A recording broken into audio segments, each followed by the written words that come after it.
Entertainment, a podcast series taking a deeper look into entertainment and media. Our husband and wife team of pop culture fanatics are exploring all things from music and movies to television and fandom. We'll look at the interesting and obscure entertainment news of the week.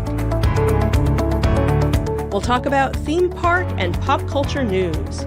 We'll give you the latest and greatest on pop culture conventions. We'll give you a deep dive into Disney, Star Wars, and much more. Check out our video episodes at youtube.com/insightsintothings. Our audio episodes at podcast.insightsintoentertainment.com, or check us out on the web at insightsintothings.com.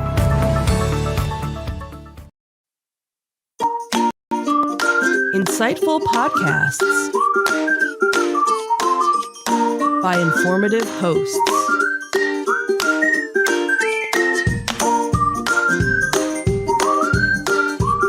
Insights into Things, a podcast network.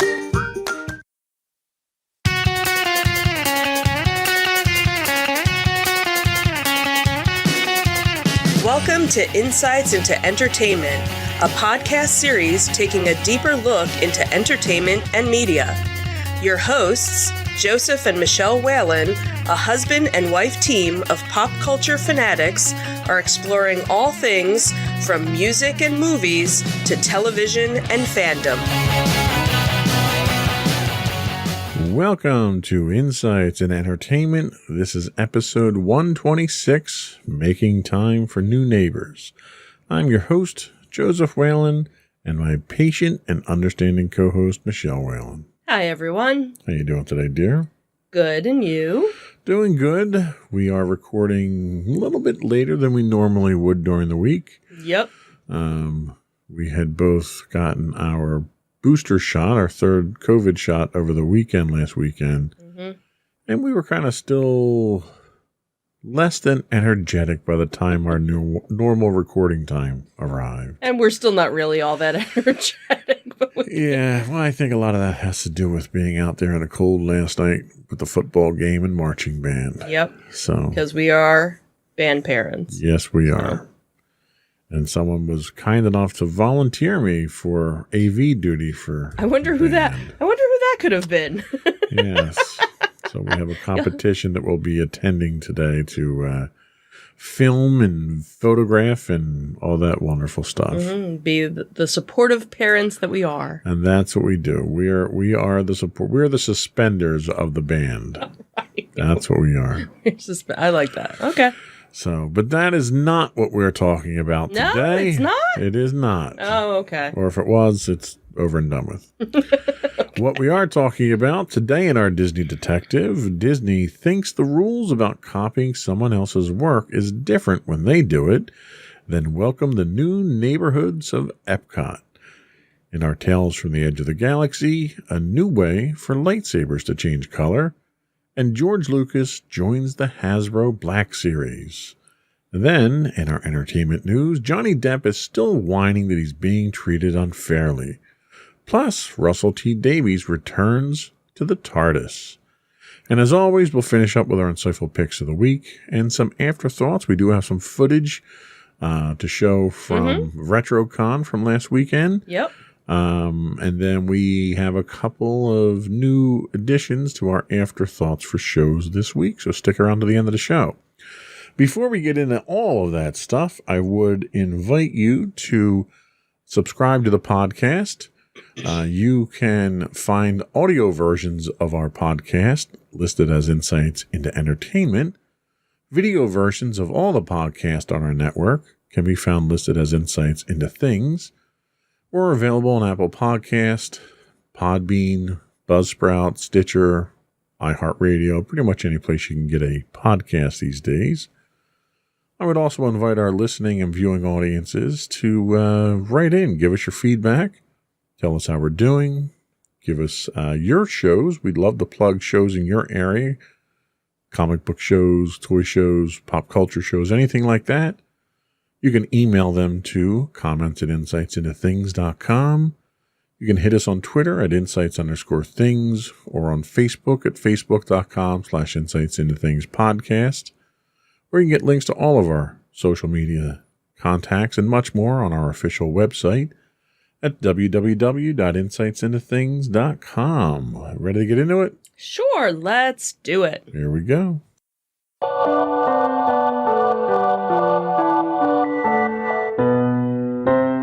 Go for Disney Detective. So when it comes to copyright notices, takedowns, and lawsuits, Disney is at the forefront of enforcement. So this podcast has been the victim of Disney's often heavy-handed enforcement of their intellectual property. We've been forced to alter or remove our own shows when we featured snippets and trailers of Disney material that were used under fair use laws. But apparently Disney feels that those same rules don't apply when they steal someone else's intellectual property without securing the proper permission. So YouTuber James St. Onge, a creator for the Art of Engineering YouTube channel, raised an issue with what appeared to be unauthorized use of graphics that he created and owned that appeared in a Disney Plus show. It seems Disney appropriated some of the YouTuber's graphics and featured them in an episode of Behind the Attraction series. Only when called out on the carpet publicly did Disney own up to this violation of copyright law, which they so diligently enforce for their own properties. Producer on Behind the Attraction, Brian Volk-Weiss, reached out to St. Onge directly and apologized for misappropriating the creator's work without permission. Disney announced its intent to update the offending episode of the series to include him in the show's credit.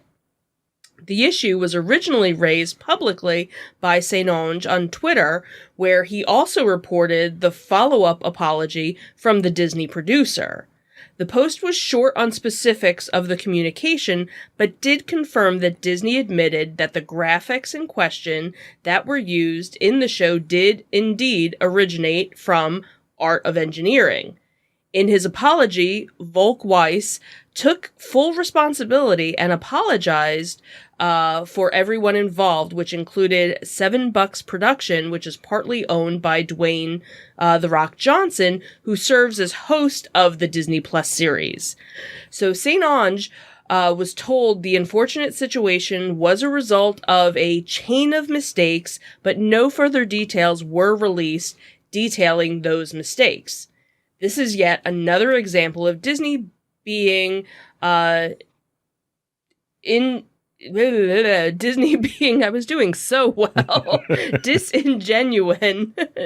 ingenuous to a copyright system they themselves have lobbied to their advantage. Previously on this podcast, we've discussed royalty disputes between Disney and author Alan Dean Foster and others following their flawed interpretation of existing contracts after acquiring properties like Lucasfilms and Fox. We've also reported on struggles the estate of the late songwriter Solomon Linda for Disney's blatant theft of his creative property for the movie The Lion King. And obviously, more recently, a lawsuit between Disney and Scarlett Johansson had been recently settled out of court over Disney's questionable release of the Black Widow movie on their streaming service despite stipulations in Johansson's contract for a theatrical-only release. Disney has also seen lawsuits for copyright infringement on their Frozen-themed 2D animated short, The Snowman. Disney famously has lobbied the U.S. government to prevent its trademark character Mickey Mouse from entering the public domain after their copyright ended, ultimately having U.S. laws change in their favor. So despite these valid claims against Disney and its heavy-handed tactics, the media giant is quick to try and protect anything it believes it owns, regardless of who created it. In a recent development, Disney has filed a series of lawsuits seeking to invalidate copyright termination notices served by creators involved in key Marvel characters like Iron Man, Spider-Man, and Thor.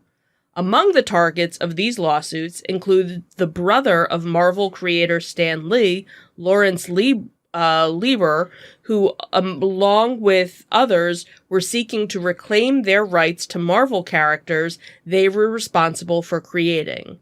It would seem Disney's interpretation under copyright laws is very subjective and very one-sided. While they may lodge multi-million-dollar suits and cease and desist orders against those using their property, they seem to think a simple apology is sufficient when they steal other people's work for their own commercial gain. Yes, and you know me, I yearn for an opportunity to bash Disney, and this one I didn't have to. It kind of bashed them for me. Right. One of the other things in the lead article that we're talking about went into was the fact that they haven't made the changes to that episode of Behind the Attractions yet, and they talked about the fact that, oh, well, the Disney bureaucracy, it may be months before it happens. Well, okay, if that's the case, then they need to take that material offline until it's corrected. Absolutely. Because we've had a couple instances where we've shown a trailer, a publicly released marketing trailer designed to bring people into the theaters to make them money. We've shown that. We've talked over it. We didn't play the audio. We've talked over it. And we've offered commentary on it, which is fair legal use. And we've gotten orders to take it down. They weren't going to accept an apology from us. Right.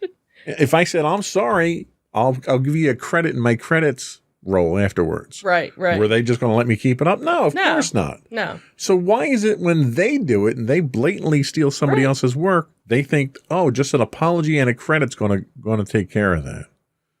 It's inexcusable. It really is. It's another example of Disney being so heavy-handed and the courts being in favor of Disney because of the money they can throw around. Okay, that's it. I'm done. What else do we have? So now on a much happier note and a not bashing note, so Epcot has officially dropped Future World name as of yesterday as the park becomes comprised of 4 neighborhoods. So as of October 1st, we now get to welcome the new neighborhoods of Epcot. The newly renamed neighborhoods, along with a series of updates and improvements, will debut at Epcot in the Magic Kingdom as part of the Magic Kingdom's 50th anniversary celebration that the property kicks off as of yesterday. So among the embracing, I'm sure there was a lot of embracing yesterday. There was. If you saw any videos from yesterday, you couldn't help but be embraced by it. Everybody was all, anyway. So among the rebranding and renaming, a number of new attractions and venues will be unveiled, as well as a new nighttime fireworks spectacular. So among the changes, Future World will be replaced with World Nature, World Discovery, and World Celebration, while World Showcase lives on relatively unchanged. So World Celebration will be offering new experiences that connect guests to one another and the world around them. The Epcot Entrance Plaza welcomes guests with open pathways and sweeping green spaces that beautify the entry. There is a new fountain at the base of Spaceship Earth with 3 majestic pylons. Spaceship Earth transforms at night into a beacon of magic with new lights shining across the geodesic sphere's reflective panels. Creation Shop invites guests to explore and celebrate Disney's creativity inspired by Mickey Mouse. And adjacent to Creation Shop is a revitalized Cool Club hosted by Coca-Cola, which is one of our favorite rest and relaxation locations at the park. And I did see that they did change up all of the soda samples. There's one that still remained from the original. So now there's different Probably ones that to nasty one. No, it wasn't No, Beverly. okay. I think it was, I can't remember what it was, but it wasn't Beverly. So World Nature is dedicated to understanding and preserving the beauty, awe, and balance of the natural world. So it will include the land and the sea with Nemo and Friends pavilions, as well as the forthcoming Journey of Water inspired by Moana, the first experience theme to that hit movie. The Land Pavilion film Awesome Planet showcases the beauty, diversity, and dynamic story of the Earth. The World Discovery, stories about science, technology, and intergalactic adventure will come to life. In an expansion of Mission Space Pavilion, the new Space 220 restaurant, which we talked about last week, will be offering the celestial panorama of a space station, including the daytime and nighttime views of Earth from 220 miles above the planet. And then that's also where Guardians of the Galaxy Cosmic Rewind will be the first Otherworld Showcase Pavilion in Epcot. So World Showcase continues to be a celebration of culture, cuisine, architecture, and traditions infused with new magic. I was going to say magic. Magic? Music? I was making my own words. So an expanded France pavilion will feature the new Remy's Ratatouille Adventure attraction, where guests feel like they've been shrunk to the size of Chef Remy and race through the restaurant. Also in the France pavilion, the classic Impressions de France film will be joined by Beauty and the Beast sing-along. And then Harmonious is one of the park's largest nighttime spectaculars ever created for a Disney theme park, and that takes place each night at the World Showcase Lagoon. So, I don't know, what are your thoughts on that? Are you happy with what they did for the rebranding and the remake? Yeah, so far, I think it's going to take some time to kind of get used to, where things are. For the most part, it's still the same area. They just kind of group things off. And you kind of have to think they were already kind of... They were. Because it followed that same, not spiral, wagon wheel approach to it. Right. I mean, you had...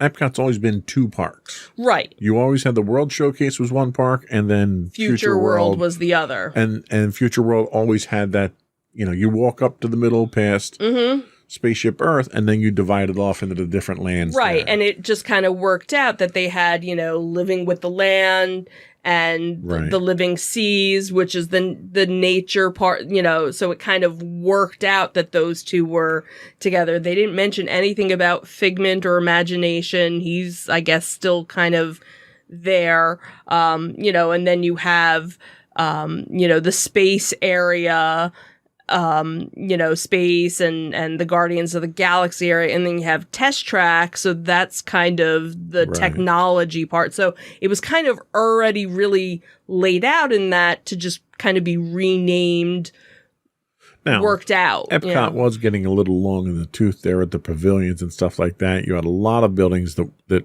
just have, I don't want to say fallen in the disuse, but...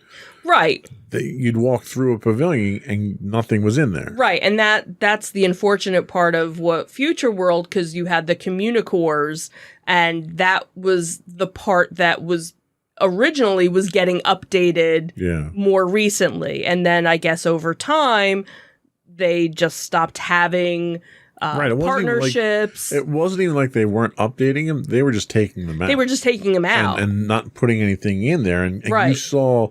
with the frequency that we would go, every time you would go, one area was blocked off, and then another area, and then another area, and it almost looked like a cancer spreading through the building. Right, because it originally kind of gave you the idea of a World's Fair. Right.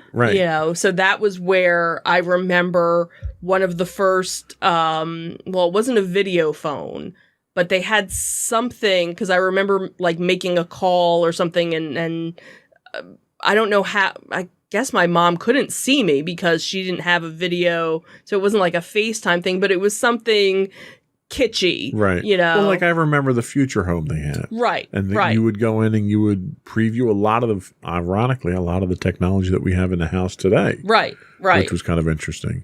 Now, the one thing I didn't see in the article was anything about the DVC lounge. Are they still keeping that? As far as I know, they're still keeping that from everything else that I've read or seen, because that was kind of supposed to be just for the 25th anniversary DVC year. Right. And I guess they've kind of still, all right, well, we still have the spot, so we'll still use it. So that for now is still that's good. That's still there. That's certainly worth paying our DVC maintenance fees for. Just to have a place to relax. Yeah. So, all right. That was all we had for our Disney Detective. Mm-hmm. We'll be back in a minute with our Tales from the Edge of the Galaxy.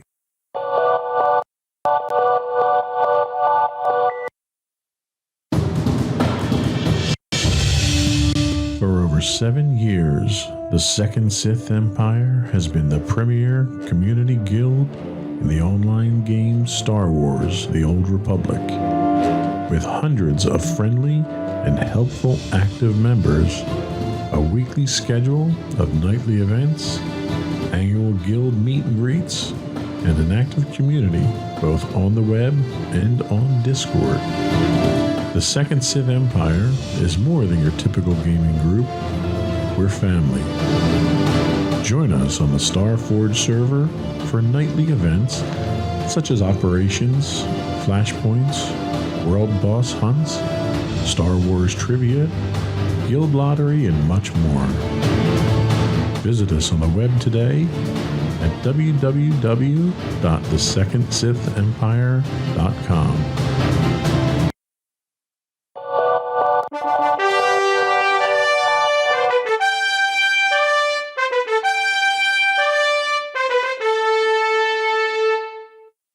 Go for Tales from the Edge of the Galaxy? Well, I was going to say it, but, So, hey, why don't we do some Tales from the Edge of the Galaxy? Hey, there you go. So this week in our Tales from the Edge of the Galaxy, our friends at ScreenRant.com tell us about Star Wars Visions revealing a new way lightsaber blades can change color. Disney Plus's new anime anthology series, Star Wars Visions, has introduced a new way for lightsabers to change color in what was a muddied, complicated, and confusing standard, which this does not clear that up at all. In Star Wars Visions Episode 5, titled The Ninth Jedi, a lightsaber craftsman reveals a whole new way to temper kyber crystals to cause the colors of lightsabers to change. In the modern Star Wars canon, the kyber crystal, or the heart of lightsabers that give them their power, are colorless until they are paired with a Jedi, a system that has seen several changes since the concept of lightsabers were introduced in 1977's A New Hope. In this new interpretation of the tradition, the persona and force connection of the wielder affects the color of the crystal and therefore the blade. Prior to this new concept, Jedi would create blue or green lightsabers, though other colors were possible as well, such as Mace Windu's purple one, which was a special request from Samuel L. Jackson. The iconic red blades of the Sith Lords were created by exerting dark force control over the crystal, causing it to, quote, bleed. The Ninth Jedi changes things up in terms of how lightsabers change color. The swordsmith of the episode tempers his lightsaber crystals in such a way that they immediately respond to whoever holds them, not just the first person they bond with. For instance, when he holds a lightsaber, it looks blue and of an ordinary length.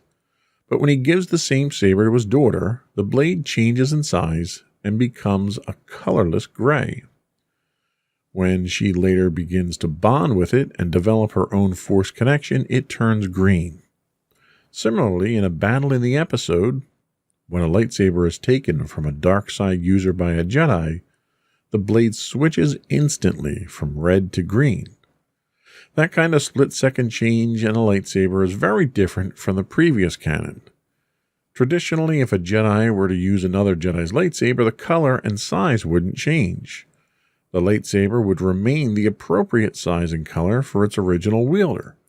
But since the Ninth Jedi takes place in the far future of the Star Wars galaxy, it's reasonable to assume that new methods of forging lightsabers could have emerged.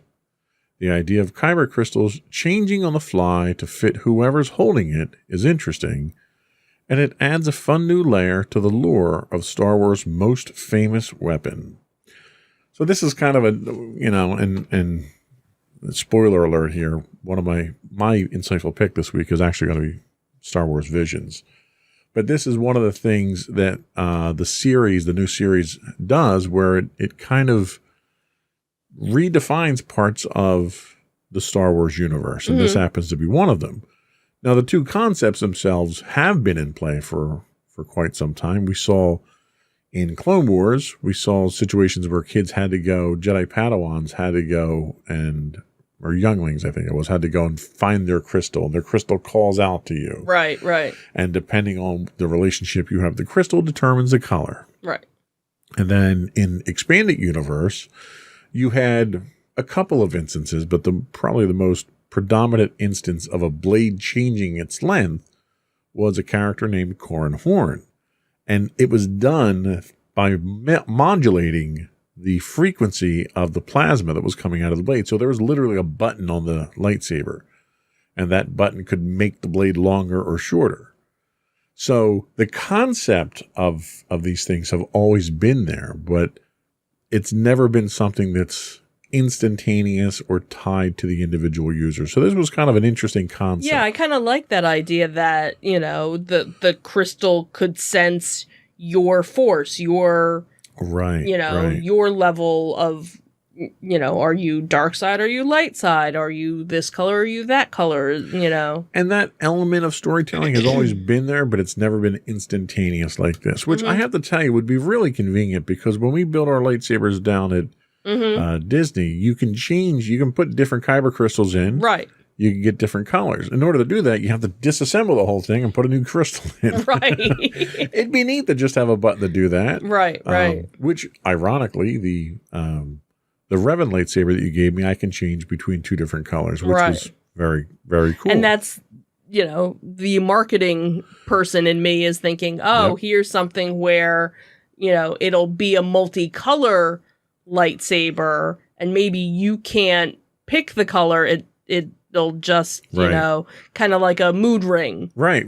And they've marketed things like this in the past. There was a Revenge of the Sith lightsaber. There was an Anakin lightsaber. Right. That you would push a button and change it from blue to red. Right. And then when Force Awakens came out, they had a toy lightsaber that could change colors as well, because he played both sides of the fence as well. Right. So it's a concept that's founded in, we'll say, historical Star Wars storytelling, but the way they did it in the show was actually very unique. So it was kind of interesting. Okay. But moving on to other story-distorting ways of telling Star Wars stories. So let's find out about another action figure that's going to be on your list. Yes. So one more thing. We talked last week about our Hasbro release. And the one thing that was not on that press release was the fact that George Lucas will be joining Hasbro's Black Series. This comes to us from StarWars.com. They say the maker is coming to your toy collection. StarWars.com has revealed that George Lucas, the legendary creator of Star Wars, will join Hasbro's vaunted 6-inch Star Wars The Black Series line of action figures.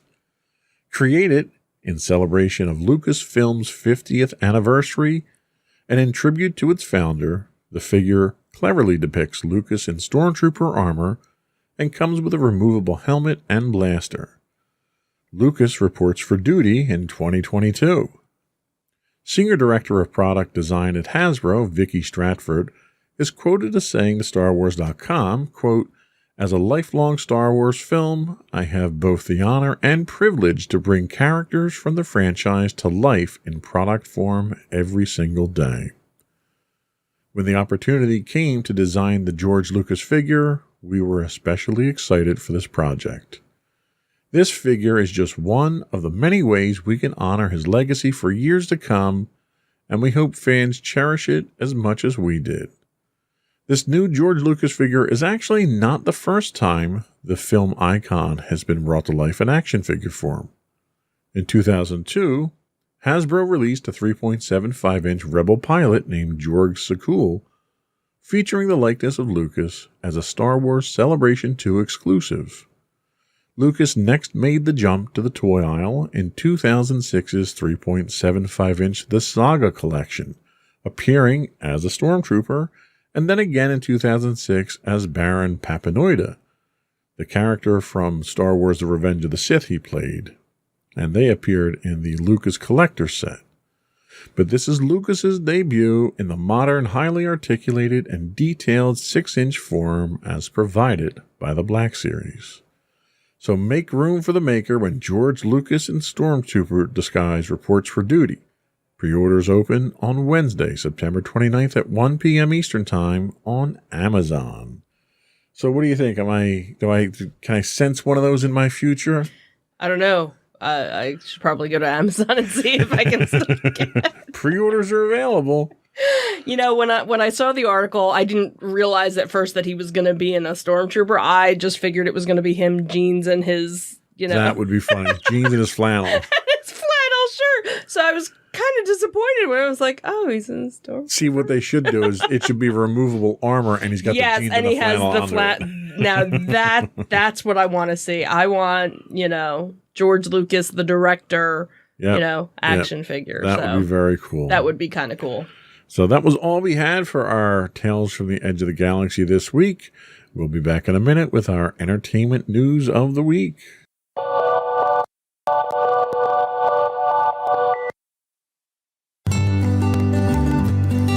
Insights into Teens, a podcast series exploring the issues and challenges of today's youth.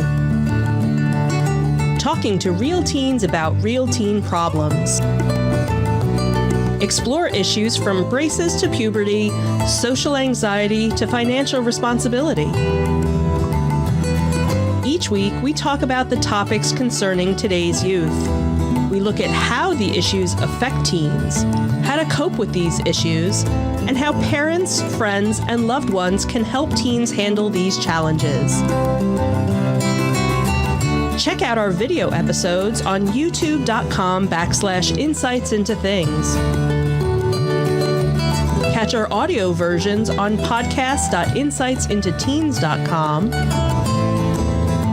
or on the web at insightsintothings.com.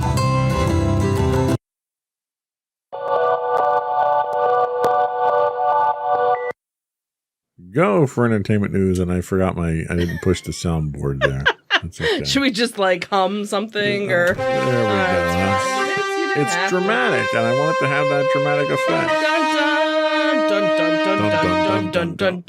Go for entertainment news. There we go. So from HollywoodLife.com, it seems Johnny Depp is slammed cancel culture after previously claiming that he's being boycotted by Hollywood over abuse allegations made by his ex-wife Amber Heard. So Johnny Depp, who is 58, didn't mince words when he addressed cancel culture at the San Sebastian Film Festival on Wednesday, September 22nd. He said, "It can be seen as an event in history that lasted for however long it lasted. This cancel culture, this instant rush to judgment based on what essentially amounts to polluted air." Johnny's remarks come as his acting career has taken a hit after the star lost a libel case against The Sun in November of 2020 regarding allegations that he physically abused his ex-wife Amber Heard. He said, "It's so far out of hand now that I can promise you that no one is safe. Not one of you, not one out that door, no one is safe," he added. Johnny was previously set to star in the next Fantastic Beasts film, but he was dropped from Warner Brothers, the movie franchise, as well as Disney projects after losing his libel case. In addition, his new film, Minamata, had not been released in the U.S., evidently due to the drama involving the actor. Not really sure if that's the case or if it's just timing of everything else with COVID. Couldn't have anything to do with the pandemic. Right. It's got to be because of me. Right. It's all because of me.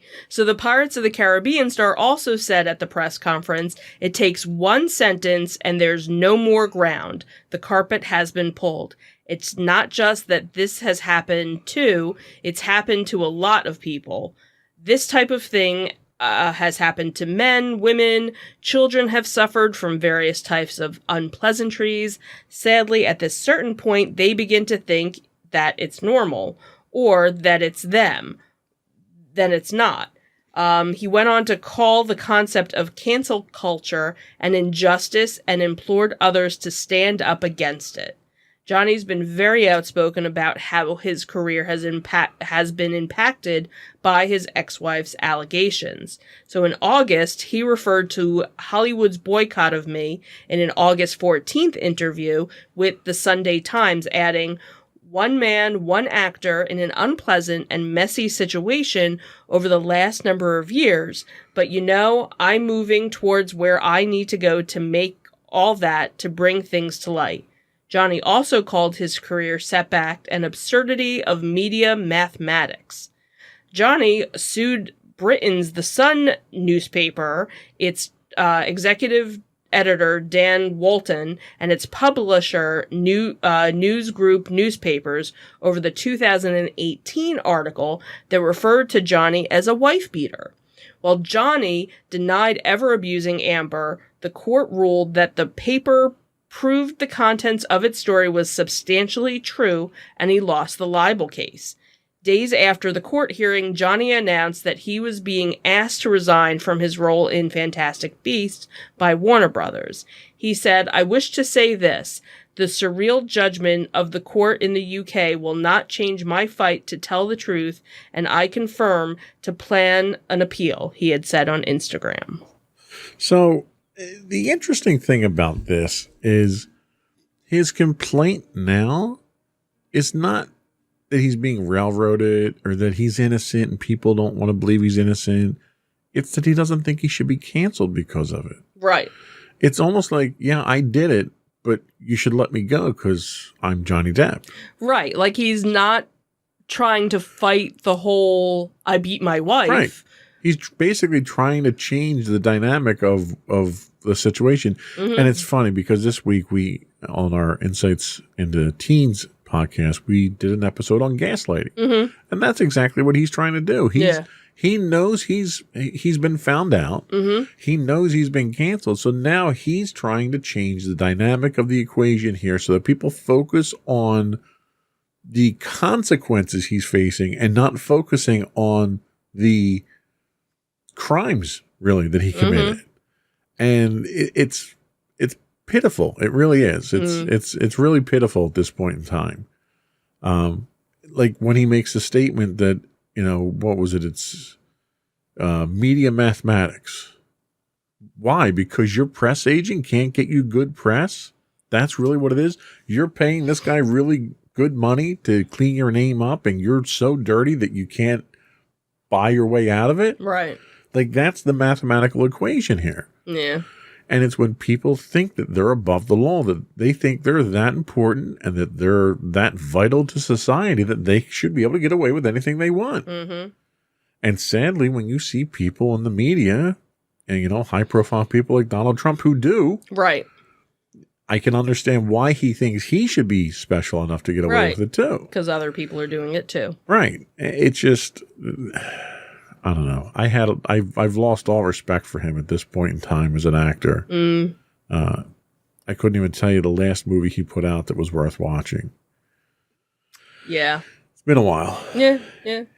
So, anyway, on to other possibly good news for something that we enjoy. Yeah, so it seems that screenwriter Russell T. Davies is to take charge again of Doctor Who, the sci-fi show that he helped to revitalize in 2005.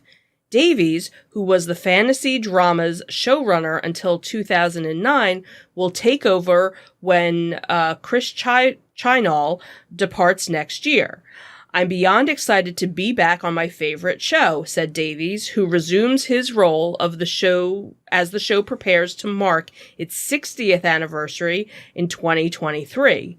One of his first responsibilities will be to decide who takes over the TARDIS following Jodie Whittaker's exit. The actress is set to hang up her sonic screwdriver after one more 6-part series and 3 2022 specials.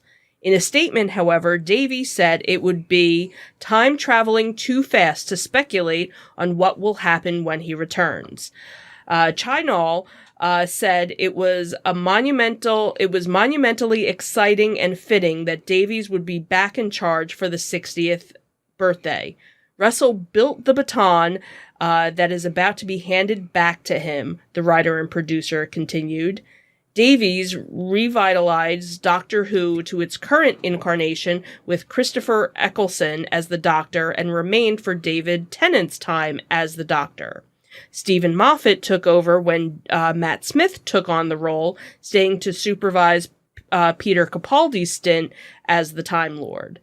The success of Doctor Who's relaunch led Davies to create 2 spin-off shows, Torchwood and The Sarah Jane Adventures. After leaving the show in 2009, Davies enjoyed more acclaim with TV dramas Years and Years, A Very English Scandal, and It's a Sin. Peter Wedger, the BBC's director of dramas, said the news of Davies' return would delight Doctor Who fans across the globe. "We are thrilled that Russell is returning to Doctor Who to build on the huge achievements of Chris and Jodie. Russell, it's wonderful to have you back." Davies' return was also welcomed by Bad Wolf, the production company that was founded in 2015 by former BCC executives Julie Gardner and Jane Trander. Gardner and Trander both worked with Davies on Doctor Who's relaunch and will collaborate with him again when he returns as the showrunner. They said, "We are delighted to be joining Russell T Davies on the looped ontological. Thank you. Paradox. Where Russell goes, we are proud to follow. With BBC Studios, Bad Wolf will be producing the all-new series of Doctor Who. It is a privilege to be asked to support him in Doctor Who's future." And actor Matt Lucas, who played the companion Nardole during Capaldi's time as the Doctor, was also happy as well. He said, "Russell T Davies back in the TARDIS? What a coup, I'm buzzing," he had written on his Twitter. So I think this is a good sign. I think it is too. I was not a huge fan of that first revitalized season of Doctor Who when they brought it back. It's funny, I don't really remember much of it because I don't think we watched it as religiously as we did later on. Well, I don't even think we were together when it first came out. I watched that first season.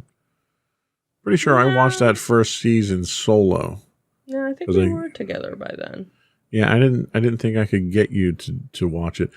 I'm not a big fan of Christopher Eccleston.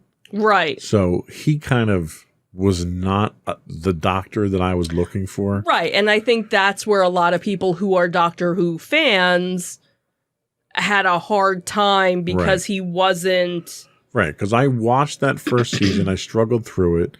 He left after the first season. Right. And Matt Smith came in. No. David Tennant. David Tennant came in. Sorry. David Tennant came in. So David Tennant came in, and I didn't pick up the series right off the bat when he came in. It wasn't until like his second season in that I started watching it and realized that he was who it should have been to begin with. Right. And then we've been watching. But, you know, the thing is, I had a lot of preconceived notions going into it because I was a huge Doctor Who fan growing up as a kid.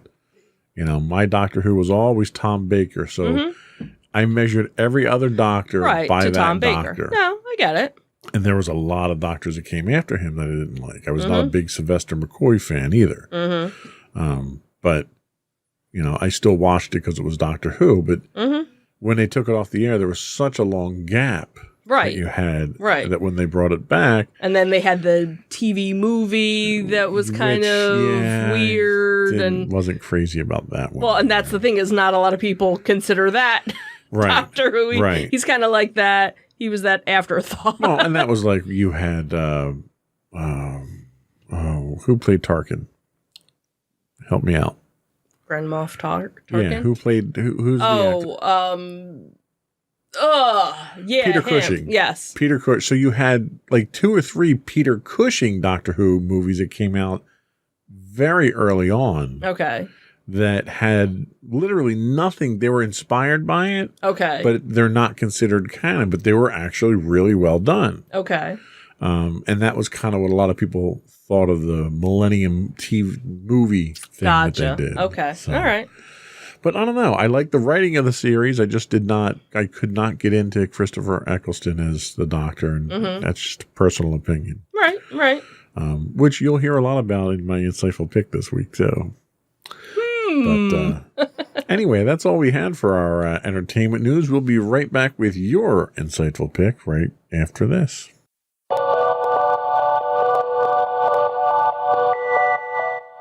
Go for your insightful pick. So my insightful pick happens to be a new drama on NBC called Ordinary Joe. So the series centers around Joe Kimbrough as he makes a pivotal life-changing decision at his graduation from Syracuse University. And what the show does is it follows him on 3 parallel timelines starting 10 years after his graduation. One where he's a police officer who followed in his father's footsteps. One as a musical star following his passion. And then one as a nurse after he marries his college sweetheart. So it's very much a show of what if. What if I made this choice in life versus this? Where would my life go? So what they do is they show it. The one article talks about it being a sliding door-like tale, because what they do is they're showing you 3 separate stories in the same timeline of what would have happened had he done this. So again, the show starts out with his college graduation, and at this graduation, he meets this girl that he had never talked to before, and they briefly talk, and he goes off, and you kind of see him standing at a path, and at the end of one path is his family, his mother and his uncle and his aunt. Another path is his best friend / college girlfriend. And then this third path is this new girl that he met. So it's the, what path should I take? But what it does is it shows you each path that he took. And what's interesting is, for the most part, most of the characters are all part of each timeline. So you have, his mother and his uncle. You have his best friend. So in one case, the best friend works in a restaurant. The other one, he became a lawyer. And the other one, he's married with 2 kids. And then same thing kind of like with his life. In the one path, he's married to one person. In the other path, he's married to somebody else. And in the third path, he's never really dated anybody. So it's kind of interesting how they kind of change things up. And again, because they run on the same exact timeline. So it's 10 years after graduation. This last episode was around the 20th anniversary of 9/11, because as it turns out, his father was a police officer that was killed at the explosions. So you get to see different perspectives of how he reacts to the anniversary of 9/11. And again, it's kind of interesting because there's this senator that's kind of a background character. And what's interesting in the one, when he's this police officer, he's actually on patrol when this congressman is giving a speech and somebody tries to shoot him. And as the cop, he steps in and, takes the bullet for him and helps protect the senator. Where he's a nurse, he's not there as a police officer, so the senator does get shot, and as a nurse, he begins to be the one to take care of him.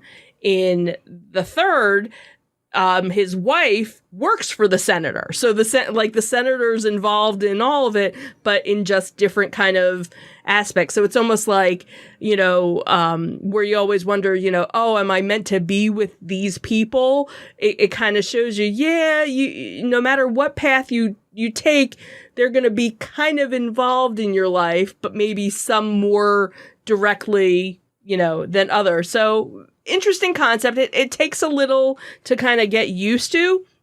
What's very interesting too is that they use colors as a way to give you clues what timeline you're in. It's very subtle.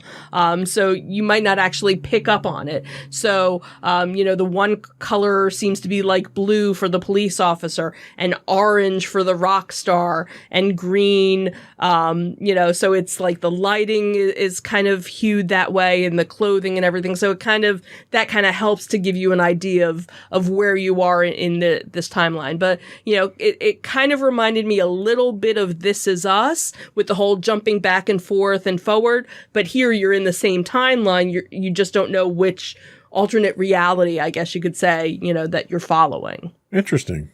Very interesting. Thank you. Good pick.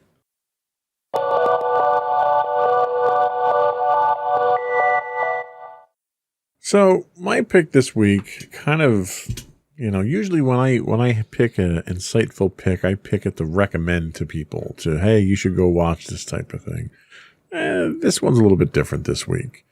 So my pick this week is Star Wars Visions, the new Disney Plus series. 7 Japanese anime studios bring their unique talent and perspective to Star Wars Visions. Visions is a collection of animated short films that will stream exclusively on Disney Plus.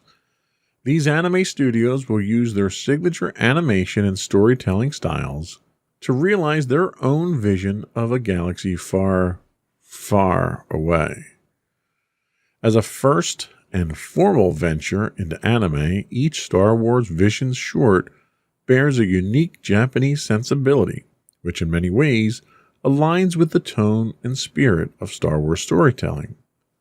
From the beginning, stories told in the Star Wars galaxy have counted Japanese mythology and the films of Akira Kurosawa among their many influences, and these new visions will further explore that cultural heritage through the unique animation style and perspective of each anime studio.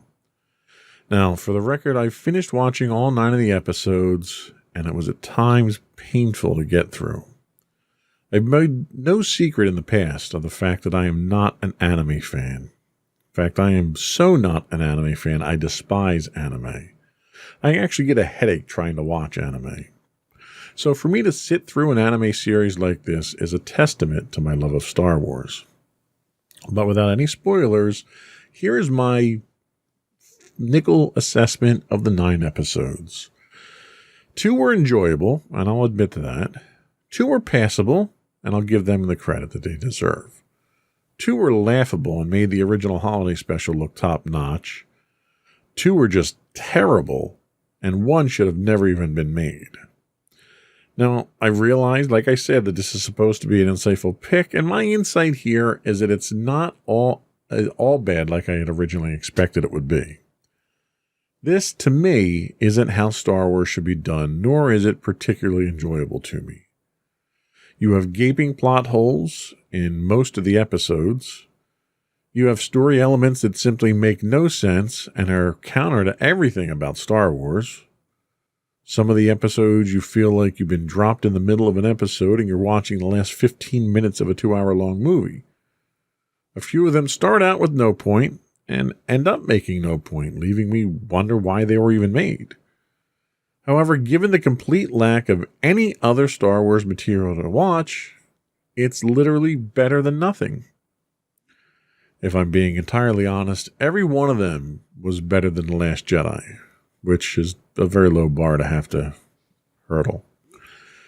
The one person who should be absolutely ecstatic at this series is George Lucas. overall, this series is so comically bad, it actually makes the original holiday special look like a masterpiece of storytelling. And that's, flat out my honest opinion of this. That's a great pick, hon. The ones that are good are very good. Okay. And they are very... They look like they were done by Kurosawa himself. They're that good. And they're samurai-based ones. That makes a lot of sense. And there's something I can get behind in those. There's an inferred lore. There's traditional Star Wars stuff. Light side, dark side stuff. People in need. People that are being oppressed. There's the Empire. There's elements that they wrap themselves in where the ones that are good really work. But the ones that are terrible just should not have been made. They make no sense whatsoever. It's just too much creative license. I understand that you're interpreting Star Wars into your own culture and stuff like that. But stuff, we talked about the changing of lightsaber colors. Mm-hmm. Okay, so there's elements of that make sense. That actually happened to be one of the episodes that was very good. Okay. The Ninth Jedi. But then there's another episode called The Twins where you have two twins and they build a Star Destroyer super weapon, because, you always have to have a super weapon, that's literally two Star Destroyers welded together with a cannon in the middle. And the dark armor that they wear supposedly powers this. Well, one decides to go good, the other's bad. And then there's outside in space with no environmental suits surfing the Star Destroyers fighting each other. And one literally cuts a Star Destroyer in half with a lightsaber. And the animation style is signature over-exaggeration like anime is. But it's just done so poorly that I almost want to unwatch it. I really do. And to me, anime is the art of poor animation. It's like someone literally tries to come up with the worst possible way to illustrate a story. Now, most anime stories have great plots. They're detailed. You have great character development. And if I'm reading it on a page, it's awesome. And then they put it to pen and ink and they just destroy the entire story with poor animation. Well, and that's your opinion, because there are people that are huge fans. I don't doubt of that. Anime. I totally acknowledge that, but this isn't their show. It's our show. So I'm allowed to state my opinion on this show. Okay. So that is my insightful unpick this week. Is Star Wars Visions. Okay. And I had to do it because it was Star Wars. Of course. And I think I bashed that more than I bashed Disney this week. I don't know. Well, because I wrote the script for Disney. Right, I was going to say, you made it out like I bashed. I just read it. You read it very good, too. Well, thank you. You read it exactly the way that I wrote it. Good. Because you're in my head. That's it for our insightful picks this week. We'll be right back with our afterthoughts and a RetroCon recap.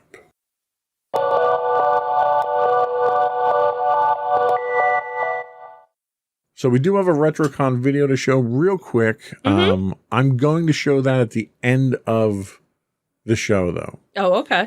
But 5-second recap. I don't know. Seemed kind of as busy as it normally. Didn't seem like there was a shortage of vendors. Right. There was a shortage of costuming and a shortage of the celebrity style stuff that's in the back usually. Right. Well, we also, by the time I made it to the back, they were doing the kids' costume contest, so that could have been maybe why we didn't see. Well, I think they just didn't have as many appearances there because you had appearances that were exclusive to Saturday and ones that were exclusive to Sunday. Right, which is normally how they do it. Since it's only the 2 days, we didn't stay for any of the panels because there was the one panel for Greatest American Hero, right, that was going to be going on. So, and it's such a small little area. I don't know how. I wasn't comfortable staying because of how close it was. Right. But,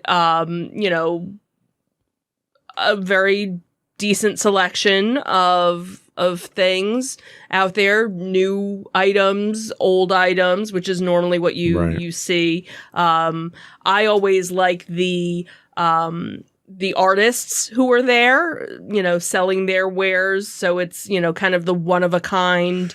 Didn't thing. seem like they had as many artists this time. Didn't have as many, but they had a couple that we've seen before. Yes, the one that I bought something from, she had been there before. It's one of the. It was funny because I was wearing the Haunted Mansion shirt that you got that didn't fit, and a lot of people stopped me and were asking me about my shirt, but also asking me, oh, do you know if people are selling Disney stuff? And it was one of those things where sometimes you did have to kind of go in and look, and there's treasures there if you dig for it. I had picked up this one particular Vader piece that I wanted there that I've been looking for and couldn't get a good price, but I got a very good price at the show. Yeah. And there was a couple, much to my surprise, there were two vendors that had carded Return of the Jedi Darth Vader figures there that were in fairly decent shape. They were asking fair market value for them, but they weren't graded. So I was not going to pay fair market value without it being graded. Yeah. So again, it's one of those things you have to kind of know what you're looking for. And some things you're kind of like, oh, I didn't even know they made this. Right. And that becomes the, ooh, I want this now. Scale of 1 to 10. 10 being the best. 7. I think I would agree. 7 or 8 maybe, depending on which direction you walked at the right time. Right. But like they didn't try and pack you in. They didn't have, the aisles, and RetroCon normally isn't one of their crowded ones. They're very well spaced out so that you have enough room to walk one side and come back in the same row and usually not run into anybody. Not like Comic-Con New York, which was terrible. That was, Okay, great. So what do we have coming up? Tell us what we got coming up. So next weekend is the Delaware Train Show and Oktoberfest Toy Show on October 9th and 10th at the Nur Shrine Center in Newcastle, Delaware. Usually only a couple of bucks to get in, $5, I think, relatively inexpensive. We've never been to the train show because that's not our thing, but some people might enjoy that. So definitely check that out. The one that we do try to go to is the Oktoberfest Toy Show. And again, it's a hodgepodge of vendors selling their wares. Then Monster Mania in Oaks, Pennsylvania will be October 22nd through the 24th. This is the first time they're actually going to be doing inside Oaks. That was where we had gone in May, where they did the little mini mall. So this will be interesting to kind of see how they do things over in Oaks. Then also that weekend, if you're not in the Pennsylvania area, but you're in the Baltimore area, Baltimore Comic Con will actually be returning this year, and that is also October 22nd and 24th. And Baltimore Comic Con we went to years ago, and it's definitely more of a comic book convention. You don't really get as many people, as many vendors selling toys or collectibles or things like that.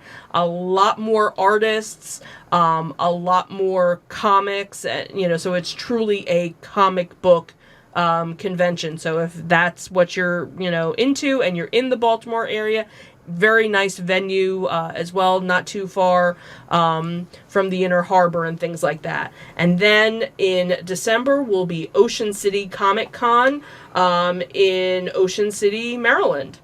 And that's it. Before we go, I do want to once again remind folks that you can subscribe to the audio version of this podcast, listed as Insights into Entertainment.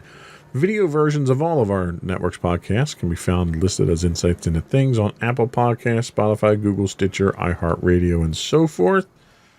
I would also ask you, reach out to us. Tell us how we're doing. Give us your list of your shows. You can email us at comments@insightsintothings.com. You can find us at Twitter at insights_things. You can find us on Facebook at facebook.com/insightsintothingspodcast. You can find us on Instagram at instagram.com/insightsintothings. Or you can get links to all that and more on our official website at insightsintothings.com. And that's it. Another one in the books. Have a good week, everyone. Bye. Bye.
For over 7 years, the Second Sith Empire has been the premier community guild in the online game Star Wars: The Old Republic.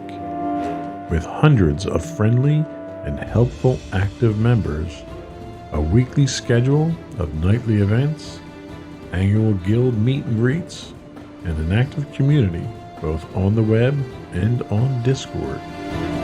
The Second Sith Empire is more than your typical gaming group. We're family.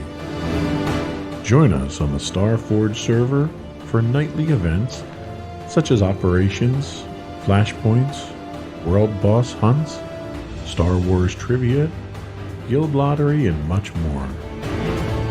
Visit us on the web today www.thesecondsithempire.com.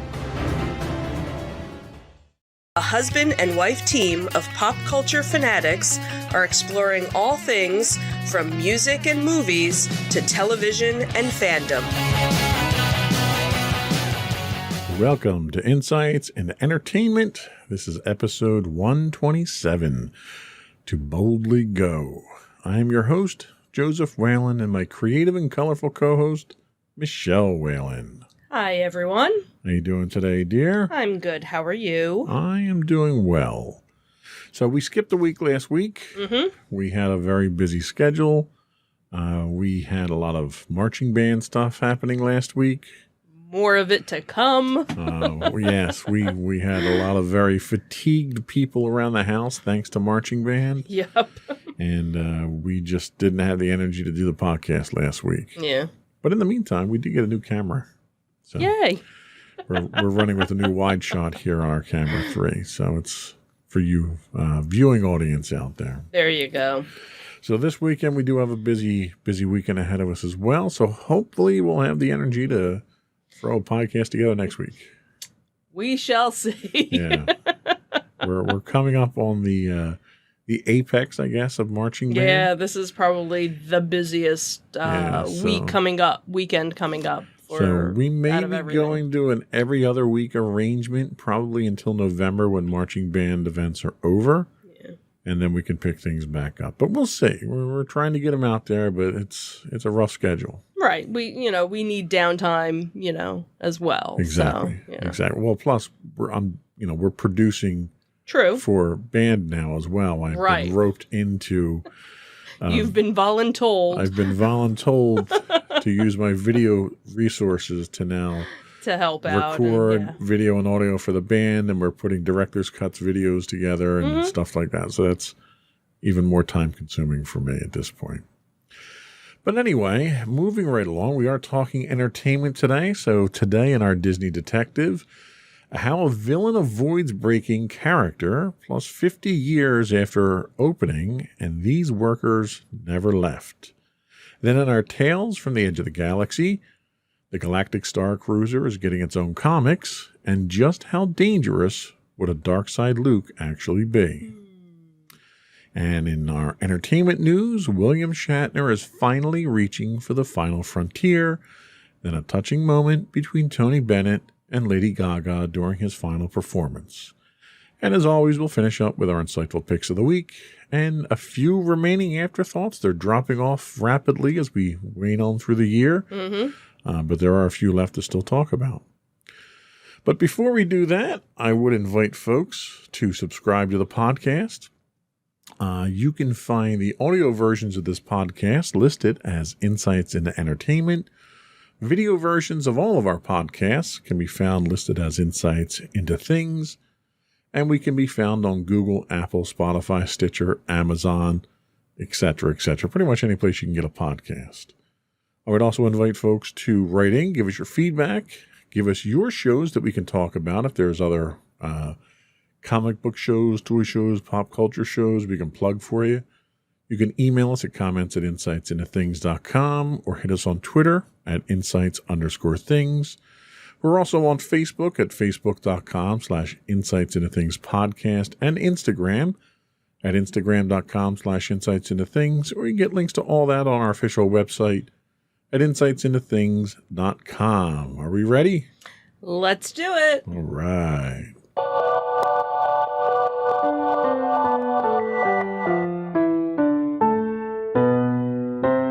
Go for Disney Detective. So, as many people know, Disney refers to their employees as cast members, even if you aren't playing a popular, known character. But for those who do face characters, there are significant challenges to the role that other than just learning the lines.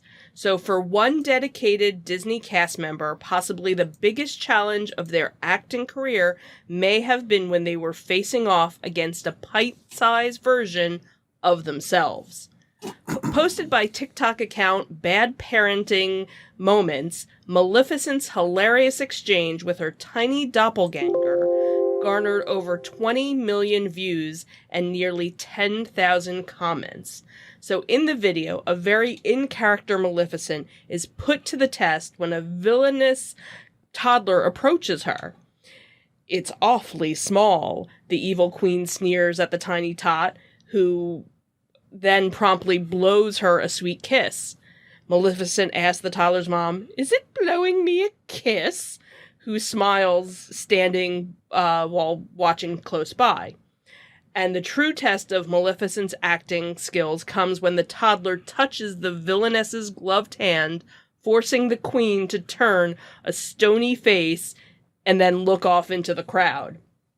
So while the evildoer never officially broke character, many TikTokers feel that the actress's face betrays just how desperately she just wanted to hug the toddler. Thousands of TikTokers shared their reaction to the sweet moment in the comments. One said, "I love how they just don't break character. I would have totally broken character. She was just way too cute." Another one had said, "Oh my God, her face, it's so precious." Another person had said, "You can just see how hard it is that she's not breaking character because she's just so cute."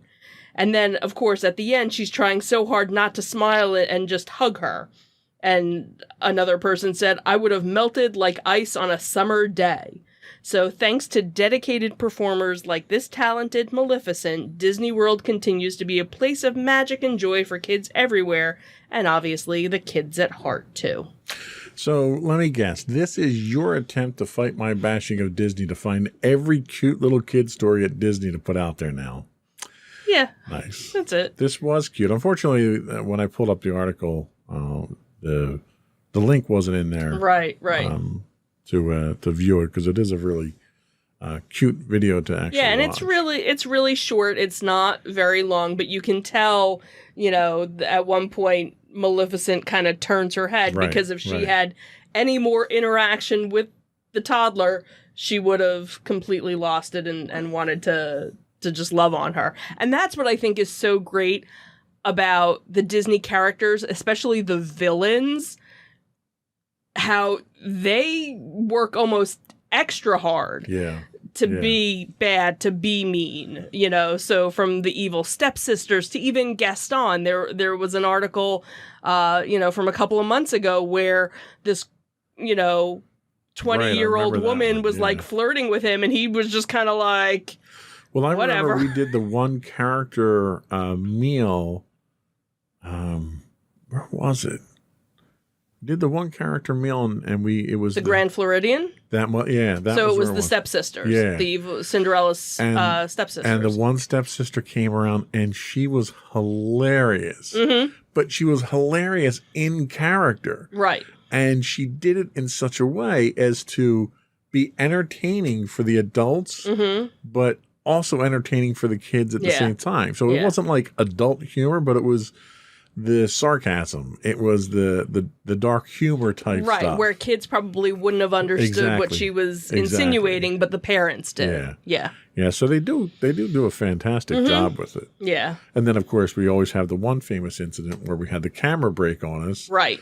And they weren't face characters. They were costume characters.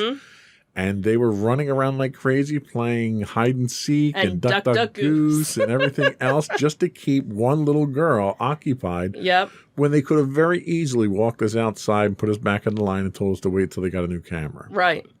So kudos to them for that.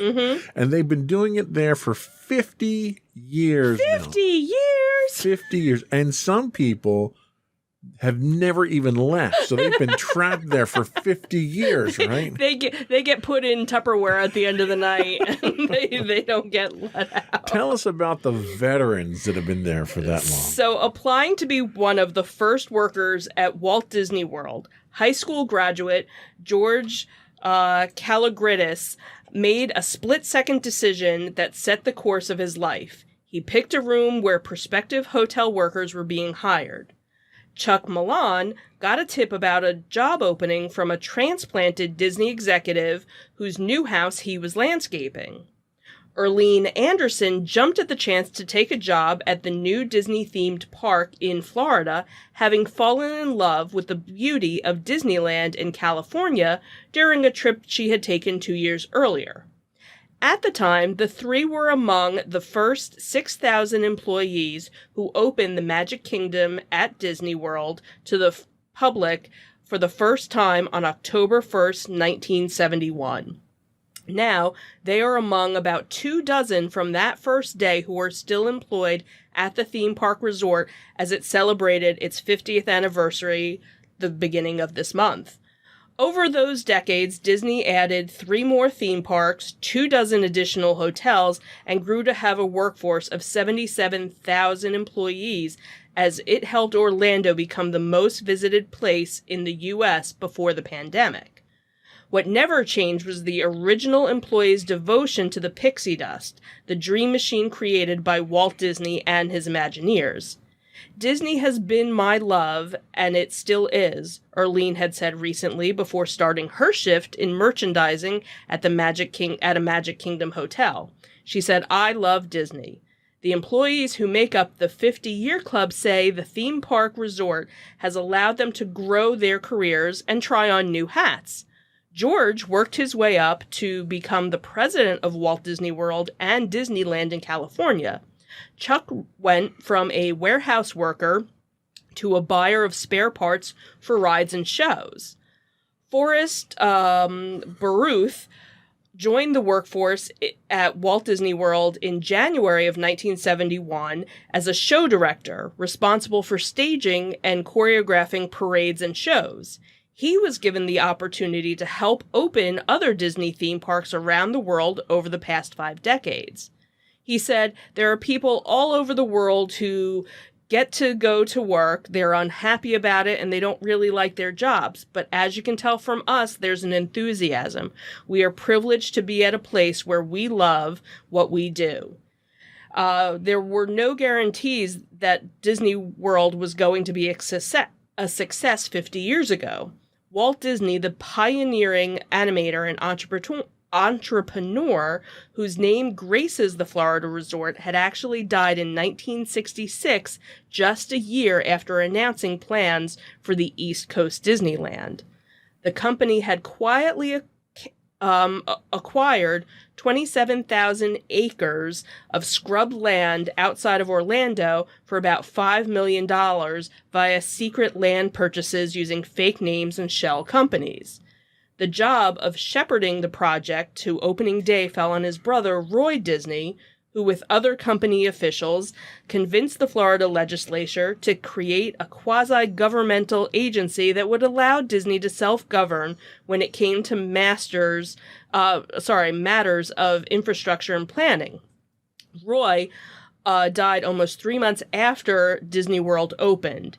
Just weeks before opening, construction on the Magic Kingdom was controlled chaos, and it seemed impossible that it would all come together in time. It was like an army of ants. Everything was under construction, interiors were still being put up, roofing was still getting put on top, Forrest had said. There was painting and landscaping, things were arriving by the moment, it was like trucks going everywhere. Forrest had rehearsed performers throughout the parade choreography down Main Street, which cuts through the center of the Magic Kingdom and resembles the turn-of-the-century small town from Walt Disney's childhood. Even though he was a busser, George was drafted to lay down sod outside the hotel that he was working in hours before Disney World's grand opening. 2 things have stuck in the memories of the longtime employees from that opening day. The first was the photo. It was an image of thousands of Disney World cast members standing in front of the iconic Cinderella Castle with Mickey Mouse and other costumed characters holding hands in front. 2 weeks later, it was featured on the cover of Life magazine. They brought all the characters up, staged them first, and then they tried to keep all of the different workers together based on the color of their costumes, Chuck had said. The second was the parade. It featured a 1,076-member marching band conducted by Meredith Willson, who was the composer of the Broadway show The Music Man. There were 4,000 Disney entertainers marching through the theme park, a mass choir, and trumpeters from the United States Army Band.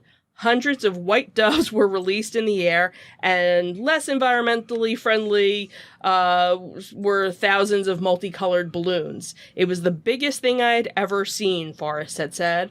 But only around 10,000 visitors actually showed up that day, which at today's much larger Walt Disney World would represent about 90 minutes worth of visitors entering.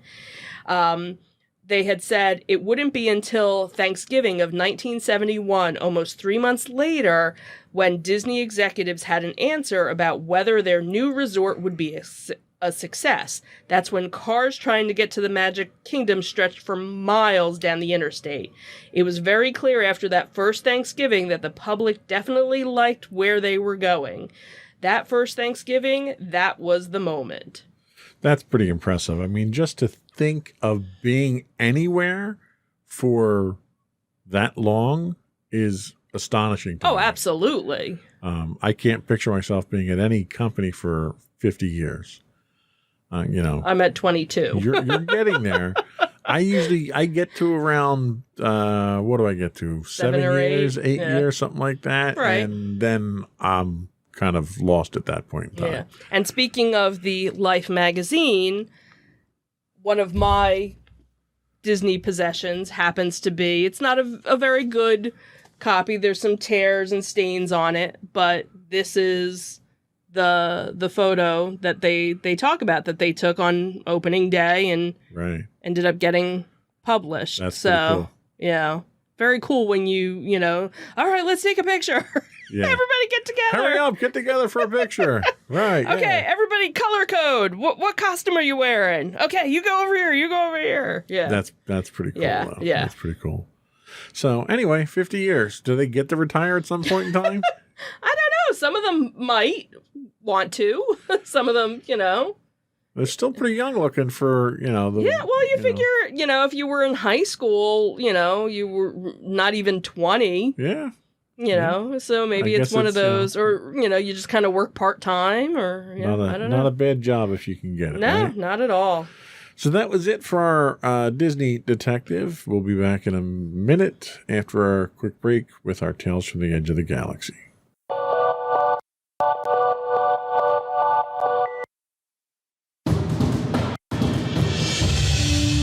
For over 7 years, the Second Sith Empire has been the premier community guild in the online game Star Wars: The Old Republic.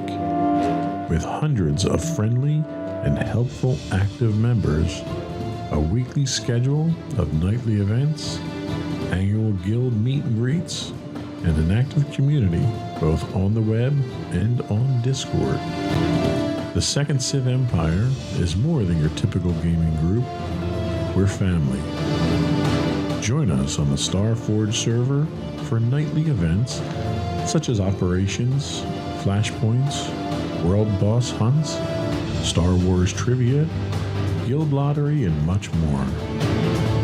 Visit us on the web today at www.thesecondsithempire.com.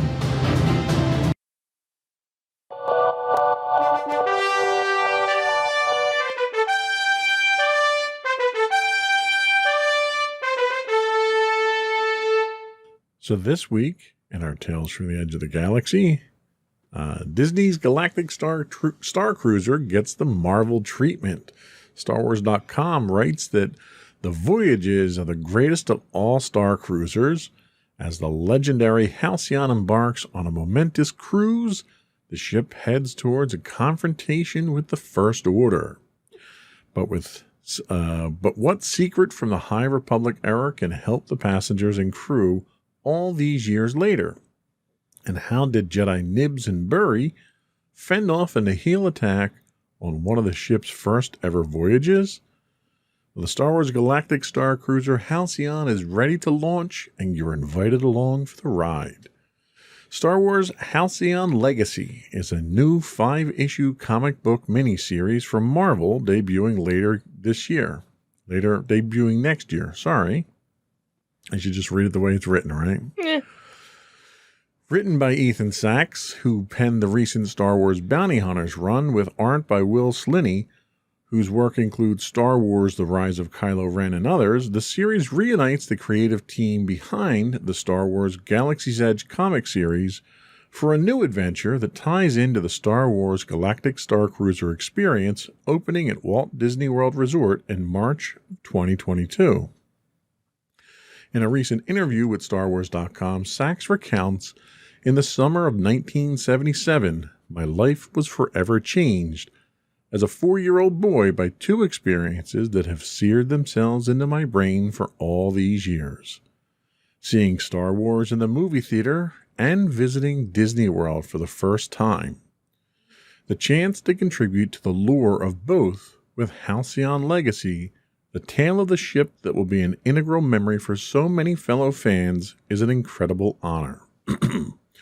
And to re-team with my Galaxy's Edge co-pilot, artist extraordinaire Will Sliney, makes it extra special. I promise we'll bake that joy into every page of every issue as we take you on a journey across 275 years of epic adventures, from the High Republic through the time of the First Order. You're going to enjoy this ride." With a story that spans centuries, readers can revisit the iconic ship at different points in the Star Wars timeline, reunite with familiar faces like the ultimate scoundrel pairing of Lando and Hondo teaming up for the first time, travel the stars with a featured tale that leads into the events of the Walt Disney World experience taking place between Star Wars: The Last Jedi and Star Wars: The Rise of Skywalker. Marvel Comics editor-in-chief C.B. Cebulski adds, "As a lifelong Star Wars fan, I'm thrilled to be a part of the team helping to bring Halcyon Legacy to life. We've all been able to experience Star Wars in so many ways over the years, from watching the films to playing with the toys to reading the comics to even visiting Batuu and drinking in the cantina. But now Walt Disney World is taking things to the next level with this immersive, interactive experience. Our series will get you up to speed on this important part of the galaxy far, far away as you prepare to put on your cloak, pick up your lightsaber, and blast off in Orlando." And spend $5,000 for 2 nights. So, yeah. Since this article came out, we also got the pre-order available for DVC members. Which in less than a day and a half had sold out. Which is painfully encouraging for Disney. Because it tells Disney that no matter what they charge, people are going to pay the rates. Right. Now, this preview, it wasn't just for DVC. It was also annual pass holders as well were part of that as well. So, yes. So, how many points was it for the 2-night stay? I think it was going to be around 600 or so per person. That's reasonable, right? How much is a cruise? Less than 600 a person. Yeah. A 5-night cruise? 5-night cruise, maybe it's about 4 or 5, maybe 6, depending on the stateroom you have. Yeah, maybe. I don't know. We've never actually priced out a cruise. And this is bottom line prices. Right. This was like the cheap room that sleeps 5. So, yeah. So, still very disappointed at that. Yeah. But you left me feeling too good with our So you had to put a dig. Yeah, I had to put something in there. So, hey, read all this story and get really hyped up about a real ship that you can go on that you're never going to have enough money to go into. But make sure you get a deal in the comic so you can save your money for the actual trip. There you go. Anyway, Disney. Moving right along. So what other happy Star Wars news do you have? So we also are talking about how dangerous a dark side Luke would be. This one comes from our friends at Screen Rant. Finally, Star Wars has revealed just how dangerous a dark side Luke Skywalker would be. The Tatooine farm boy with a thirst for adventure who learned he was the son of a Jedi Knight, Luke would prove that one man can change the history of an entire galaxy when he shot down the Death Star and again when he successfully redeemed Darth Vader, leading the Sith apprentice to turn on his master. Luke is a legendary figure, renowned for his strength in the Force and his unshakable belief in the possibility of redemption. Naturally, Star Wars fans have always wondered just what would happen if Luke Skywalker ever turned to the dark side. The old expanded universe toyed with that idea in the Dark Empire comics, in which Luke bent knee before a resurrected emperor, but even then it didn't last long, with Luke himself redeemed by the love of his friends and family. That story isn't even canon anymore, with Disney declaring the expanded universe, quote, legends, when they acquired Lucasfilm in 2012. The question still feels relatively unresolved, though. Amusingly, the Star Wars special Lego Star Wars Terrifying Tales actually provides an answer, albeit a non-canon one. It features an account of the Death Star's destruction by Darth Vader's twisted servant Vinay, who turns the original Star Wars story on its head by telling a tale in which Star-Lord, in which Luke Skywalker joined the Empire instead of the Rebellion. Power-hungry and eager for fame and celebrity, this version of Luke proved himself a skilled pilot and even earned the attention of Darth Vader himself. He became Darth Vader's apprentice, training in the ways of the Force, and it was clear he had even more power than the man he did not know was his father. Ironically, Luke's story ended in the same way when he fired a stray shot during the battle over the Death Star and accidentally obliterated it. No doubt in Vinay's version, Luke joined the rebellion in order to claim he'd intended to fire that shot all along. Of course, this is just a tall tale told in a Halloween special, but the really striking thing about the account of Darth Vader's servant Vinay is how easily it could have happened. Viewers tend to forget that Luke Skywalker's dreams of seeing the galaxy were originally leading him to join the Empire, and in fact, in the first film, he fought with his uncle over whether it was time for him to enlist. Luke's heroic journey really began when Imperial stormtroopers gunned down his aunt and uncle, giving him a personal reason to oppose the Empire. Things could have easily turned out differently. Lucasfilm is increasingly diving into non-canon Star Wars stories, most notably with the Star Wars Visions animated series, and it's possible these can give viewers a better glimpse of a dark side Luke Skywalker. For now, though, Lego Star Wars Terrifying Tales suggest he would be a force to reckon with. And we haven't, full disclosure, we haven't seen it yet. Right. We were going to watch it this weekend, but we just never got around to it. We had so much other stuff to watch in our sloth-like states this weekend. Yeah. So much so we even missed one of the toy shows we wanted to go to. Yeah, exactly. Not that we weren't talking about it for like 2 months. I know. We plugged it all this time and then never even went. Oh, crud, we missed that.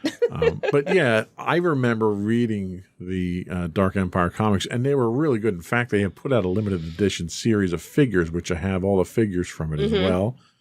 And the artwork is gorgeous in it. So if you get a chance, go back and read it. Even if you get the digital versions of it, it made for a very interesting take on what an alternate version of Darth Vader's story could have been too, which was really good. And it also lends a little bit of credence to the Rise of Skywalker and the resurrection of the Emperor. You can kind of see where elements of that storyline for the movie came from the expanded universe. Okay. It was executed in probably the worst possible way imaginable. Had they just stuck with the story from the comics, it would have been awesome. But they didn't. So anyway, Dark Side Luke Skywalker. Okay. And that's it for our Tales from the Edge of the Galaxy. We'll be back in a minute with our entertainment news.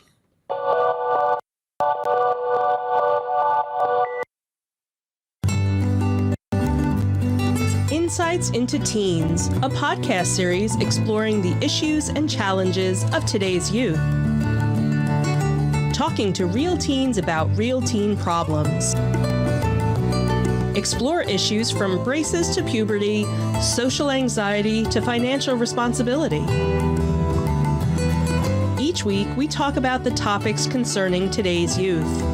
We look at how the issues affect teens, how to cope with these issues, and how parents, friends, and loved ones can help teens handle these challenges. Check out our video episodes on youtube.com/insightsintothings. Catch our audio versions on podcast.insightsintoteens.com or on the web at insightsintothings.com.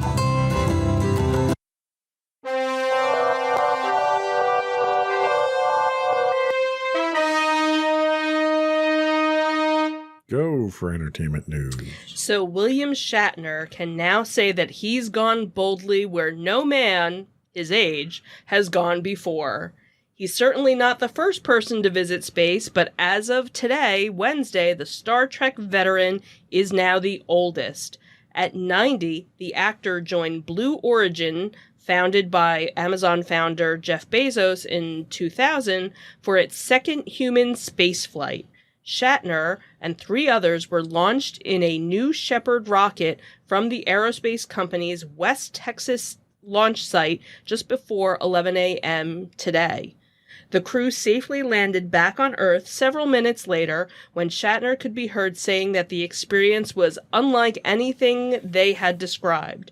All 4 passengers on board gave a thumbs up to the recovery crew upon landing to indicate that they were okay. Bezos greeted the passengers with a double thumbs up outside the landing capsule, followed by the passengers' family and friends who cheered and applauded.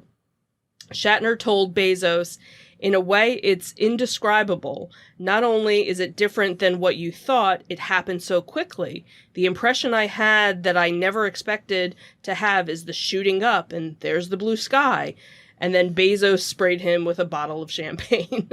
Everybody in the world needs to do this. Everybody in the world needs to see it, Shatner continued. It was unbelievable. The little things, the weightlessness, but just to see the blue color of the sky whip you up, and now you're staring into blackness, and then it's gone. It was all so moving. This experience did something unbelievable.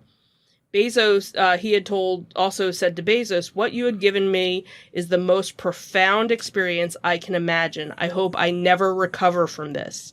Shatner is obviously best known as playing Captain James T. Kirk in the Star Trek franchise, and he had said in a press release on October 4th, they had heard about space, for a long time now, and he was taking the opportunity to see it for himself. But Shatner also admitted to being very nervous to go up into space. He said, "I'm terrified." During New York's Comic-Con last Thursday, according to Space.com, he said, "I know, I'm Captain Bloody Kirk, and I'm terrified." The launch had actually been scheduled for Tuesday, but forecasting high winds prompted a delay to the following day. Blue Origin announced prior to the launch that it would only last just about 10 minutes, with the fully automated capsule reaching a maximum altitude of about 66 miles before parachuting back into the desert. Along with Shatner, the spaceflight passengers in Blue Origin's second human spaceflight included Blue Origin's Vice President of Mission and Flight Operations, Audrey Powers, a former NASA engineer and tech entrepreneur, Chris Bawaizen, and the founder of a clinical trial software company, Glenn DeVries. The latter 2 passengers paid for tickets on the flight. Blue Origin has not publicly disclosed the price of the tickets, though Bezos has previously said the total of tickets sold were nearing $100 million. So this is cool, okay? I'm not going to take anything away from Shatner for this. I mean, the man's 90 years old, and he just got shot into space on a rocket. Yeah. Now, it's important to point out, this wasn't an orbital shot. Mm-mm. This was a ballistic trajectory up and down. Right. Which in and of itself is impressive that we can do this with common regularity now when Right. you think at the beginning of the space race, we couldn't even manage something To like get this. anything up. Right. Let alone come back down. Right. You know? And it's funny you use that terminology given what the rocket looks like. And I'm sure everybody that's listening knows what it looks like. Yeah, we didn't show a picture. We didn't need to show pictures. But this is a gimmick. This is doing absolutely nothing for space tourism. It's doing nothing for space exploration or technology advancements. Nothing. We've been able to do this for quite some time now. And these little jaunts up and down are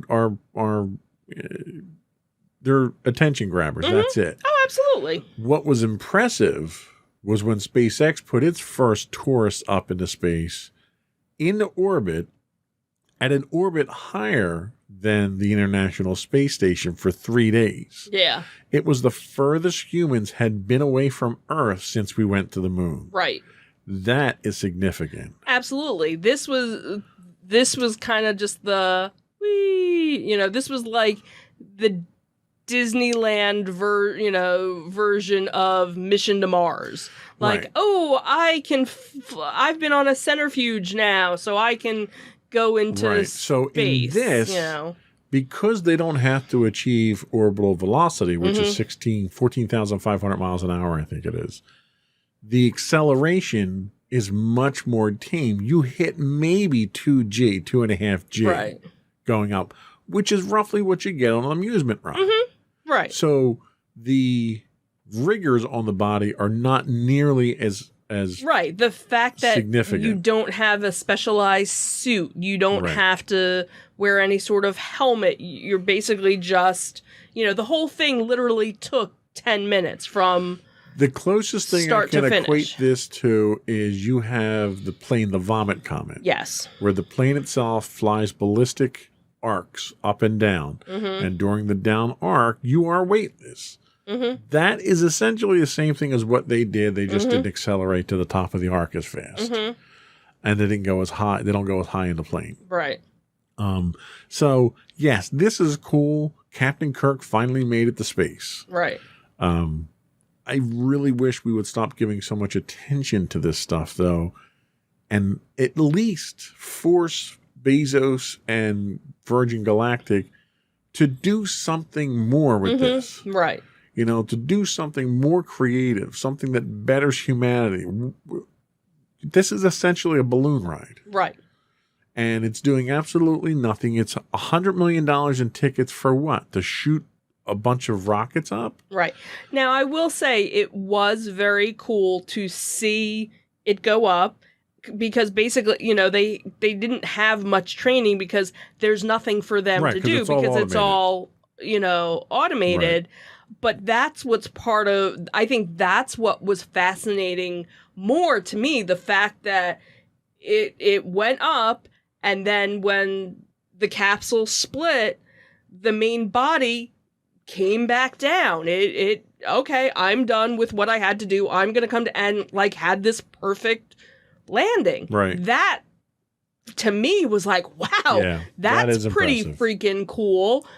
That's where I would love to see them advance it more. Like, Yes. okay, now that you can get people up and this part can come back, now you need to do other stuff out in space. Yes. Like, go beyond the whole, okay, cool, you've been in space now. I'm And, totally with you there. yeah, great. This is something everybody should see. Okay, when it's not millions of dollars. Right. And people, I don't think I would ever want to do it because I'm not a fan of flying in general. Right. No, I'm with you. So part of me's going, okay, well, it's only 10 minutes, You figure when you take off in a plane, it takes about, 3 or 4 minutes to get to the altitude, and then by the time you're coming back down, I don't know, that landing was kind of, woo! Yeah. That was a little jarring too. Yeah. No, I'm totally with you on that. Yeah, one. yeah. So, But yeah, I think it was cool, and I'd like to see more of it, but I like to see it be a little bit more advanced. So moving on with our geriatric portion of the show here. So Lady Gaga was thrilled that Tony Bennett had recognized her during the pair's final performance together at Radio City Music Hall in August, according to a 60 Minutes interview on CBS. The 95-year-old singer has been battling Alzheimer's disease since 2016. Both Bennett's family and Lady Gaga had shared details of his battle with the debilitating disease during a CBS special which aired the other week on 60 Minutes. The special included a one-on-one interviews and clips from Bennett's final performance. Lady Gaga revealed that during the first few weeks, the two had spent time together since COVID-19 pandemic had begun. Bennett referred to her as sweetheart, and she was unsure if he actually knew who she was. But then she walked out on stage during their final show together, and it was heartwarming to see that he recognized the singer. When Gaga walked on stage, she greeted him with, "Hey, Tony," as the crowd cheered, and Bennett exclaimed, "Whoa, Lady Gaga!" She appeared incredibly delighted by his response, bent over in laughter before twirling around on stage in a golden dress, after which he added, I'd like that, do it again." So Lady Gaga continued to twirl before approaching Bennett for their duet. She said that was the first time that Tony had said my name in a long time. Unfortunately, memory loss is a key aspect of dementia, and Alzheimer's is the most common cause of dementia and affects an estimated 60 to 80% of all people with dementia. Despite his diagnosis, Bennett continued to perform and sing and remembered Gaga for his final show. "I had to keep it together because we had a sold-out show and I have a job to do, but I'll tell you, when I walked out on stage and he said, 'It's Lady Gaga,' my friends saw me, and it was very special to me," she had said. Bennett doesn't let his disease get in the way of performing and making music that everybody loves. When that music comes on, something happens to him. He knows exactly what he's doing, and what's important for me, actually, is just to make sure that I don't get in the way of that, Lady Gaga had told CBS. The two have a strong relationship and first collaborated on Bennett's album Duets 2 and then on their co-album in 2014, Cheek to Cheek. They recently joined forces on what will be Bennett's last album, Love for Sale, according to People. Bennett's wife Susan also opened up about her husband's Alzheimer's battle during the special. She says, "He recognizes me, thank goodness. His children, and we're blessed in a lot of ways. He's very sweet. He doesn't know what he has." Backstage during the show, Susan was seen watching Lady Gaga's set with Bennett and reminded that he was going out to perform that evening as well. But as soon as the curtain rose to reveal Bennett on stage, he seemed like his old self again. Once he saw the audience and he raises his hands, we knew everything was going to be okay because he became himself and it just turned on like a light switch.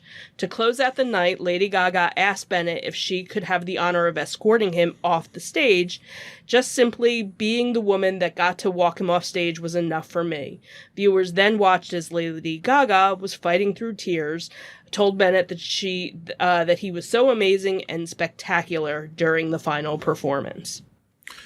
And it is amazing that given the condition that he has, that he can continue to perform the way he does. Yeah, and when the original airing of the show, of the 60 Minutes piece aired, I actually had missed it. I knew it was coming up and I ended up missing it, so I found it online, and when I saw the article talking about it, I wanted to watch it, and it was just... It was so sad in a way because you saw him just sitting there, like kind of in a trance because he didn't know what was going on.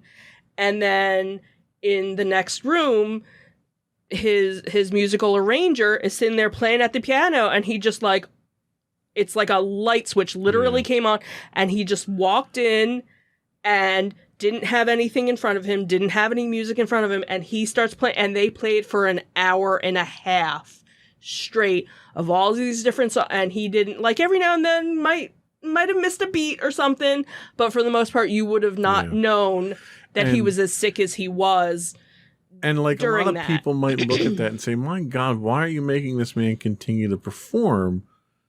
Until you realize that it's that performing that brings the man back out. That's exactly what they were saying, is that, you know, at the time when they had talked about and I guess they were doing 2 nights for this concert, and they're actually they had taped it, so the concert is actually going to be played I think later this year on CBS as a special. And when they had booked it, they had actually booked it before the pandemic. And he, you know, wasn't as sick. And of course, as time went on, it was like, well, do we cancel it? Do we not? What do we do? You know, but they kept rehearsing with him and he seemed to be okay. And that's when Lady Gaga was talking about how they got together and he would call her sweetheart. He never called her by name, where he always knew her name beforehand. And you know, they kept rehearsing. They finally got the dates. They were very, very nervous. Hi, kitty. They were very nervous about it. And as you know, and his wife, you know, was talking about, she's walking him on stage. You know where you're going, right? And he didn't really know. But as soon as the music came up and the curtains open, again, it was that light switch came on where... Like his brain was just so hardwired over so many years of performing that's the pattern that he falls into when the music starts. Absolutely. And you almost hate to see that taken away from him by not performing anymore. And that's what you kind of see with some Alzheimer's patients or patients with dementia. There's that thing that... Like there's almost like there's a groove in the brain that you fall back into. You know, you find music happens to be a big trigger for some of them, where, you know, a favorite song or something, or if they were an artist, you know, you give them a paintbrush and they kind of, you know, that part of their brain still function. It's just that everything else is just so clouded, you know, around it, you know, the disease. And I saw the clip where, you know, Tony says, there's my friend Lady Gaga. And you can tell she was ready to just burst into tears because it was like, oh my God, he actually knows, you know, who I am. So I'm looking forward to, you know, to seeing the special. Yeah. So good story. That's it for our entertainment news this week, which is good because it got a little too emotional there. Let's move right along. We still have a show to finish up here ourselves. We're going to take a quick break and we'll come back with our insightful picks of the week.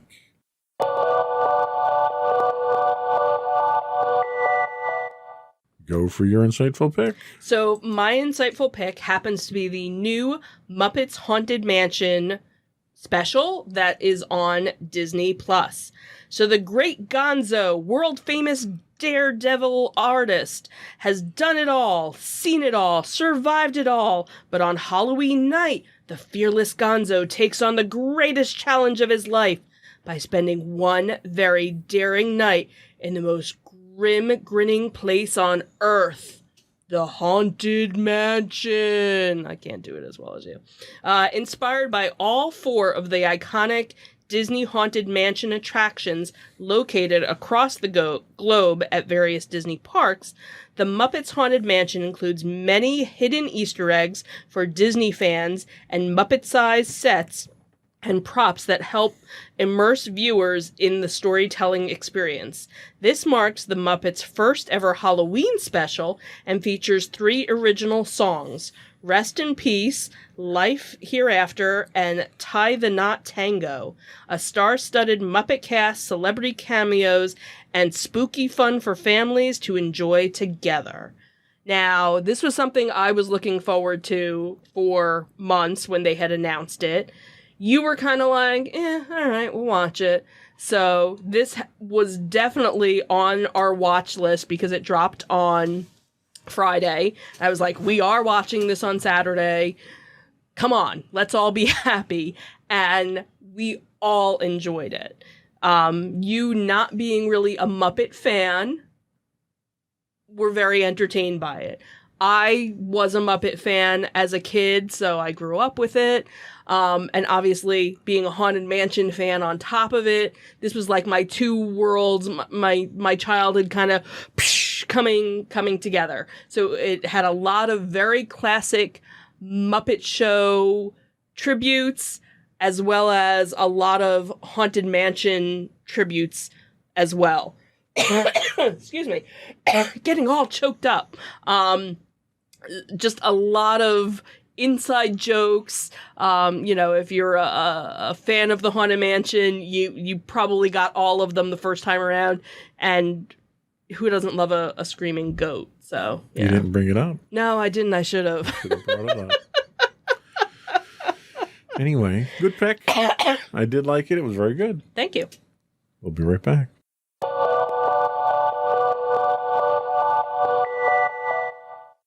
So my pick this week is an interesting documentary. How to Become a Tyrant on Netflix. I was inspired by recent political things. Ruling with an iron fist requires an aspiring dictator to know the playbook for absolute power, as history's despots prove in this sardonic docuseries. A 6-episode political documentary series narrated and produced by award-winning actor Peter Dinklage explores what's needed to be a tyrannical leader based on history's best examples of tyrants. Each episode explores a specific aspect associated with successful dictators and cites specific examples from Hitler to Stalin. Interested in becoming a tyrant? There are rules, and the playbook for a rise to dictatorship starts with one of history's most brutal, with Adolf Hitler. Once you've secured your place at the top, now the challenge is maintaining power, which means watching your back. Nobody did that better or more ruthlessly than Saddam Hussein. But dictatorships are about controlling the population. When keeping your population under control, is it better to be loved or feared? Idi Amin certainly thought he knew the right answer to that question. The truth can often get in the way of a tyrant, which we learned under our previous administration, which is why controlling the truth and any information supporting that truth is key. The series explores that aspect of tyrants as well. Through public relations spin, revisionist history, and censorship, Soviet autocrat Joseph Stalin found a certain flexibility with the truth useful. Civil liberties are another impediment to dictators, something else we saw in the last 4 years. Free speech, right to assembly. Rebel-turned-dictator Muammar Gaddafi realized that civil liberties had to go when reshaping society, but he got soft. The ultimate goal, though, is to rule forever, or at least to have your dynasty rule forever, which we saw in the last administration, too. Seizing power is hard, but keeping it is harder. In North Korea, the Kim dynasty unlocked the secret to ruling forever. They just declared themselves gods, which we almost saw in the last administration. So the show is really the ultimate in dark humor applied to politics. Much of the lessons are tongue-in-cheek looks at history's worst leaders and how they were able to muster and maintain control of their countries. The most disturbing thing of the documentary was the similarity in tactics exposed by so many other monsters in history and what we saw in our own country with the political rise of Donald Trump. By the end of the first episode, it's clear that this series is a cautionary tale of modern times and today's questionable political leadership told through the eyes of a historical retrospective. It doesn't take a university professor to see the point the show is driving home, that the United States lived through our own brush with a tyrant who exhibited most, if not all, of the traits associated with history's worst tyrants. It's an entertaining and educational look at all the warning signs to avoid another Trump presidency and should be shown to every classroom in the country. The sad thing is, as dramatic and realistic a call for help that it is, there's still a segment of the population that will still blindly fall in line behind the next wannabe tyrant, just like so many other countries did with the subjects of this documentary series. I didn't get too political there, did I? No, not at all. I didn't think at all. I thought I was pretty neutral there. No, I think you were. Totally. So that is my pick for this week, How to Become a Tyrant on Netflix. And we'll be right back.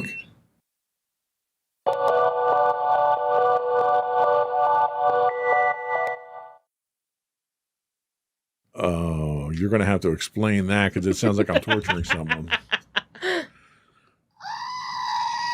So what is that? So this is our screaming goat. Okay, so why is the screaming goat so significant? Give us a walkthrough. You're going to have to watch the Muppets Haunted Mansion to know. No spoilers. No spoilers. So once you Hold up to the mic. So obviously this isn't the goat from Right. it. It just happens to be something that we picked up at Dave & Buster's, and we had a good laugh with it because we knew, the significance of it. Maybe next week we'll come back and we can explain the joke. Maybe. We'll see. Maybe. We'll see. We'll see.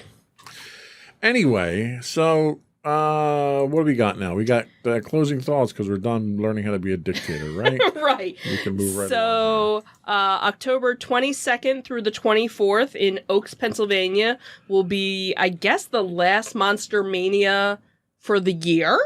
Well, the year's almost over, so it's true. okay. Yeah, so it's okay. This is the first time they've ever been to this location. Unfortunately, we won't be able to go that weekend. So if anybody that's listening does go, This marching band thing's really starting to cramp our style when it comes to conventions. Sorry. So let us know how it is. What it's like, because obviously we've been to numerous things at that location, but never Monster Mania. Also that weekend, if you are in the Baltimore area, Baltimore Comic Con is back, and it is October 22nd through the 24th as well, located, not too far from the Inner Harbor area. Beautiful area there, by the way. Beautiful area. Definitely a much more comic-centric. Right. Whereas like Monster Mania, there's monster stuff, but there's lots of vendors and things like this. With Baltimore, when we went, of course, it's been many years. Been a long time. It was definitely much more artist centric. Yes. And then in December will be Ocean City Comic Con. So we got multiple states here. And that'll be, it's a one day. It's December 11th from 10 to 5. And that is in Ocean City, Maryland. So technically, Ocean City and Baltimore are in the same state. Oh, yeah, that's true. Yeah. Yeah, forgot. Geography, not our strong point. Well, whatever. It's been a long week. I think that's all we had, right? Yep, that's it for now. Before we do go, I do want to once again encourage you to subscribe to the podcast. You can get, audio. You can get audio versions of the podcast listed as Insights into Entertainment. Video versions of all of our podcasts are listed as Insights into Things, available on Apple Podcasts, Pandora, Spotify, Castro, Stitcher, Google. Stitcher's on there twice. I got to take that off of there. What else? Podbean, Buzzsprout, etc., etc. Anywhere you can get a podcast. Right. And we would also encourage you to reach out to us and give us your feedback. Which list are you going to look at here to read? We'll see. You can email us at comments@insightsintothings.com. You can find us at Twitter at insights_things. We're on Facebook at facebook.com/insightsintothingspodcast. We're on Instagram at instagram.com/insightsintothings. You can get audio versions of this podcast on the web at podcast.insightsintoentertainment.com. You can find video versions at podcast.insightsintothings.com. You can also get high-res versions of our shows on YouTube at youtube.com/insightsintothings. You can find us on Twitch at twitch.tv /insightsintothings, where we stream 5 days a week. When I think of it, yeah. We stream if whenever. I'm in the office, it's, Whenever. Yeah, I'm trying to stay faithful to it, but 5 days a week pretty much. Or you can get links to all that and more on our official website at www.insightsintothings.com. And that is it. Another one in the books. Have a good week, everyone. Bye. Bye.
Insights into Teens, a podcast series exploring the issues and challenges of today's youth. Talking to real teens about real teen problems. Explore issues from braces to puberty, social anxiety to financial responsibility. Each week, we talk about the topics concerning today's youth. We look at how the issues affect teens, how to cope with these issues, and how parents, friends, and loved ones can help teens handle these challenges.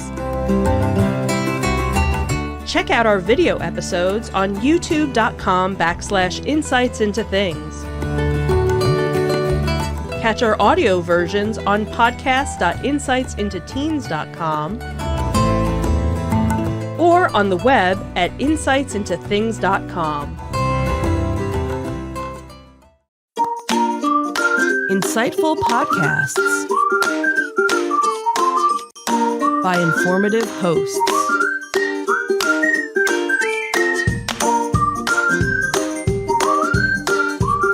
Insights into Things, a podcast network.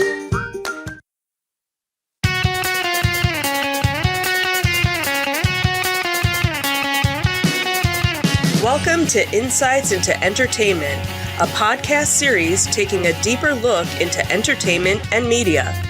Your hosts, Joseph and Michelle Whalen, a husband and wife team of pop culture fanatics, are exploring all things from music and movies to television and fandom.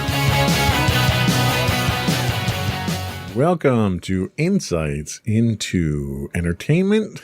Gotta remember what show this is. It's all a blur. This is episode 128, DeVito, Delays, and Disney Plus Days. I'm your host, Joseph Whalen, and my creative and colorful co-host, Michelle Whalen. Hi, everyone. How you doing today, dear? I'm doing okay. How are you? I'm doing well. So we are on the eve of All Hallows Eve, right? Yes. And you are dressed for the part? This is really kind of more like an everyday outfit. Not I really unusual. don't.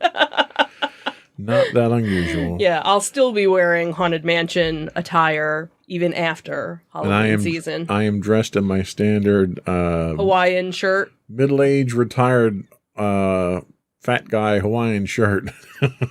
Hey, let me just say, the band kids notice, when you don't wear a Hawaiian shirt because you are now known as the guy that's always in a Hawaiian shirt. So that is true. Yeah. We did have a fun band event this week. We did our trunk or treat with them this week. Yeah, and this was our first time ever participating. We've gone to trunk or treats, and we've always wanted to participate in one, and we never really had the opportunity.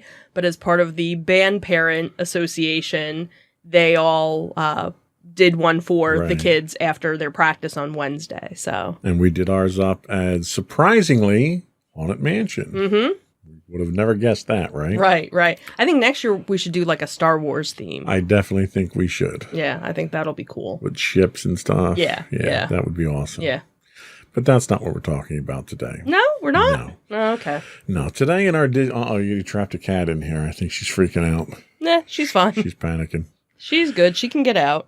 Today in our Disney Detective, Danny DeVito will be visiting the mansion, plus delays and more delays in store for Marvel and Disney movies. In our Tales from the Edge of the Galaxy, maybe that galaxy far, far away isn't as far as we thought. And Boba gets a special for Disney Plus Day. And for our entertainment news, we're finally getting History of the World Part 2. Mel Brooks promised it decades ago, but we're finally getting it. And Monster Mania in time for Halloween. And as always, we'll finish up with our insightful picks of the week and some afterthoughts. Before we do that, though, I would want to invite our listening and viewing audience to subscribe to the podcast. You can find audio versions of this podcast listed as Insights into Entertainment. You can find video versions of all the network's podcasts listed as Insights into Things. We're available on Pandora, Castro, Stitcher, Podbean, Buzzsprout, Apple, pretty much any place you can get a podcast these days. I would also invite you to give us your feedback. Let us know how we're doing. Give us show suggestions. Give us your, we like to talk about the various toy shows and pop culture conventions that are going on. Give us your suggestions. What's going on near you? We'll talk about it and plug it on the show. You can email us at comments@insightsintothings.com. You can find us on Twitter at twitter.com/insightsintothings. On Facebook, which isn't Facebook anymore. You can find us at facebook.com/insightsintothingspodcast. We're on Instagram at instagram.com/insightsintothings. Or you can get links to all of those wonderful things, plus more, on our official website at www.insightsintothings.com. Are we ready? Let's go. All right.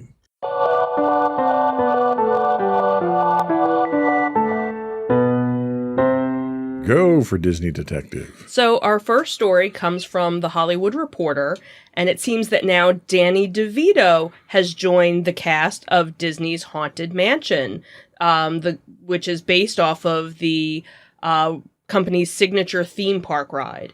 So DeVito, whose last big screen appearance was in 2019's Jumanji: The Next Level, boards a project that has already mentioned that Lakeith Stanfield, Tiffany Haddish, Owen Wilson, and Rosario Dawson are on the call sheet. Now, I don't remember hearing about Rosario Dawson being added to the list, so we might have missed that somewhere along the way. So she's part of the cast as well. So obviously the details of the story and the script are still being kept deep in the bayou, as they say. So the film, from all that we really know right now, is that the film follows a mother and her son who come across a mansion that is more than it seems, being orbited by various characters key to undressing the spooky mystery. What we do know, DeVito will play a smug professor. Dan Lin and Jonathan Elrich, who produced Disney's billion-dollar grossing live-action remake of Aladdin, are producing this via their Ride Back banner. Obviously, for those who don't know, DeVito is a veteran comedic actor who has more than 100 credits, ranging from his seminal 1970s TV series Taxi to major roles such as Romancing the Stone, Batman Returns, and appearing for the last 15 years in the long-running comedy It's Always Sunny in Philadelphia. Yeah, it's kind of amazing the career that he's had. Mm-hmm. And to see the range of talent that he's displayed over the years. Yeah. But it's kind of exciting, I think, to see him on this project here because of what he brings to everything that he's a part of. Mm-hmm. And he's already part of the Disney family. He voiced Phil in Disney's Hercules animated. Oh, right. So he's already part of Disney lore. So it'll be interesting to kind of see what crazy character he, is. Is he a ghost, or is he, someone that's helping to find these ghosts or, figure it out? So he's such a versatile actor. He comes in and every part that he plays, he literally becomes that part, and he's so convincing in everything that he does. So I'm excited to see him in this one here, and hopefully the story itself is going to, keep my attention, I guess. Yeah, and it sounds like they're trying, and especially when you have the production crew, that they've been having hit after hit, and I think they know that the first one wasn't what they wanted it to be. Mm-hmm.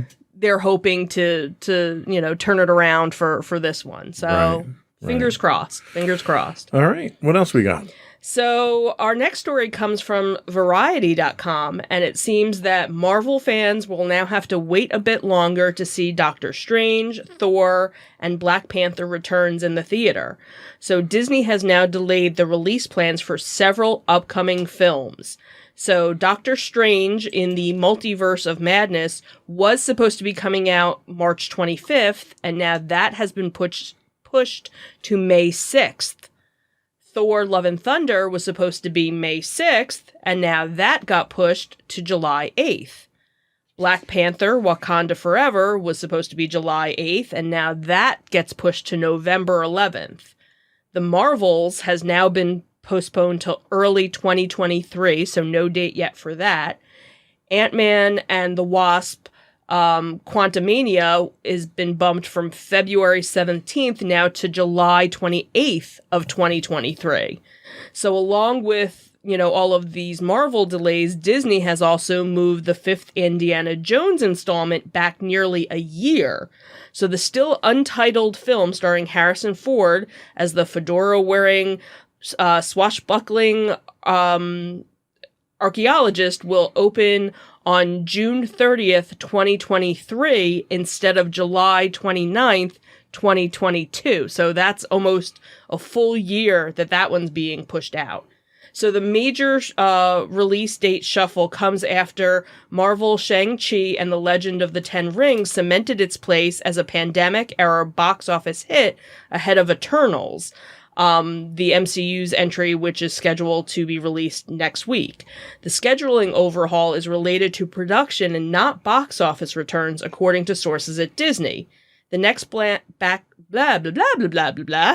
next Black Panther entry, for one, is still filming in Atlanta, and since Marvel has become an interconnected and meticulously planned universe which spans dozens of films and several new TV series, any production delay causes a domino effect for basically the rest of the franchise. So because you have a delay on one, everything else kind of gets pushed back.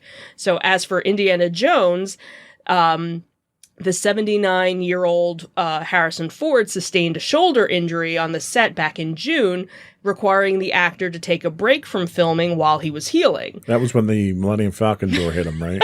No, that was years ago. That was a different one, okay. So even though they were able to still continue filming certain things, there were limited amount of things that they could do without him. Since then, he has obviously recovered and has returned on the set. So that kind of hurt the project being pushed a little bit forward. So now there were 4 untitled 2023 movies from Marvel, 20th Century, and Disney Live Action Division that have now been removed from the calendar completely. So while one untitled Marvel movie was relocated from December 10th to December 3rd of 2023. So a lot of shuffling going around because they made this whole thing. I guess it was during the summer where they had these are all the things that are coming out from Marvel, it almost sounded like there was something like almost every other month that was coming out. And now it's like, oh yeah, none of that's coming out. We're just kind of pushing everything back. So obviously COVID-19 has shaken up the way studios release their biggest movies, with many major tentpoles bucking tradition to land simultaneously in theaters and on digital platforms. So after putting Black Widow and 101 Dalmatians prequel Cruella and Raya and the Last Dragon on Disney Plus the same day as the theatrical release, the studios, basically reaffirmed the commitment to the big screen for now, because there are a lot of studios now that don't want to do that. You still have HBO Max that's been releasing things the same time as the theater, but I think Disney now has kind of stepped back from it. So it'll be interesting to see what happens, going forward, if more delays are going to happen or if they're going to be able to stick to these schedules.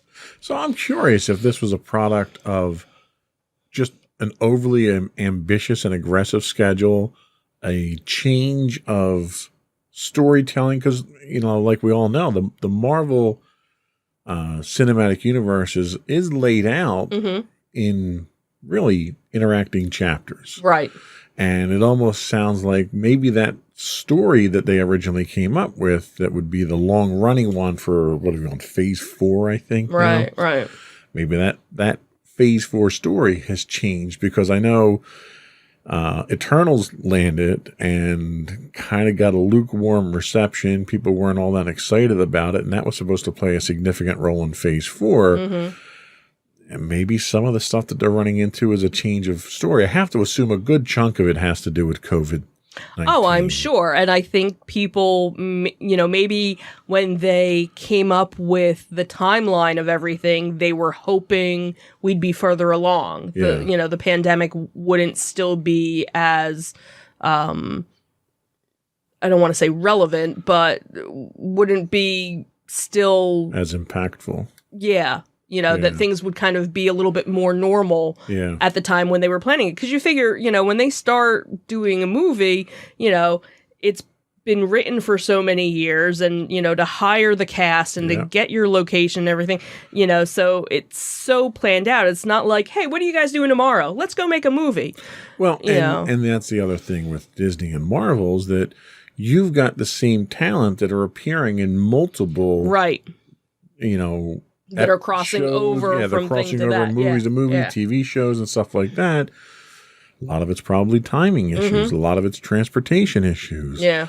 I have to think a good chunk of it is probably part of the production release philosophy these days now too. When they started releasing things during the pandemic on Disney Plus, nobody thought that was going to be an outlet. Right. Disney Plus was always going to be that either direct to DVD style market or that post after it's been release. So that kind of changed philosophies. The lawsuit with Scarlett Johansson and Black Widow probably changed things as well. Yeah.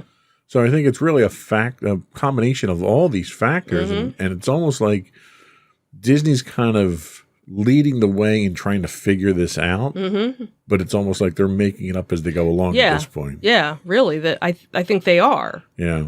So we'll see. I mean, you don't want to push Indiana Jones too long. I mean, Harrison Ford's kind of getting up there in age, 79. You figure at this rate, he'll be 80 by the time, it's released. Yeah. It's released. So, hey, great that he can still do all this stuff at 80, but...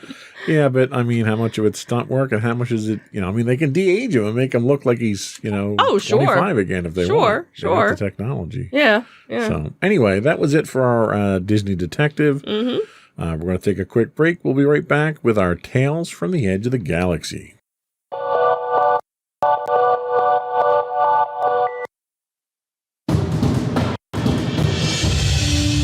For over 7 years, the Second Sith Empire has been the premier community guild in the online game Star Wars: The Old Republic. With hundreds of friendly and helpful active members, a weekly schedule of nightly events, annual guild meet and greets, and an active community both on the web and on Discord. The Second Sith Empire is more than your typical gaming group. We're family. Join us on the Starforge server for nightly events such as operations, flashpoints, world boss hunts, Star Wars trivia, guild lottery, and much more.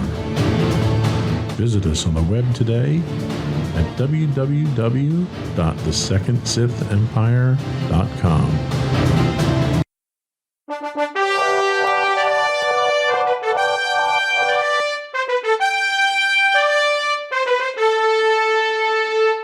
Today in our Tales from the Edge of the Galaxy, Star Trek icon William Shatner shares a sweet exchange with Star Wars' Mark Hamill about going to space.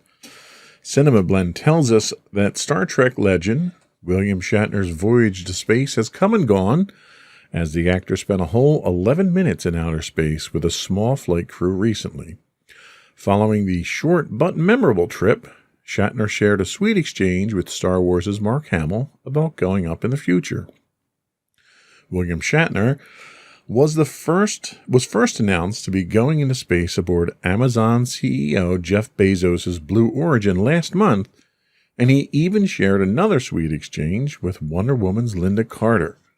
Just days before the launch, Shatner admitted he was nervous despite his years playing Star Trek's Captain Kirk. Now that he's done it, he's giving advice to Star Wars icon Mark Hamill on Twitter over the possibility of doing the same.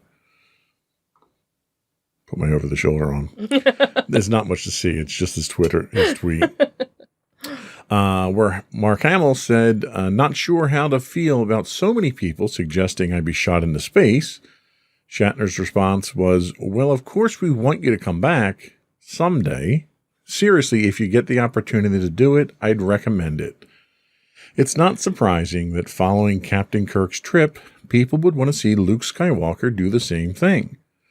It's so great seeing how enthusiastic William Shatner is about going to space, considering he was pretty nervous about it, though who wouldn't be? It's definitely a rare experience, and maybe one that Hamill would enjoy. It would be fun if both actors could head up into space together, so fans could get a Star Trek Star Wars crossover of sorts. Even though William Shatner's trip lasted less than 15 minutes, it seems to have changed his life for the better. The actor became the oldest person launched into space at 90 years old, and he's still doing pretty well. One thing is for sure, William Shatner heading to space at the age of 90 certainly gives the impression that making a quick trip above the atmosphere isn't too dangerous under the right conditions, even if there are no guarantees. Then again, the 70-year-old Mark Hamill didn't actually indicate that he's planning on a trip to space or even considering it. Who wouldn't have some questions if throngs of people start wanting to send you quite literally off the planet? Mark Hamill's legacy as Luke Skywalker pretty much guaranteed that Star Wars fans would encourage him to give it a shot if it was ever possible. And Star Trek fans undoubtedly had fun with William Shatner doing it. Only time will tell if Hamill gives space travel a shot, but the odds seem pretty good that more and more celebrities will at least consider making the journey to space. I don't know. I'm not sure I want to risk Luke Skywalker going up on a Jeff Bezos rocket. Yeah. Obviously, it seems to be safe, but obviously, just getting in your car each day to go to the grocery store, you're taking a chance. Sure, yeah. So I don't know. I'm kind of liking being on the planet, but yeah. Well, and I'm a Star Trek fan and a Star Wars fan, and I wasn't particularly pleased to see that William Shatner is going to be taking that chance. Right. I've read a number of articles about the safety issues. There's a number of people from Blue Origin that came out about some of the shortcuts that were being made and some of the safety concerns that they had in order to accomplish some of the stuff that they're doing.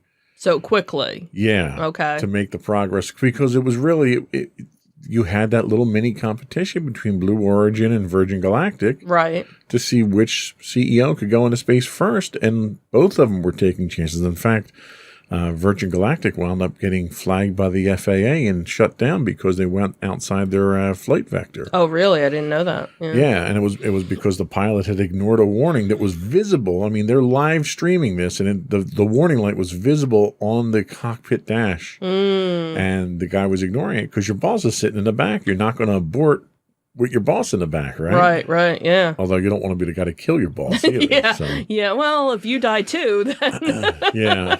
So, but as a result of that, they wound up overburning one of their thrusters, and they came out of their entry window outside of where they should have been. So I don't know. It's like skydiving. It's like, might be fun, but it's not worth the risk to me. Yeah. Yeah. But there are people that they are those adventure seekers that, they want to take a chance. And if they don't end up with a broken bone, then they didn't have a good time. Right.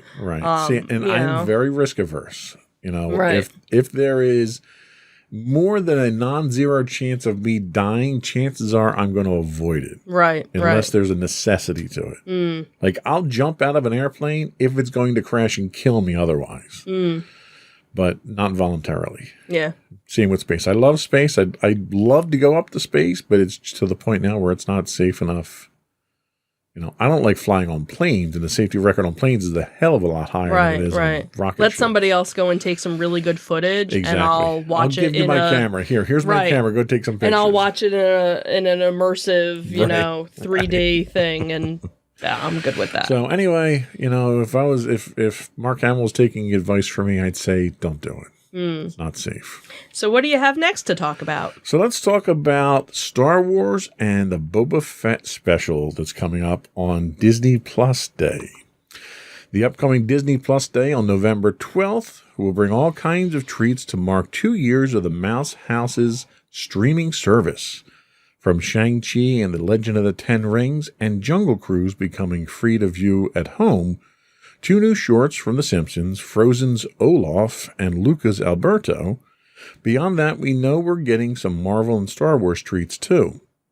One of which is now confirmed to be a special all about the baddest bounty hunter in the galaxy. Ahead of the Book of Boba Fett, a Mandalorian spin-off series which begins streaming towards the end of December, we'll be getting a special all about the guy himself titled Under the Helmet, The Legacy of Boba Fett. The series glimpses, the first glimpses of the episode were teased in a new Disney Plus Day trailer with glimpses of Boba Fett in The Empire Strikes Back, behind-the-scenes footage, and bits of Mando in there too. The special should be a nice primer for the Boba Fett series, which was teased in the Mandalorian Season 2 finale and comes from the Mando showrunners Jon Favreau and Dave Filoni, the 2 guys who could do no wrong whatsoever with Star Wars at this point in time. Pretty much, yeah. They're kind of riding high. This time they're teaming up with Robert Rodriguez, who directed the Fett-centric episode from the last run of Mando. Together, they've cooked up a show with Tamora Morrison returning in the helmet, alongside Ming-Na Wen as Fennec Shand. What else we should expect from the show is currently unknown. We could learn more about it on Disney Plus Day before the first episode drops on December 29th. And you know we love our Disney Plus documentaries of we do. show stuff. They're probably one of our favorite besides, the other content. Yep.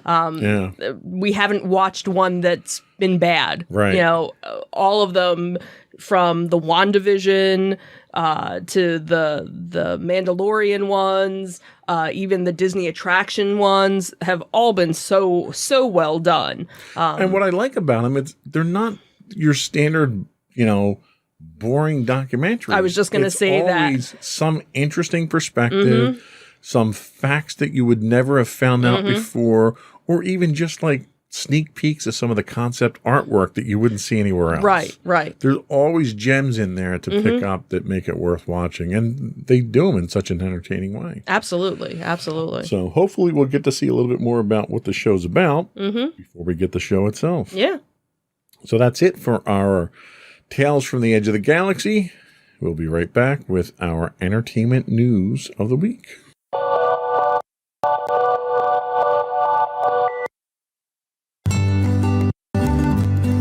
Insights into Teens, a podcast series exploring the issues and challenges of today's youth. Talking to real teens about real teen problems. Explore issues from braces to puberty, social anxiety to financial responsibility. Each week, we talk about the topics concerning today's youth. We look at how the issues affect teens, how to cope with these issues, and how parents, friends, and loved ones can help teens handle these challenges. Check out our video episodes on youtube.com/insightsintothings. Catch our audio versions on podcast.insightsintoteens.com or on the web at insightsintothings.com.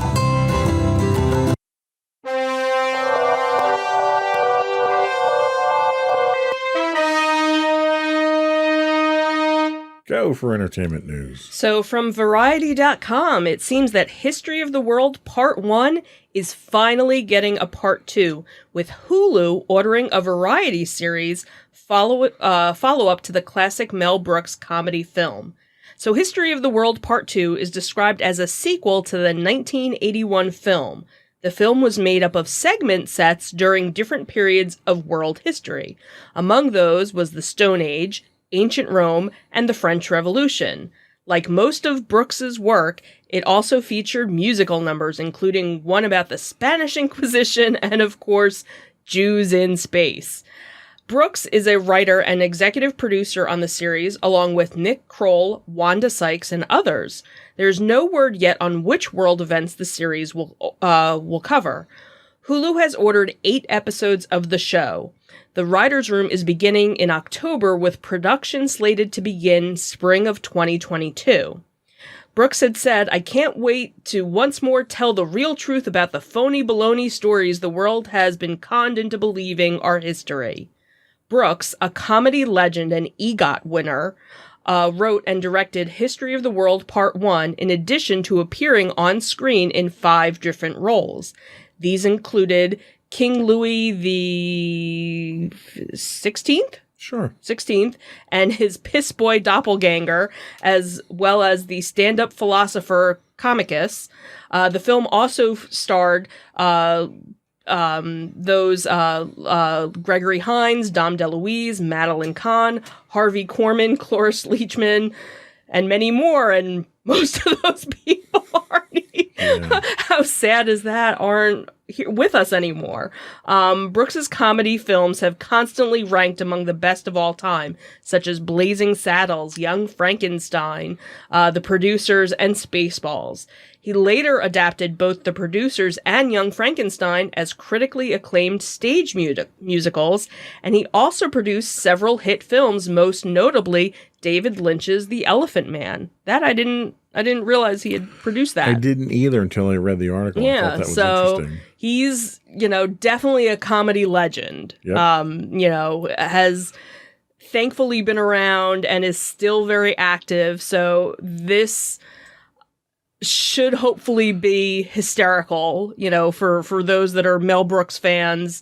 How old is Mel Brooks at this point? He's in his 90s. 90s, easily. Yeah. I think we had looked and he was 91 or 92. Something like that, yeah. And still sharp as a... Amazing. Everything that he's accomplished in his time, and he's still producing as he is. It's just, it's incredible. Yeah, so I'm looking forward to see, because obviously at the end of History of the World Part 1, and I think that was always the joke of it, that it was a Part 1, right, and that there was probably never going to be a Part 2, and they had these little teasers. Right, they had a teaser for History of the World the coming attractions for History of the World Part 2. And it was like, okay, when's this happening? And it was like, no, he went on to do, he did so many other things afterwards. And that's fine. And that's the thing is, so many of his things are parodies of other things that you don't even need them to be a parody because they're so good, on their own and stuff. So the man's a comic genius. And absolutely. And he still has it. So he does, and he gets the credit he deserves. Mm-hmm. Yeah. So definitely looking forward to that. So what's our Halloween story for this? So this kind of worked out. So also from Variety, it seems that The Munsters, we get the first look at Rob Zombie's new movie. So just in time for Halloween, Rob Zombie had shared some of the first photos of the Munsters cast, confirming Jeff Daniel Phillips as Herman Munster, Sherry Moon Zombie as Lily Munster, and Dan Roebuck as Grandpa Munster. The filmmaker wrote, "Since Halloween is rapidly approaching, I thought it was a perfect time to meet the Munsters. Direct from the set in good old Hungary, I present Herman, Lily, and the Count sitting in front of the newly completed 1313 Mockingbird Lane." On June 7th, Zombie had announced that he would be writing and helming the film based on the 1960s sitcom about a family of friendly monsters, and revealed that he would be constructing all of Mockingbird Lane. The film follows the family of monsters who relocate from Transylvania to the American suburbs. It is set at the Universal Studios 1440 Entertainment Division. For months, Zombie has been sharing photos from the set, and most recently he shared some special effects behind-the-scenes images. Zombie has also shared insight on some of the costume design for the film, teasing sketches of what Lily and Herman Munster might actually wear to bed. While the costume design has not yet been revealed, the detailed look obviously included Herman's nightgown, complete with skull buttons, while spiderweb embroidery finishes Lily's floor-length robe. Zombie wrote, "What do Herman and Lily wear to bed? Perhaps something like this." So if you go to the website, you can actually see a bunch of these pictures, and it's very cool concept art to see, and it'll be interesting to see what of the concept art actually makes it into the film. But it's kind of interesting. You have these spider webs and these skull embellishments that, unless you're looking at it, you don't notice that it's there. In another post, Zombie shared a photo of the cast from Herman Monster's head. He wrote, "The clay is out and the sculpting has begun on a very prominent brow for the monsters." Zombie actually began directing horror films in the early 2000s, most notably The House of a Thousand Corpses, The Devil's Rejects, and the 2007 reimagine of John Carpenter's Halloween, as well as its sequel, Halloween 2. Very cool. Now, I'm not sure what your feelings are on this. I mean, I was a big fan of the Munsters growing up as a kid watching I was it. too. That and the Addams Family also. So See, now we didn't get the Addams Family for some reason on the networks that we had. I didn't get to see the Addams Family until I was in my teens. Okay. Well, obviously, when I saw the Munsters, it was all reruns. Well, obviously, yeah. We're not that old. We're not that old, just saying. I don't know how I feel about this. It's like, Well, and I does wonder a if classic it's like that really need to be remade? Well, and I wonder if they're gonna do it. Is it a comedy? Because obviously the show was a comedy, Right. or are they gonna kind of do it a little bit more seriously, or because that's the whole thing. Is Rob Zombie is known He's for not known for comedy, right? Yeah. So I wonder, but how do you make the Munsters not funny, I guess, is, I could see it kind of the way that the Addams Family, when they did the movie versions with Angelica Houston and Raul Julia, that those were big hits.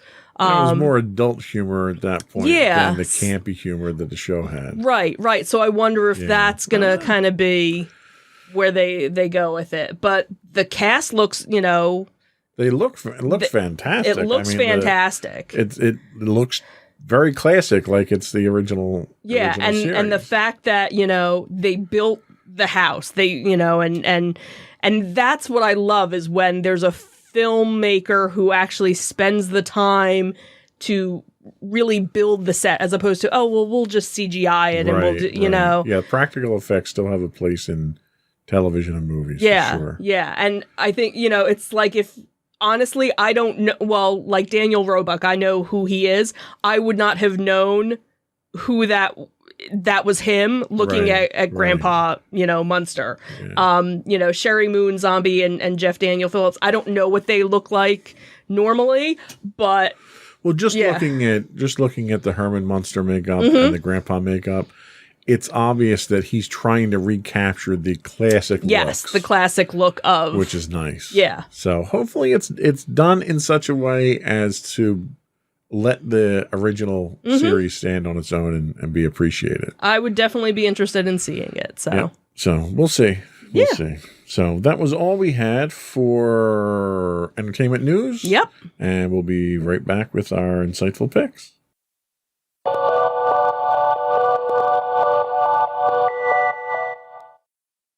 Go for your insightful pick. So my insightful pick is American Horror Story Double Feature.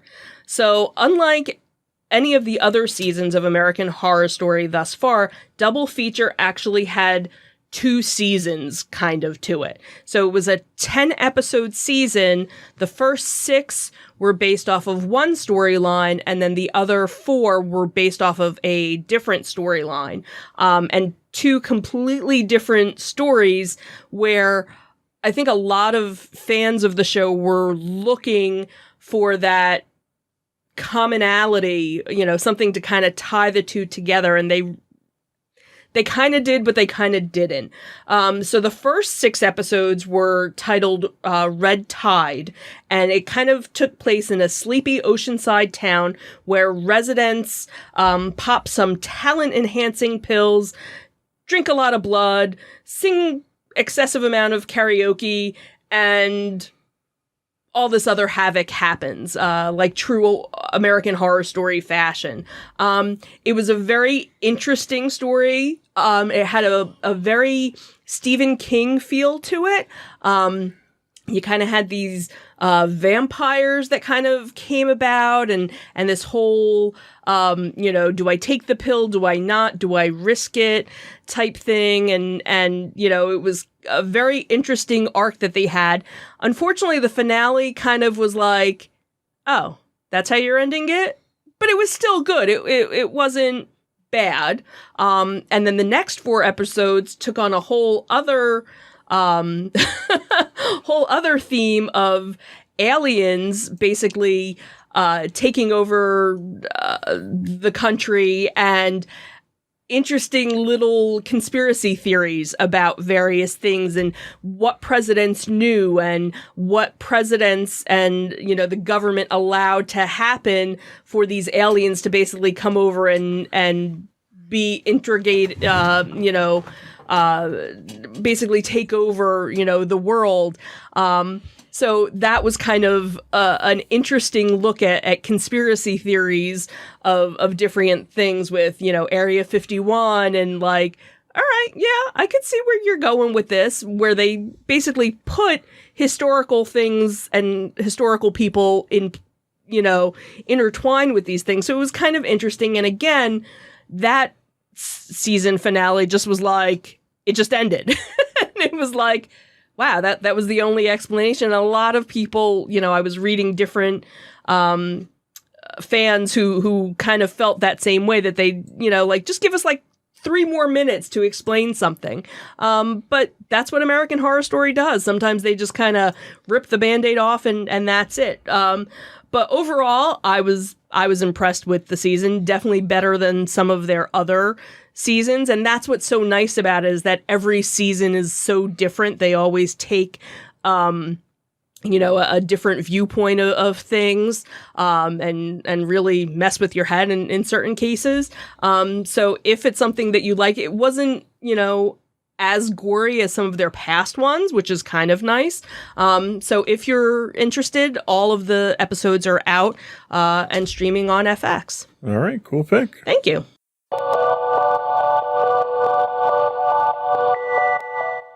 So my pick this week, ironically, and had nothing to do with your pick, is Conspiracy. See, look at that. A Netflix series. Who doesn't love a good conspiracy?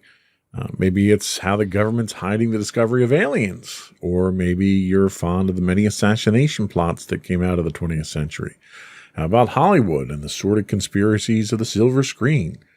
In this 12-episode series on Netflix, skeptics and others discuss widely held conspiracy theories involving aliens, government cover-ups, secret assassinations, and other intrigues.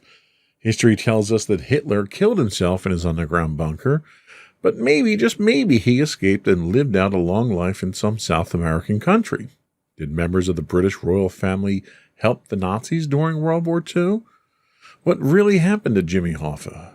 Is the Vatican the easiest place to commit murder? No conspiracy seems to be off limits to this series. In 12 episodes, you'll explore twice as many popular conspiracy theories. Presented in a documentary-style format with testimony from, quote, experts and actual experts, you'll get a refreshing look at both sides of the conspiracy.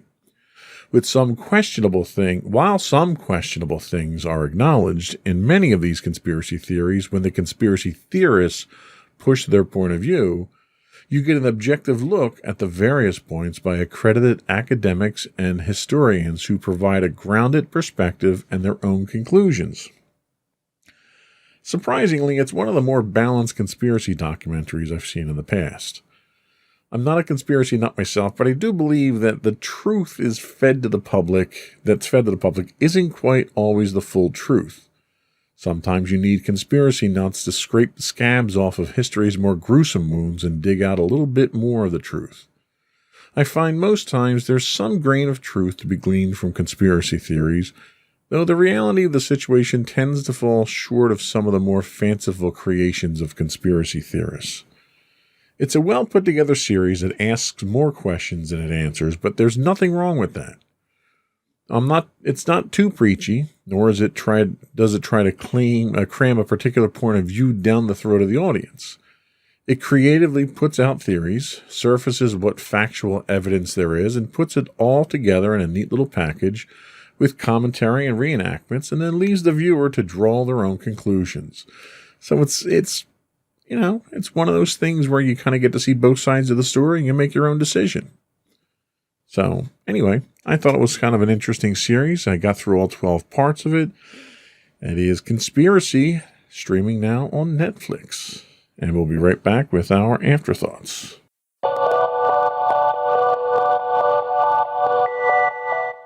So our list is getting short. We're burning through a lot of our shows here. What do we have left? Yeah, so both actually happen to be on the same day. The one is the Ocean City Comic Con. That is December 11th, only December 11th, from 10 to 5 in Ocean City, Maryland. This will be one that we will be attending. We've been looking forward to trying this one for a couple of years, but they used to be, I guess, earlier in the season, I believe is what it was, and we always seem to be away during it. So this is, I guess, their first time bringing it back since the pandemic, right. Which will be nice because it's kind of the end of the Comic-Con season, and also not much, I'm guessing, is going on in Ocean City, Maryland, right. At the time. So should be interesting. So we're planning on making a weekend of that. For those that are in the Allentown, Pennsylvania area, there is the Pennsylvania Toy and Comic Super Show, which will also be December 11th from 10 to 2 at the South Mall, Allentown. This one kind of popped up.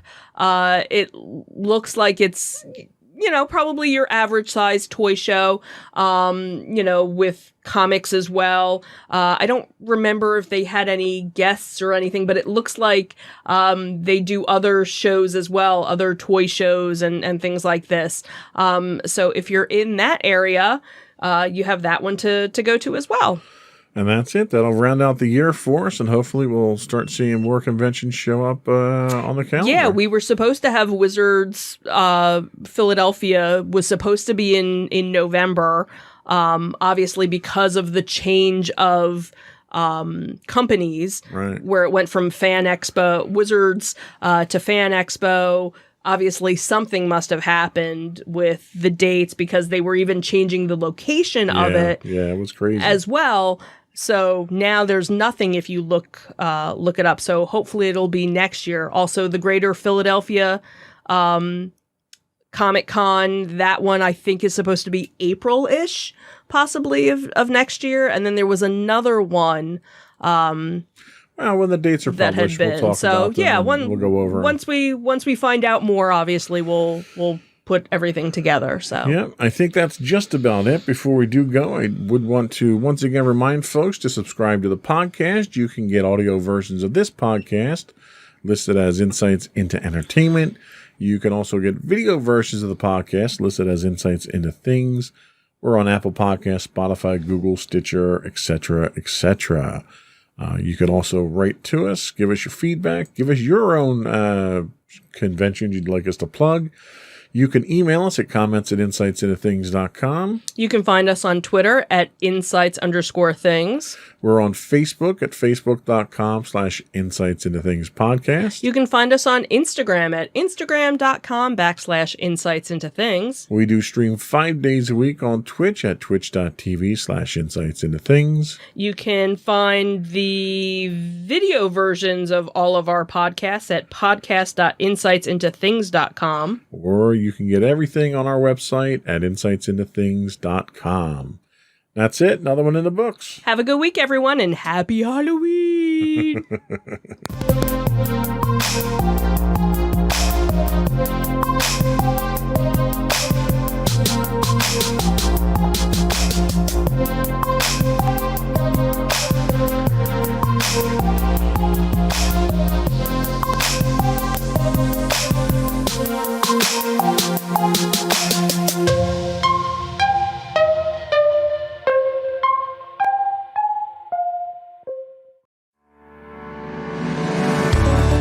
Insights into Entertainment, a podcast series taking a deeper look into entertainment and media. Our husband and wife team of pop culture fanatics are exploring all things from music and movies to television and fandom. We'll look at the interesting and obscure entertainment news of the week. We'll talk about theme park and pop culture news. We'll give you the latest and greatest on pop culture conventions. We'll give you a deep dive into Disney, Star Wars, and much more. Check out our video episodes at youtube.com/insightsintothings. Our audio episodes at podcast.insightsintoentertainment.com, or check us out on the web at insightsintothings.com. Insightful podcasts by informative hosts.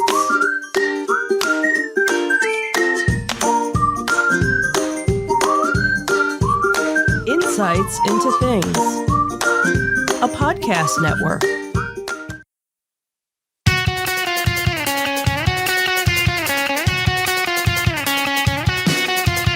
Welcome to Insights into Entertainment, a podcast series taking a deeper look into entertainment and media. Your hosts, Joseph and Michelle Whalen, a husband and wife team of pop culture fanatics, are exploring all things from music and movies to television and fandom.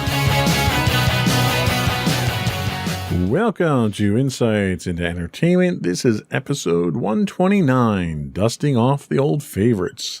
I'm your host, Joseph Whalen, and my dedicated and talented co-host, Michelle Whalen.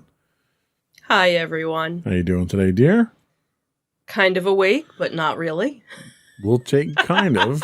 That's better than average, I think, on most days. Yeah. It's been a long couple of weeks. It has. We were off last week, right? Right.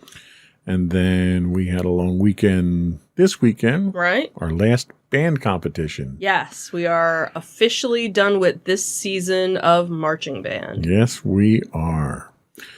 So we will kind of take some time and enjoy it. And right. What's it start up again? In March, I think? Maybe. Probably. Something like that. Yeah. So sooner than we probably expected. We have a little time off. A little reprieve. And really we're not the ones that are, we're more the back and forth. Correct. Getting her there. Correct. So, it's a well-deserved break for her and all the other kids. Although I do have to say I was kind of surprised at the amount of interaction on the parents. Mm-hmm. And it was more than I had originally expected. Well, and not to really get into this because it just so happens that next week that's true on yes. Insights into Teens, you're going to be doing a podcast about marching band. And as I was kind of briefly explaining to somebody, I said it's as rigorous as a sport because there's so much involved with practice and things like that.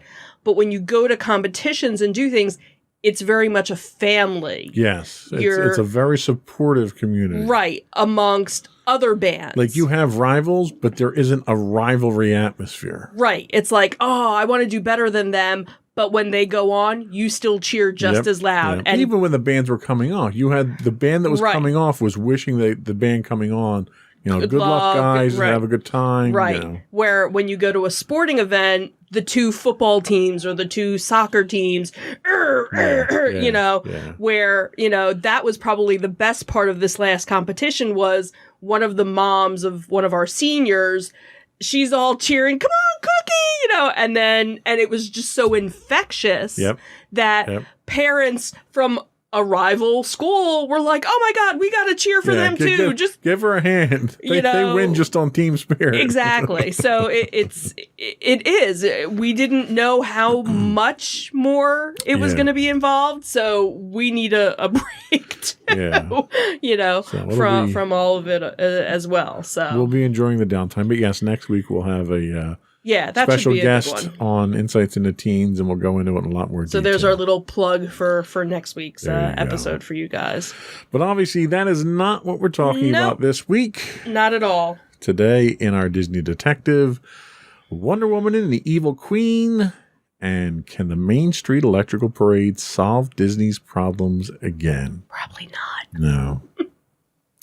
Then in our Tales from the Edge of the Galaxy, an unnecessary origin story for an irrelevant character. It's the camera. The camera's overheating is what it is. Oh, is that what that is? That's what the beep is, and it changes the camera angle here, so I have to figure out what I'm going to do to cool that off. Okay. Anyway, in our Tales from the Edge of the Galaxy, an unnecessary origin story for an irrelevant character. Plus, is there an Old Republic movie in the works? And for our entertainment news, Netflix may be coming to Jersey, and the unfortunate passing of Dean Stockwell.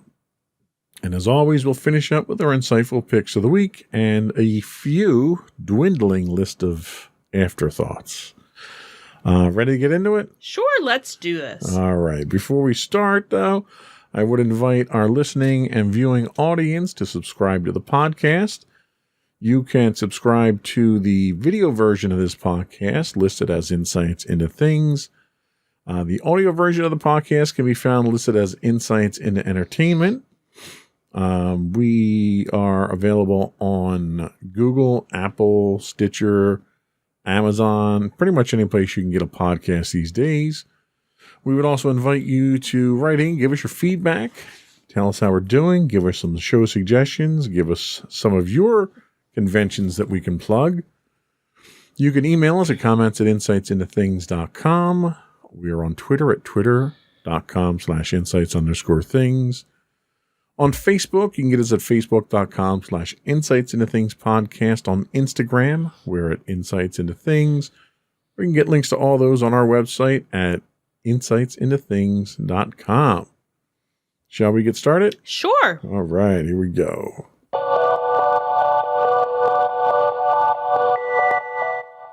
Go for something that I did not push the button for on this side here because I haven't done this in so long. Go for Disney Detective. So it seems that Wonder Woman's Gal Gadot will be playing one of the all-time greatest Disney villains in an upcoming remake. So back in June, it was announced that Disney's upcoming live-action remake of Snow White had found its star to play the title lead, as the production hired Rachel Zegler to play the beloved princess. Now, her name might sound a little bit familiar because she's going to be playing Maria in the upcoming adaptation of West Side Story. So the actor had spent the months since then as the only member of the cast, but now that has changed in a major way. As the news broke that Gal Gadot had come aboard the upcoming blockbuster to play the role of the Evil Queen.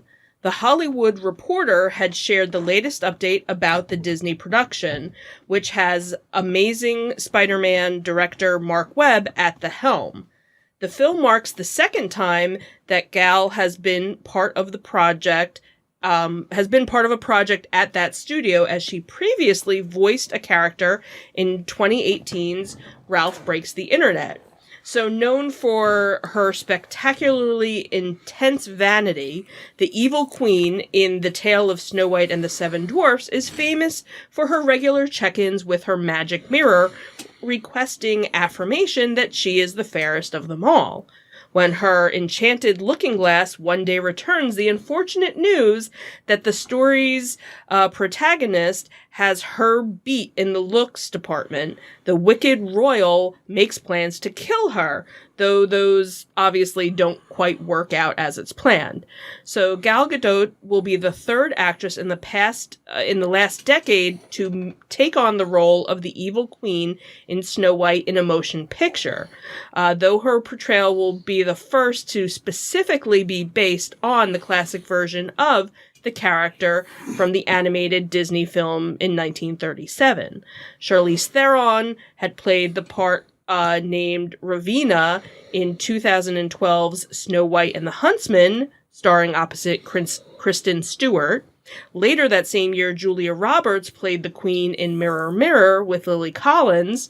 And not to forget about another evil queen, one of our favorites who played the evil queen from television in Once Upon a Time was Lana Parrilla.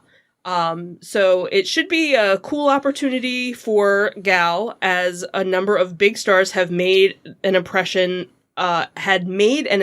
playing live-action Disney villains in the past couple of years. Most notably, Angelina Jolie as Maleficent, Emma Stone as Cruella de Vil, Cate Blanchett as the Wicked Stepmother in Cinderella. So with the production on Mark Webb's Snow White not set to start up until next year, it's probably going to be a while before fans actually get to see her in action as the evil queen. But obviously, there's some good news as well, because she has a couple of other movies coming out beforehand. So Red Notice, which co-stars Dwayne Johnson and Ryan Reynolds, will arrive on Netflix actually this Friday. And Death on the Nile, which is the sequel to Murder on the Orient Express, is scheduled to hit theaters February of 2022. Very cool. And I think that's probably one of my favorite... And I don't know why, but it's one of my favorite Disney princess movies. Okay. And I think it's because it's such a good villain part. Yeah. You know, it's a good villain part that's not like a supernatural style, you know, right, dragon type thing. And it's just such the evilness is so, it's rooted in human nature. Okay. I can see that. It's not like some artificial evil that comes out of it. That's, you know, it's almost like you can see a real person being like that. So that's kind of something that always compelled me about that particular character. But I think Gal Gadot is going to do a fantastic job. Yeah, it'll be weird to see her as a bad guy. Because, you know, she's Wonder Woman. Yeah. She can't be bad. But I could definitely see her playing, you know, like, I'm the fairest of them all, and da-da-da-da-da, and, you know, being that vain character that you know, the evil queen is. It'll be interesting seeing her in a non-action role. I can't see her throwing too many people through walls and stuff like that in this role. Yeah, I could see that not being, you know, the thing. So I think she's gonna knock it out of the park, though. What else did we have? So Disneyland, it seems, is bringing back the Main Street Electrical Parade, and some say it's too small of a goodwill gesture. So the optics for the recent developments of Disneyland have not been pretty lately. So you have the sold-out Magic Key annual passes, you have the parking price hikes, you have a new high-priced ever ticket for the most in-demand days like holidays, and then you have at least 2 more months without parking trams, and that's just been the last couple of weeks. But there's one, I guess, bright spot, literally, is that the Main Street Electrical Parade appears to be coming back to the park soon. So the iconic and much beloved parade started at Disneyland in 1972 and ran through 1996, and features what's believed to be approximately 500,000 light bulbs on its floats, which depict iconic scenes from movies like Peter Pan and Alice in Wonderland. Now, according to the Disney blog allears.net, when it was retired, the parade had been performed almost 3,600 times for more than 75 million guests. Disney had hinted at the parade's return on a TikTok earlier this week with a video of a sparkling snail, which happened to be one of the electrical parade's floats, heading towards a Disneyland truck, followed by a message, "To be continued." So fans on social media have been positive, and many have been wondering whether it's a move designed to sort of have some goodwill towards the company in the midst of such a prolonged bad news cycle, including an ongoing lawsuit which has 25,000 cast members that are suing Disneyland over a living wage. So one person had tweeted, "There are few guarantees in life, but Disney trotting out the Main Street Electrical Parade whenever they're having some sort of trouble at the California parks is one of them." So the move wouldn't be without precedent. So it seems that Disneyland has a history of using this parade to kind of smooth over rough patches at the park. When the park retired the parade in 1996, the company used the idea that it was the last chance to see it before, and basically to try and boost attendance and profits. And then in 2001, it brought back the then retired parade to Disney California Adventures to combat a lackluster attendance numbers that were at that park. And there it became known as Disney's Electrical Parade, since the park didn't have a main street. So they had said Disney's California Adventure, Disney's California Adventure had opened in February 2001, which was quoted from the Disneyland history blog Yesterland. And they said when expected attendance levels failed to materialize, the park had went into quick action, and the first thing that they did was they brought back the parade. So they said, if killing the parade could work such wonders, how about just bring it back from the dead? So although the parade was popular enough to be kept around for several years at California Adventure, it didn't solve the underlying issues with the park. If the parade was meant to provide an instant fix to the park's attendance problems, it failed. So the parade, made some reappearances in 2017 and then 2019. So considering that the Walt Disney Company's enormous year-over-year profit and the launch of paid fast passes earlier this month, some Disney fans have noted that this parade, using equipment that existed for nearly 50 years and requires no real investment of time or finances that a new show would demand, feels convenient. One person had said, "Is this the new and inexpensive way to get a parade going?" Then somebody else said, "Y'all made your customers angry, so you gotta drag this out again? And finally, somebody said, "I'm in the most toxic, abusive relationship ever with Disney. Raise prices, but wait, I love you. Here's Main Street Electrical Parade." It's good to see that I'm not the only one that sees these, I'll even go so far as to say villainous acts by Disney. Right. And then it's these kind of half attempts at trying to resolve things when the root of the problem is you need to fix the other problems. Right. You need to stop stealing money from people, and you need to fix the problems that are going on in your parks. Right. And not like, oh, we'll throw this parade at you, or we'll throw this snack at you, or we'll throw this at you to make up for all this other stuff. The one fan that pointed out the fact that basically you're throwing something at us that doesn't require you to invest any money in anything, and you're still raking in profits that are ridiculously above what they should be. It's, this is another sign that Disney, under the current leadership, is going in the wrong direction. Yep.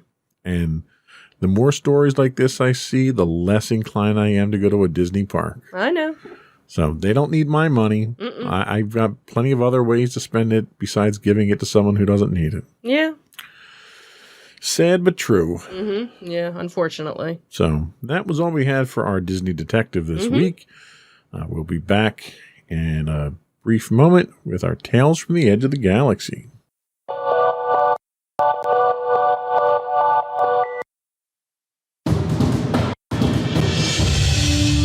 For over 7 years, the Second Sith Empire has been the premier community guild in the online game Star Wars: The Old Republic. With hundreds of friendly and helpful active members, a weekly schedule of nightly events, annual guild meet and greets, and an active community both on the web and on Discord. The Second Sith Empire is more than your typical gaming group. We're family.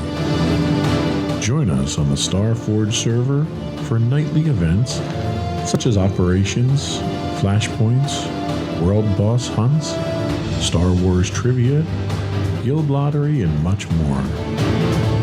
Visit us on the web today at www.thesecondsithempire.com.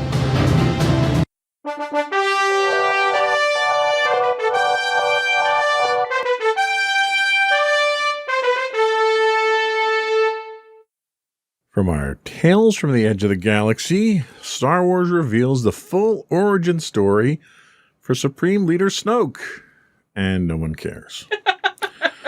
It's been almost 2 years since the finale to the Skywalker saga, Star Wars: The Rise of Skywalker, debuted in theaters.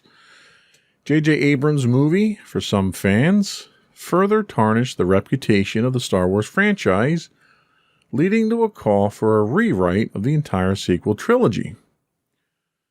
While some praised the reprisal of the villain Emperor Palpatine, aka Darth Sidious, played by Ian McDiarmid, others saw it as a complete U-turn on the sequel trilogy's direction, especially after Rian Johnson's disaster of a movie, Star Wars: The Last Jedi, killed off its antagonist, Supreme Leader Snoke. Now Star Wars has given an in-depth account of Snoke's origin, which no one cares about. Supreme Leader Snoke, played by Andy Serkis, first appeared in Disney and Lucasfilm's first Star Wars venture, Star Wars: The Force Awakens, in 2015 as the leader of the First Order, alongside General Hux, played by Domhnall Gleeson, and Master of Kylo Ren, portrayed by Adam Driver. It was Johnson's sequel, that disaster of a movie, that flipped the franchise on its head after killing Snoke with a lightsaber and teaming up Ren and Daisy Ridley's Rey in an impressive battle sequence. This shocking moment was just one of the many, many polarizing parts of the sequel trilogy's sophomoric and sophomore Star Wars movie. The Star Wars galaxy hasn't really been the same since that disaster. Projects like showrunner Jon Favreau and executive producer Dave Filoni's The Mandalorian have started to stitch the fandom back together, with new adventures happening somewhat separately from the franchise's trilogies. Which, to be honest with you, if I had a project with Star Wars, I wouldn't want to be associated with the sequel trilogy right now either. One contentious part of the saga, though, is still plot holes and retcons of The Rise of Skywalker. Star Wars often uses multimedia to further explore and explain events in the movies. Just recently, they announced a brand new Luke Skywalker project set in between Return of the Jedi and The Force Awakens, which is said to include elements of the Sith Order and Exegol, that planet no one ever heard about until Rise of Skywalker, and they had to kind of invent the planet to try to fix the problems.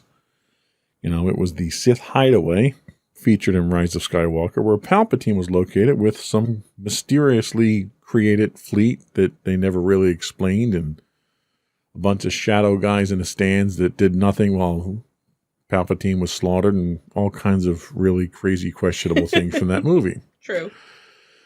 Now, Star Wars has revealed a more detailed account of Palpatine's cloning process on Exegol, the Sith Eternal, and how he managed to coordinate his return to power and control the First Order. For context, it was only a few months ago that Star Wars quietly confirmed that Snoke was, quote, an evil duplicate of Palpatine for the first time in canon. Star Wars fans can rejoice as more information has come to light surrounding the duplicate villain, which no one cares about. Thanks to Jacob's Quest on Twitter, who has shared excerpts from the new book, Star Wars: Secrets of the Sith, we now know the full origin story of Supreme Leader Snoke, and still don't care. We can see from the information here, and straight from the source too, that this Star Wars book, Secrets of the Sith, is narrated by Palpatine himself, and that Snoke was a temporary measure at best. The excerpt part of Snoke's backstory reads, should I do it in voice? It's entirely up to you. My new body's deformities were severe. Unable to leave Exegol, I would have to spend See, I can't do it and read the lines too. That's my problem. I'm so sorry. Unable to leave Exegol, I would have to spread my influence across the galaxy through less direct means. As part of their genetic experiments, my followers had attempted to create another being that came to be known as Snoke. Although his body proved unworthy of containing my dark essence, Snoke's natural sensitivity to the Force would make him a powerful puppet nonetheless. Through my manipulation of Snoke, I began gathering forces, building an army capable of opposing the New Republic that had risen in my absence. Through Snoke, I would make certain that the First Order would be mine to control. End quote. Palpatine's declaration that Snoke was a, quote, temporary measure is sure to take on a rather meta meaning for Star Wars fans, as the sequel trilogy's muddled storyline perfectly demonstrated what, quote, temporary means. Mark Samarek's Secrets of the Sith also recently gave fans their first canon look at Sheev Palpatine's master, Darth Plagueis, in a new image featuring Darth Sidious and Darth Vader. The section goes on to discuss Palpatine's son and how this cloned subject eventually led him to the heir to the Empire, his granddaughter Rey. Many fans will know the outcome of Rey's discovery of Palpatine, her Force dyad with Ben Solo, aka Kylo Ren, and the reasoning behind her abandonment on the planet Jakku, that nobody goes to anymore. The conclusion was cluttered with unwarranted reveals, but at least now, fans can rest easy knowing the full thought process behind the creation of Supreme Leader Snoke, at least from Palpatine's perspective. Oh, thank goodness we know now, because it makes that movie make so much more sense now that I know that. I kind of sense a little bit of sarcasm. Little bit. Just a little I'm not bit. really sure. Okay, just making sure. Ostensibly, Star Wars has been hinting at Palpatine's survival and his cloning experiments in both The Mandalorian, through the inclusion of Grogu and Dr. Pershing's mysterious infatuation with him, and Filoni's The Bad Batch. The latter saw the Star Wars Legends location of Mount Tantus appear, which has ties to Emperor Palpatine and to Grand Admiral Thrawn's cloning program.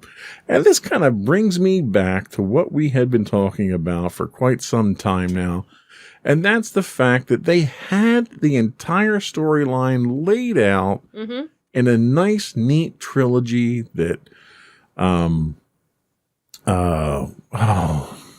wrote it? The Thrawn trilogy. Timothy Zahn. Right. Timothy Zahn's trilogy of Thrawn and the Return of the Emperor and the cloning and all that stuff, it was the perfect sequel trilogy. And when Disney came in with their strong-arm tactics, they declared all that stuff is not real, and we're going to make it up as we go along. And they screwed it up royally. And now they're going back to all that original material and slowly bringing it back in. Right, because they realized they made a huge mistake and they need to fix it. You know what? Man up, throw out that steaming pile of crap that is the sequel trilogy, pretend that that's non-canon. Right. And then bring in Timothy Zahn to write the new trilogy and just do it right. And make everybody's world. Anyway, so we know Thrawn's, we know Snoke's origin, and it doesn't make me care about him or the movies or the characters anymore. It makes no sense. They're desperately trying to justify the shortcuts and the disaster that they took. And the sad thing is, they started out pretty strong with Force Awakens, and they could have really done something with it. And then Rian Johnson, for some reason, they let Rian Johnson literally just come in and flush the entire sequence, the entire series down the toilet. And nobody at Disney did anything to stop him from doing that? Yeah, that's kind of surprising. Like, every executive who made the decision to not make a decision on that should have been fired. And you should have threw the movie out before it even hit the press, before it even came out, and started over again and just bit the bullet on it.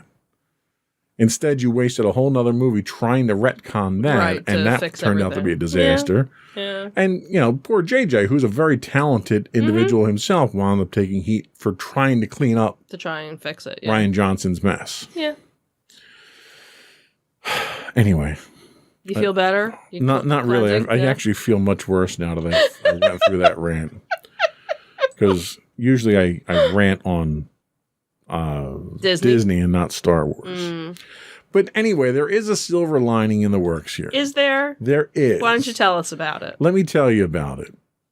So did Star Wars The Old Republic did a Star Wars Old Republic movie replace Rogue Squadron? Well, Den of Geek seems to think so. The big Star Wars news this week, Rogue Squadron, the movie, helmed by Wonder Woman director Patty Jenkins, has been delayed from its 2023 release date. The Hollywood Reporter reports, because that's what Hollywood Reporter does, they report. Is it? That Jenkins' other commitments, including Wonder Woman 3, will prevent her from being able to film the first post-Skywalker saga Star Wars movie next year. That's too many S's in a row there. Since this was the only upcoming Star Wars film with a confirmed release date, this now potentially leaves the franchise's theatrical side in limbo, which in reality is not that big a deal because their television site on Disney Plus is running so strong now and they got so many projects going on. So I'm not overly concerned about the franchise as long as they don't put Rian Johnson back in charge of anything.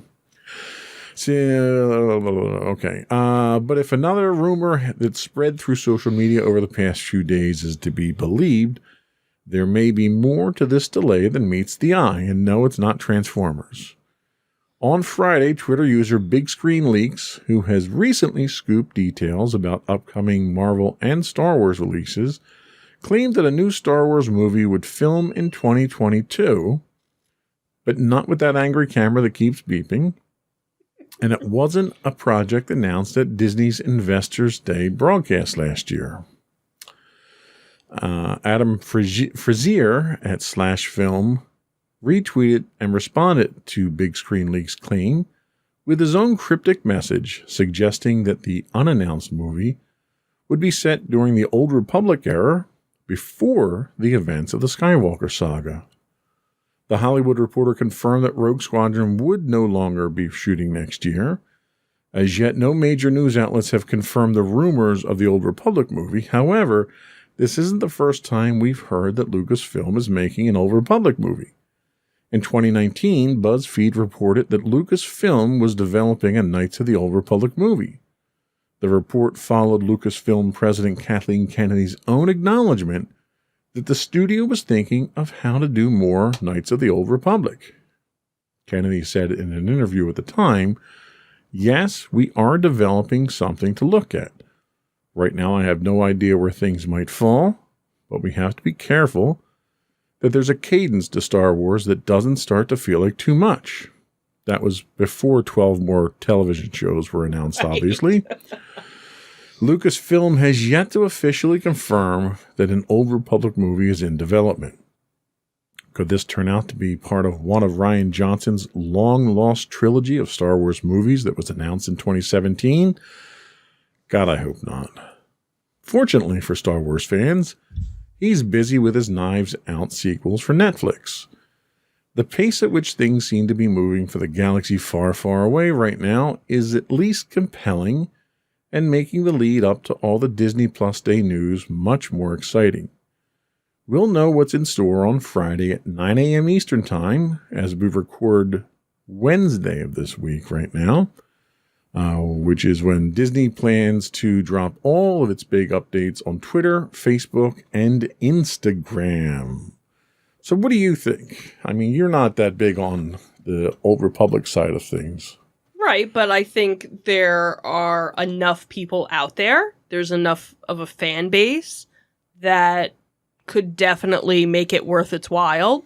You have the games that are part of that and the books and the stories and other things like that. And I think this kind of goes along with what you've been saying for a very long time, is that they need to step away from the Skywalker storyline of things like that. And that you saw with The Mandalorian that you can do it and be very successful with it. So you don't have to do a solo story. You don't have to do, all these different backstories to be successful. People it's a whole want galaxy. There's a lot of stories out there to work So there's with. a lot out there. So could this be the turning point that they kind of needed? Because everybody else is busy doing other things, and, maybe they've had this script and now, kind of comes to... And the other interesting thing is they recently announced that they're re-releasing the Knights of the Old Republic. Okay. The video game. Mm-hmm. So that's getting a remake itself. It's Okay. a fantastic story. It's a story that's carried through 2 sequels of video games and into an online MMO. It has several novels associated with it, a whole series of novels associated with it. So there's a ton of story to work with. Maybe this is Disney realizing the error of their ways of, let's stop trying to reinvent the wheel. Let's work with the material that we have and enhance it. Now, also, what about Taika Waititi's Star Wars? Is this maybe part of it? Like, we really don't know much of his Star Wars movie that's supposed to be coming out. So, maybe... And he was already, reportedly shooting locations, finding, scouting locations. Scouting locations. So, I don't know. Maybe kind of combination of everything. I think it's good news if they go in this direction. And hopefully after we start, because Sunday we're scheduled to start our next role-playing session, which is going to be a Star Wars role-playing that is set in the Old Republic with some original storyline that I wrote there. So hopefully it might even, you might even start to get into it a little bit. There you go.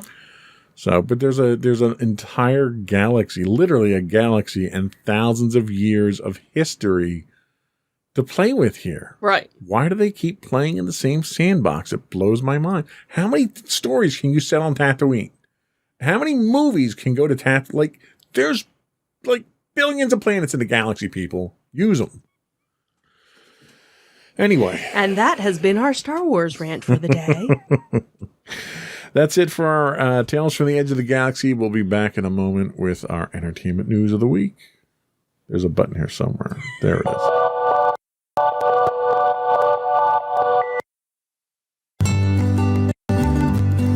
Insights into Teens, a podcast series exploring the issues and challenges of today's youth.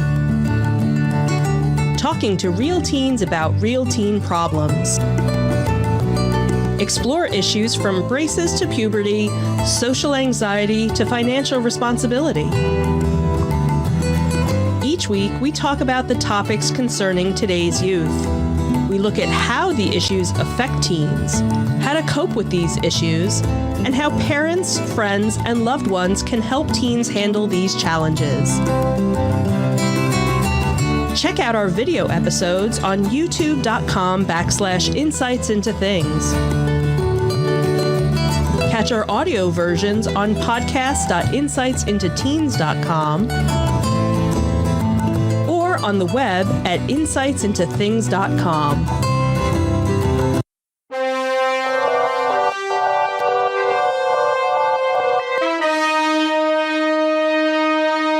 Go for entertainment news. So it seems that Netflix is looking to acquire an old Army base in New Jersey and turn it into a large production facility for film and TV projects. The streaming company will bid on a 289-acre chunk of Fort Monmouth, a 96-year-old Army base that closed in 2011. The property is about 50 miles south of New York City, and the facility would be one of Netflix's largest in the U.S., second only to its hub in New Mexico, according to the New York Times, which reported on the plans earlier this week. So unlike most of its rivals, Netflix doesn't actually own a large Los Angeles studio and has leased or acquired production space all over the world as it has scaled up production. So the company opened a facility in New York earlier this year, but the New Jersey space would dwarf that. So the bidding process actually opened on October 16th and runs through early next year, Netflix had said.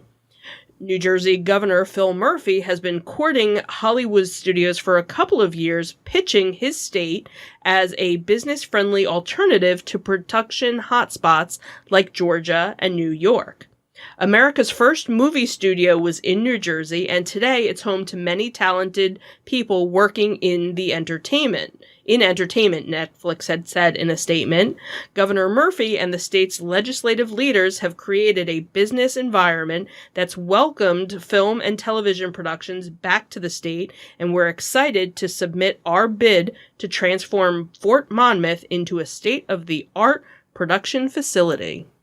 I think that's actually kind of cool. Yeah, I think it is.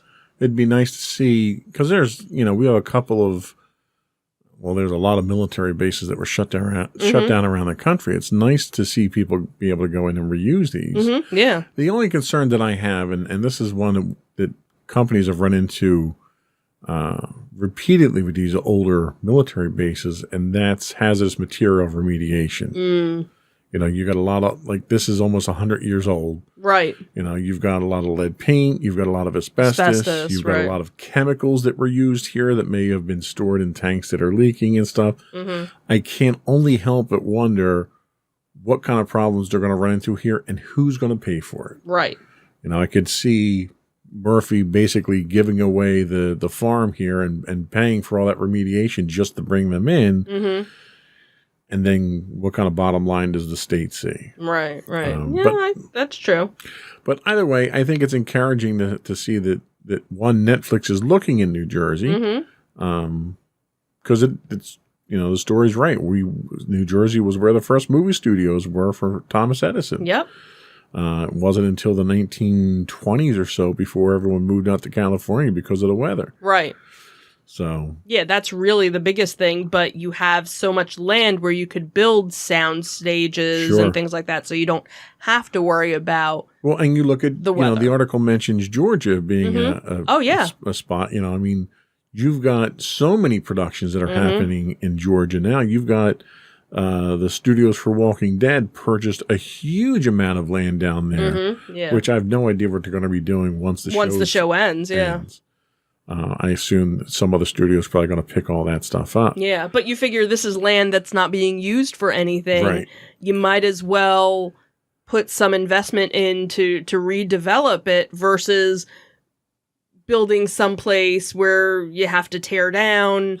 Well, and I'd rather see a new, fresh industry come into the state than turn it into condos or a shopping mall or something like that. Yeah, because how many defunct shopping malls do we have all over the place? So, exactly. Yeah. And I think bringing that kind of industry here to New Jersey is good for everybody, especially when you're that close to New York. Absolutely. Yeah.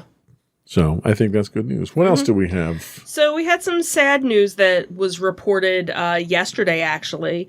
So Quantum Leap actor Dean Stockwell had passed away at age 85. Actor Dean Stockwell, known for his roles in Quantum Leap and Blue Velvet, had passed away. He was 85 years old, and according to a family spokesman, he died of natural causes at his home in Hollywood, California on Sunday morning. So born Robert Dean Stockwell, the Academy Award nominee, had multiple careers in acting. He actually had started as a child actor.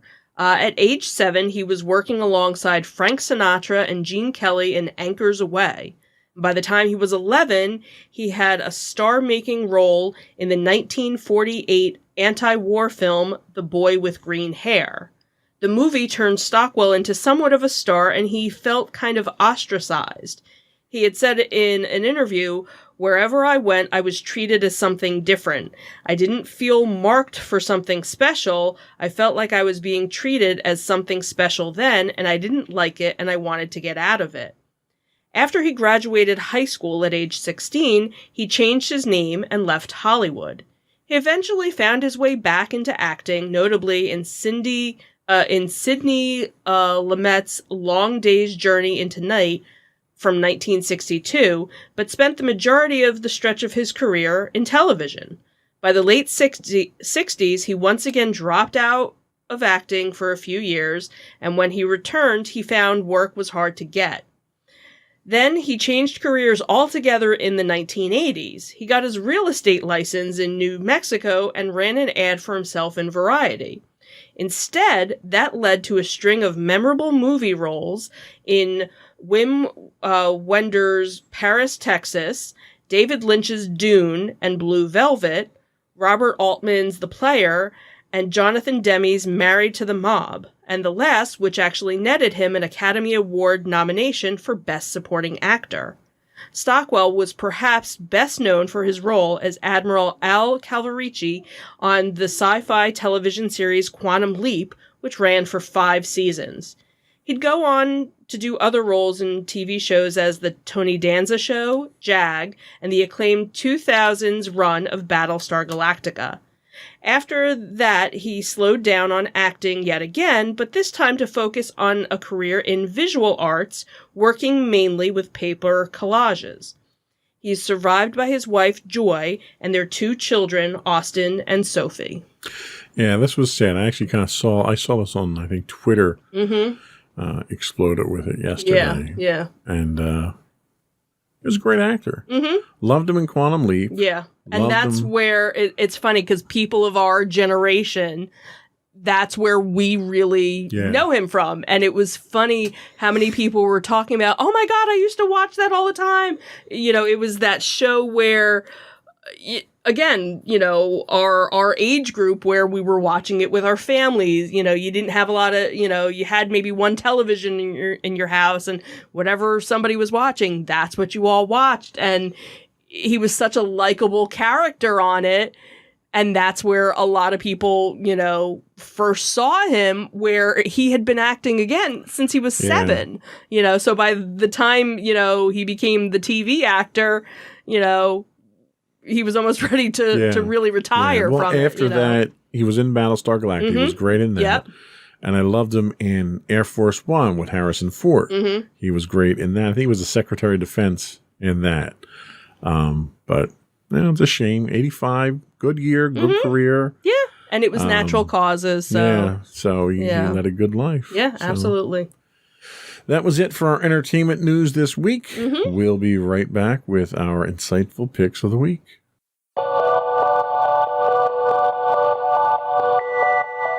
Go for your insightful pick. So my insightful pick this week is a show, one of the new shows that is on NBC.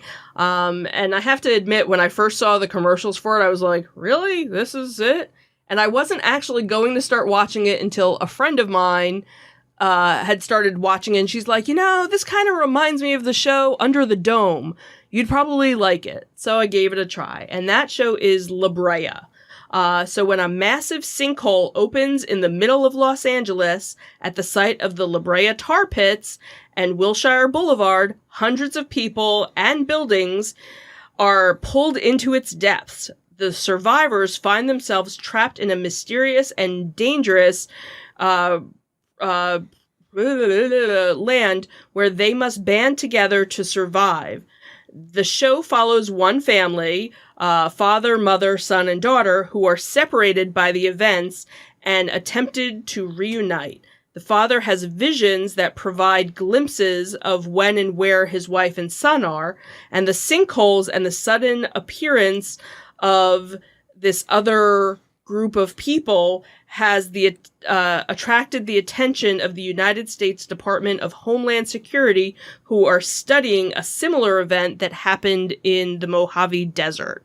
So it has a lot of like government conspiracy theories, like they know something's going on but not really sure, and it's kind of like I honestly I don't see it going more than one season, because I don't know where they can go with it, but it's an interesting concept that, you know, they kind of fell through almost like a wormhole. So they've realized that they're still in Los Angeles, but they're just in, you know, millions of years before, you know, humans have arrived. But they're not the first people to fall into this, because there's another tribe that they've found and they speak English, so they've been there for a number of years. So it's kind of like, how many years does this happen? So kind of interesting. Again, I don't know where it's going to go after the one season, so it'll be interesting to see. But, you know, if you watched Under the Dome and that kind of concept of government knowing something but not telling everybody, give it a shot. Okay, interesting pick. Thank you.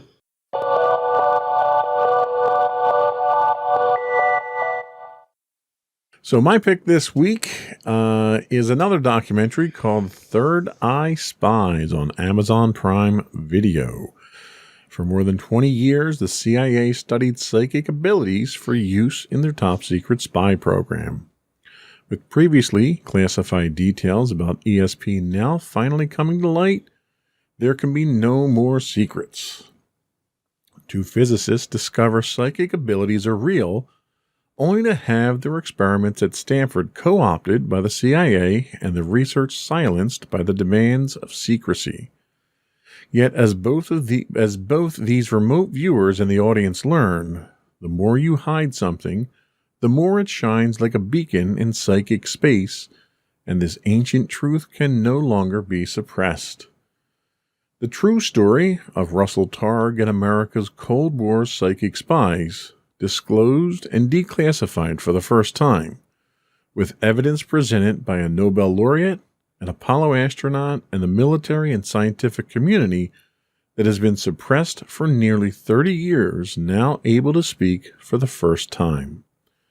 Targ's understated mantra that the evidence for extrasensory perception is overwhelming and shows a talent we all share and deserve to know about, leaves us not just with a greater understanding of this unique chapter in U.S. history, but perhaps the most important and greater understanding of who we are and our larger connection to the world.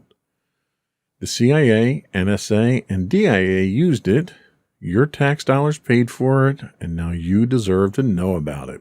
That's the tagline. This documentary might just be enough to turn the non-believer into a disciple of ESP. Through a collection of interviews, stock footage, and recently revealed documents, it tells a compelling story. While the evidence provided for these remote viewing powers is historical, and there's no contemporary demonstrations of such phenomenon in the program, the viewer must trust the information presented here in order to buy into the reality of whether ESP exists or not. However, there's ample evidence presented here to suggest that the United States government not only believed in ESP, they invested heavily in it. I'm not sure I'm 100% on board with everything in the documentary. They provide a compelling story, and if nothing else, it makes for a great Cold War thriller, the likes of a Tom Clancy novel. But they started to lose me when they interviewed Uri Geller as a purported psychic agent of the Israeli government. Geller, if you don't already know, is a somewhat well-known illusionist, a magician, and a television personality who claims to be psychic. He's famous, or perhaps infamous, for his spoon-bending illusions, which have already been debunked as just simple conjuring and sleight-of-hand tricks. Up until Geller appeared in the program, it seemed to have some legitimate weight, assuming you could believe what they were presenting. Sadly, the Geller arrival kind of killed the possibility of realism for me. But don't let that dissuade you. If nothing else, the program made for an interesting story, and it was kind of almost a scientific presentation of how these types of studies have been done in the past. Whether or not everything is 100% true in the documentary or not, the program is at least intelligent enough to leave that up to the viewer and not make any claims that it can't back up, which, left me at least respecting the producer's perspective on things. But that's my pick this week, Third Eye Spies on Amazon Prime. And we'll be right back with our afterthoughts.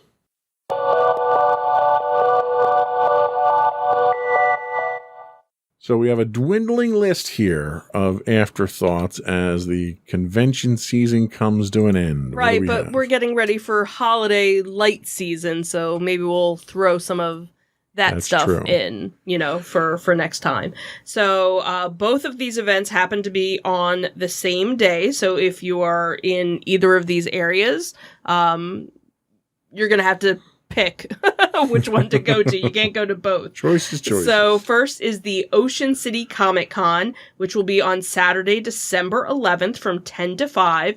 And that is in Ocean City, Maryland at the Roland Powell Convention Center. Which we actually plan to be at. Yes, we will be going to that one. And if you are not in that area, but near Allentown, Pennsylvania, there is the Pennsylvania Toy and Comic Super Show, which will also be on December 11th from 10 to 2 at the South Mall, Allentown, in Allentown, Pennsylvania. Awesome. Well, I think that's all we had, but before we do go, I would once again invite our listening and viewing audience to subscribe to the podcast. You can get audio versions of this podcast listed as Insights into Entertainment. Video versions, as always, can be listed as Insights into Things for all the network's podcasts. We're available on Apple Podcasts, Spotify, Google, Stitcher, iHeartRadio, Amazon, Buzzsprout, Podbean, Stitcher, Castro, Pandora, and pretty much any place you can get a podcast. I would also invite you to give us your feedback. Give us your list of shows that you'd like us to plug here and tell us how we're doing. You can email us at comments@insightsintothings.com. You can find us on Twitter at twitter.com/insights_things. We do stream on Twitch 5 days a week at twitch.tv/insightsintothings. You can find us on Facebook at facebook.com/insightsintothingspodcast. You can find video versions of this podcast listed as podcast.insightsintothings.com. You can find us on Instagram at instagram.com/insightsintothings. We're also on YouTube at youtube.com/insightsintothings. And for links to all of our things that we have mentioned, you can go to our official website, which is insightsintothings.com. That's it. Another one in the books. Have a good week, everyone. Bye. Bye.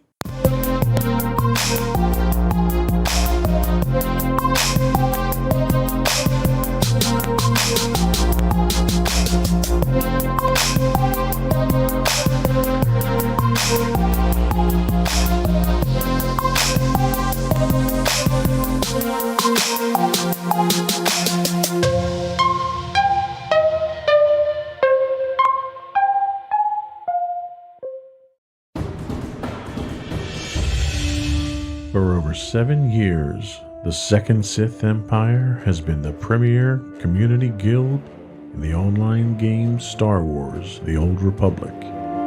With hundreds of friendly and helpful active members, a weekly schedule of nightly events, annual guild meet and greets, and an active community both on the web and on Discord.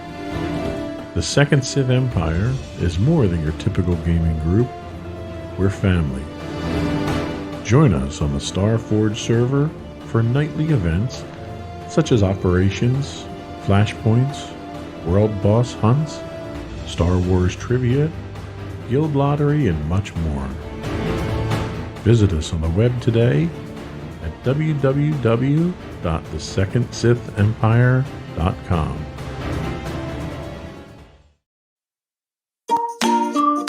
Insightful podcasts by informative hosts.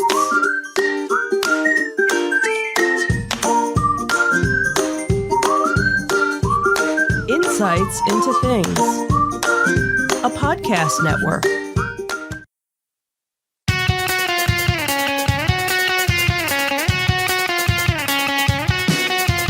Welcome to Insights into Entertainment, a podcast series taking a deeper look into entertainment and media. Your hosts, Joseph and Michelle Whalen, a husband and wife team of pop culture fanatics, are exploring all things from music and movies to television and fandom. Welcome to Insights into Entertainment. This is episode 130, pluses, contracts, and the final frontier. I'm your host, Joseph Whalen, and my dedicated, talented, and somewhat fatigued co-host, Michelle Whalen. Wow. Thanks. I appreciate that. At least I didn't describe you as energetic today. Right, because then I would have been like, yeah, no. So besides being tired, how are you doing today? I'm doing okay. How are you? I'm fan-freaking-tastic. So glad to hear that. Yeah, well, I can pretend, right? Sure. We can fake it till we make it. There you go. Anything to talk about before we get to what we're talking about? No. Okay, Quiet week, and makes it easy. Thanksgiving is next week, so I'm guessing we'll probably... We will be broadcasting around the clock, Really? 24/7 for the holiday. No, we're not. Yeah, I Really. didn't think so. Okay. Are we doing a podcast next week? I don't know. I guess we'll see. Yeah, Eh, depends on how much turkey we have. eh. Couple days off, might as well. True. We could. Maybe we'll do something special. Or not. Wink, wink. Or maybe not. we'll just have screaming goats. Don't make me. Don't make me get my screaming goat. Because I can. Anyway, Anyway. today in our Disney Detective, the big reveals from Disney Plus Day, and the boys troll Disney Plus Day with their own Vault Plus updates, which was actually kind of clever. Mm-hmm. In our Tales from the Edge of the Galaxy, Kathleen Kennedy has officially re-upped her Lucasfilm contract, and Patty Jenkins and Rian Johnson's Star Wars projects may have been shelved for something other than scheduling. Did they finally realize that Rian Johnson can't make a Star Wars movie? Oh, we'll have to wait and see. Then for our entertainment news, action news anchor. He's not an actor. No. He's an anchor. Right. Action news anchor Jim Gardner dials back his schedule and prepares for retirement, which was not really an entertainment thing, but it was a story that kind of hit close to home for me because I grew up watching Right. It's Jim a Gardner. local story for, Yeah. for those of us in this area. Yeah, he deserves a little shout out. Sure. Not that he's ever going to watch the podcast, but still, We could tag him. we certainly could. Also in entertainment news, Paramount is building a Star Trek theme park in China. One that we'll never get to. So there's another interesting thing that I'll talk about when we get to that too that's making certain Star Trek fans very angry. Oh, at okay. Paramount right now. Oh, okay. Then we'll finish up with our insightful picks of the week and a few afterthoughts. Not a whole lot left until the new year, I think, but some interesting ones. Right. Before we do that, though, I would invite our listening audience and our viewing audience to subscribe to the podcast. You can get audio versions of this podcast listed as Insights into Entertainment. Video versions of all the network's podcasts are listed as Insights into Things. We're available on Apple Podcasts, Spotify, iHeartRadio, Stitcher, Buzzsprout, Podbean, etc., etc. I have Stitcher on there twice, don't I? Yep. You say that. it's- And you say that every time, too. It is that good that you should subscribe to us on Stitcher. We also would invite you to reach out to us, give us your feedback. Tell us when I have something, doubled up on my screen here and Right. where my mistakes are. Do some proofreading for us. Yeah. Yes, please do. Maybe we need an editor. You can email us at comments@insightsintothings.com. We're on Twitter at twitter.com/insights_things. On Facebook at facebook.com/insightsintothingspodcast. On Instagram, do we still post on Instagram? It's been a while. Yeah, we're negligently on Instagram at instagram.com. I was going to say, I think I post more on Instagram than I do on Facebook. So Well, Facebook, I think it automatically posts. So no, it doesn't. Okay. No, I have to Well, actually physically do that. Okay. Well, then don't look for us on those. We're always on Twitter, though. We're always on Twitter. Always on Twitter. Well, you can go to those and you'll find a link to everything else. That's but, true. Or you could just go to our official website. Which is really where you should probably just go. at insightsintothings.com. Are we ready to get started? Oh, sure. Let's All do right, this. Let's start.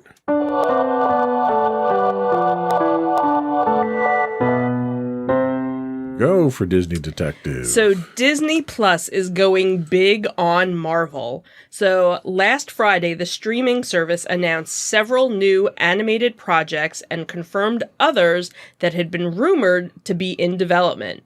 Disney Plus also showed off the first footage for upcoming live action shows Moon Knight, She-Hulk, and Ms. Marvel, as well as the Marvel Studios special that debuted on the service to celebrate Disney Plus's second anniversary. So among the newly announced projects are X-Men 97, Spider-Man Freshman Year, and Marvel Zombies. So X-Men 97, which is due out in 2023, continues the story of the beloved 1990s animated X-Men series, which ran from 1992 to 1997 and was praised for its sophisticated serialized storytelling that has been cited as an inspiration by such creators as Loki director Kate Herron. Beau DeMayo, known for his work on The Witcher, is going to be the head writer. Spider-Man Freshman Year is an animated show exploring Peter Parker on his way to becoming the MCU's Spider-Man. It's described as celebrating the early comic roots of the character. Jeff Trammell will serve as the head writer. Tom Holland, who first played Peter Parker in Captain America Civil War, which was established to be a sophomore in Spider-Man Homecoming, which occurred 2 months later, so it's likely that the series will kind of take place before Civil War. And then Marvel Zombies, which was from director Brian Andrews, reimagines the Marvel Universe as a new generation of heroes fights the zombie plague. What If recently explored the concept of Marvel Zombies, which The Walking Dead creator Robert Kirkman tackled in the pages of the comics 15 years ago. Zeb Wells will serve as executive producer and head writer. Additionally, we found out that Marvel had renewed What If for Season 2, with Andrews directing and A.C. Bradley returning as head writer. The studio also confirmed a number of series and specials which were already known to be in the works, including the Hawkeye spin-off Echo, which will star Aqua Cox as Maya Lopez. Marvel also revealed that the Catherine Hahn WandaVision spin-off is titled Agatha, House of Harkness. In addition to the news of these upcoming shows, Marvel unveiled the first footage of Moon Knight, which stars Oscar Isaac. Woo! She-Hulk, which is starring Tatiana Maslany, and Ms. Marvel, headlining by newcomer Iman Vellani. Marvel's next series, Hawkeye, will debut November 24th. So Disney Plus Day came 2 days after Disney earnings revealed sluggish growth for the streaming service. But Marvel closed out Disney Plus Day with the types of reveals that fans had been hoping for regarding Star Wars but did not receive. While Lucasfilm has a number of series coming up, such as the Diego Luna's Andor, no footage was actually shown. However, Obi-Wan Kenobi, which is starring Ewan McGregor, had just some, were just featured in a little bit of a sizzle reel with director Deborah Chow, and basically just included concept art. So, yeah, they went pretty heavy on Marvel with Disney Plus Day, but we kind of figured that. We knew the number of these were coming already. Right. There wasn't anything that was kind of a surprise, but it was nice to get the first looks at a lot of the different things. But like you said, definitely heavy on the Marvel. And maybe because of they didn't tell as much with the Star Wars because they've been talking about the Star Wars for a lot of it, I guess. But it was definitely, interesting to hear and see. Some of that Star Wars is getting ready to drop right now, too, where some of the Marvel stuff is a little bit further out. Most of the stuff is, some of it's for 2022, some of it's not even until 2023. So who knows with everything else that's going on, what else will get, pushed out or what got pushed out to make room for these things. But it's nice to see, it's a nice collection of different things kind of sprinkled.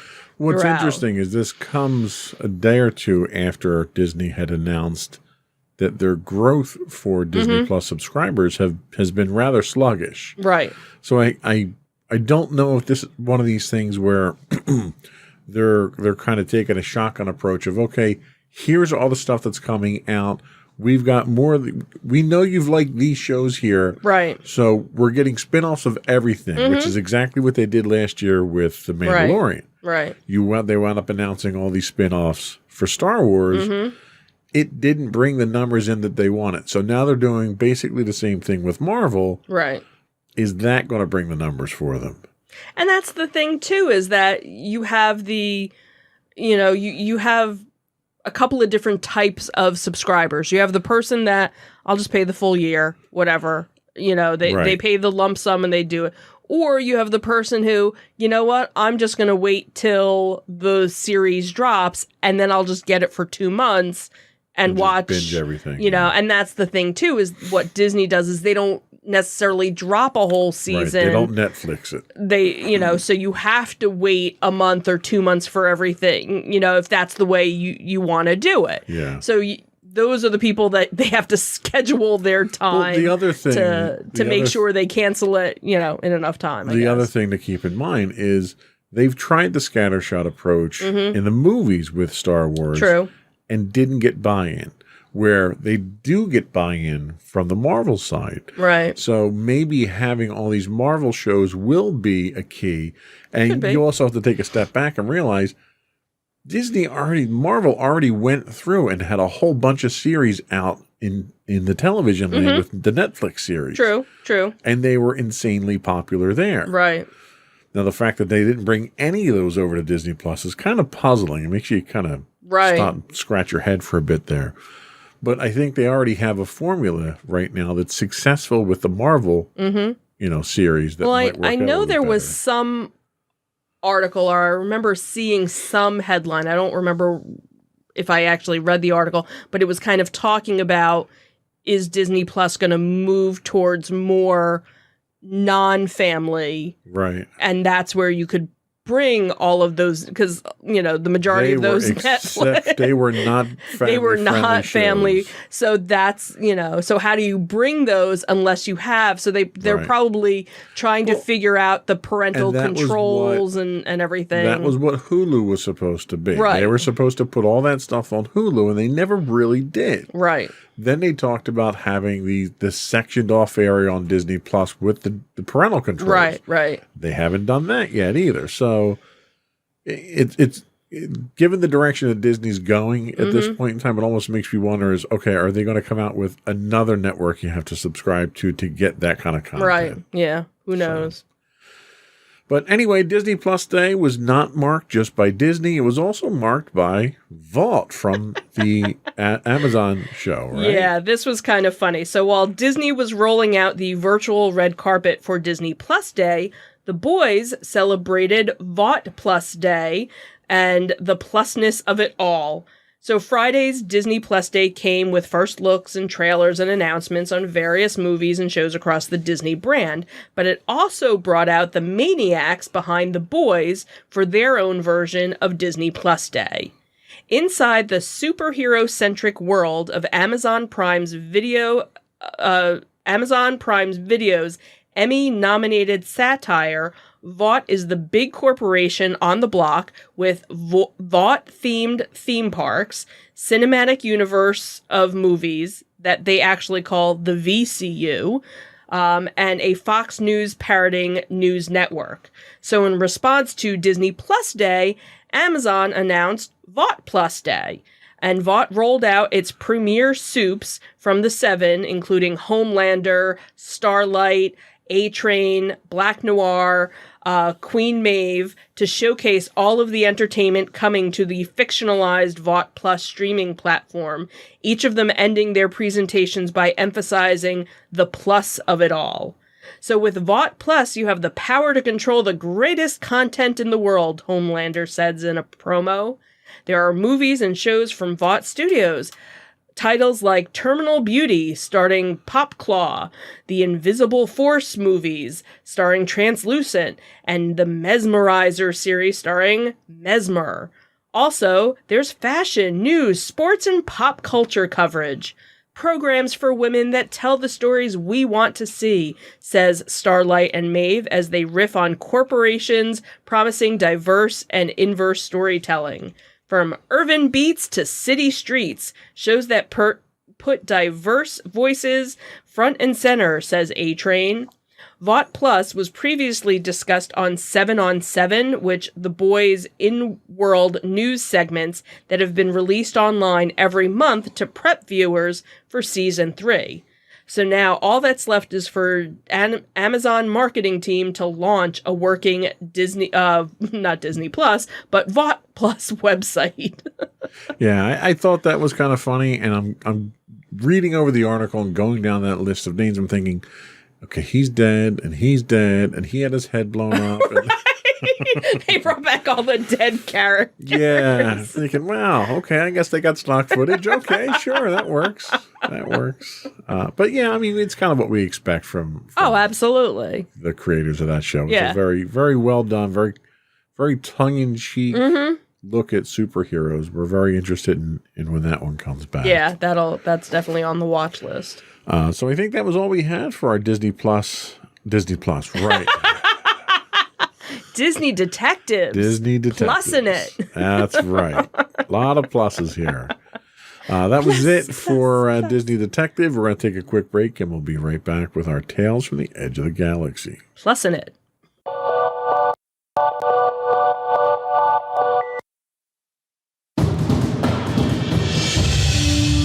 For over 7 years, the Second Sith Empire has been the premier community guild in the online game Star Wars: The Old Republic.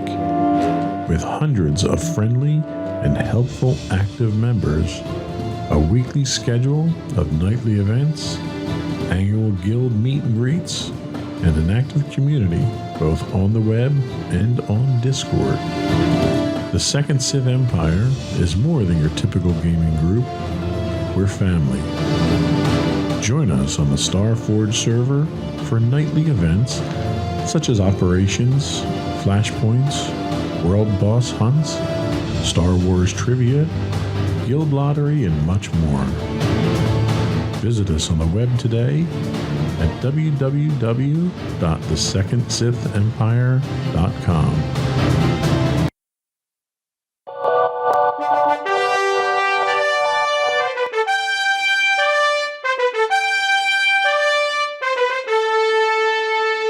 This week on our Tales from the Edge of the Galaxy, Kathleen Kennedy has re-upped her Lucasfilm contract for 3 more years.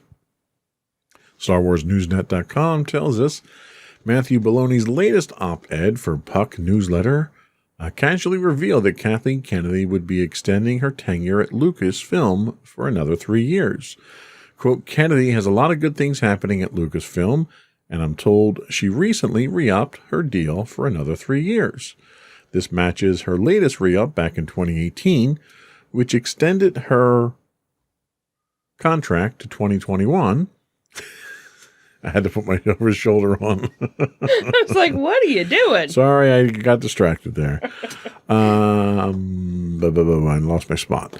The current deal will now keep Kathleen Kennedy in charge until at least 2024, at which point she'll have to weigh out her options once again.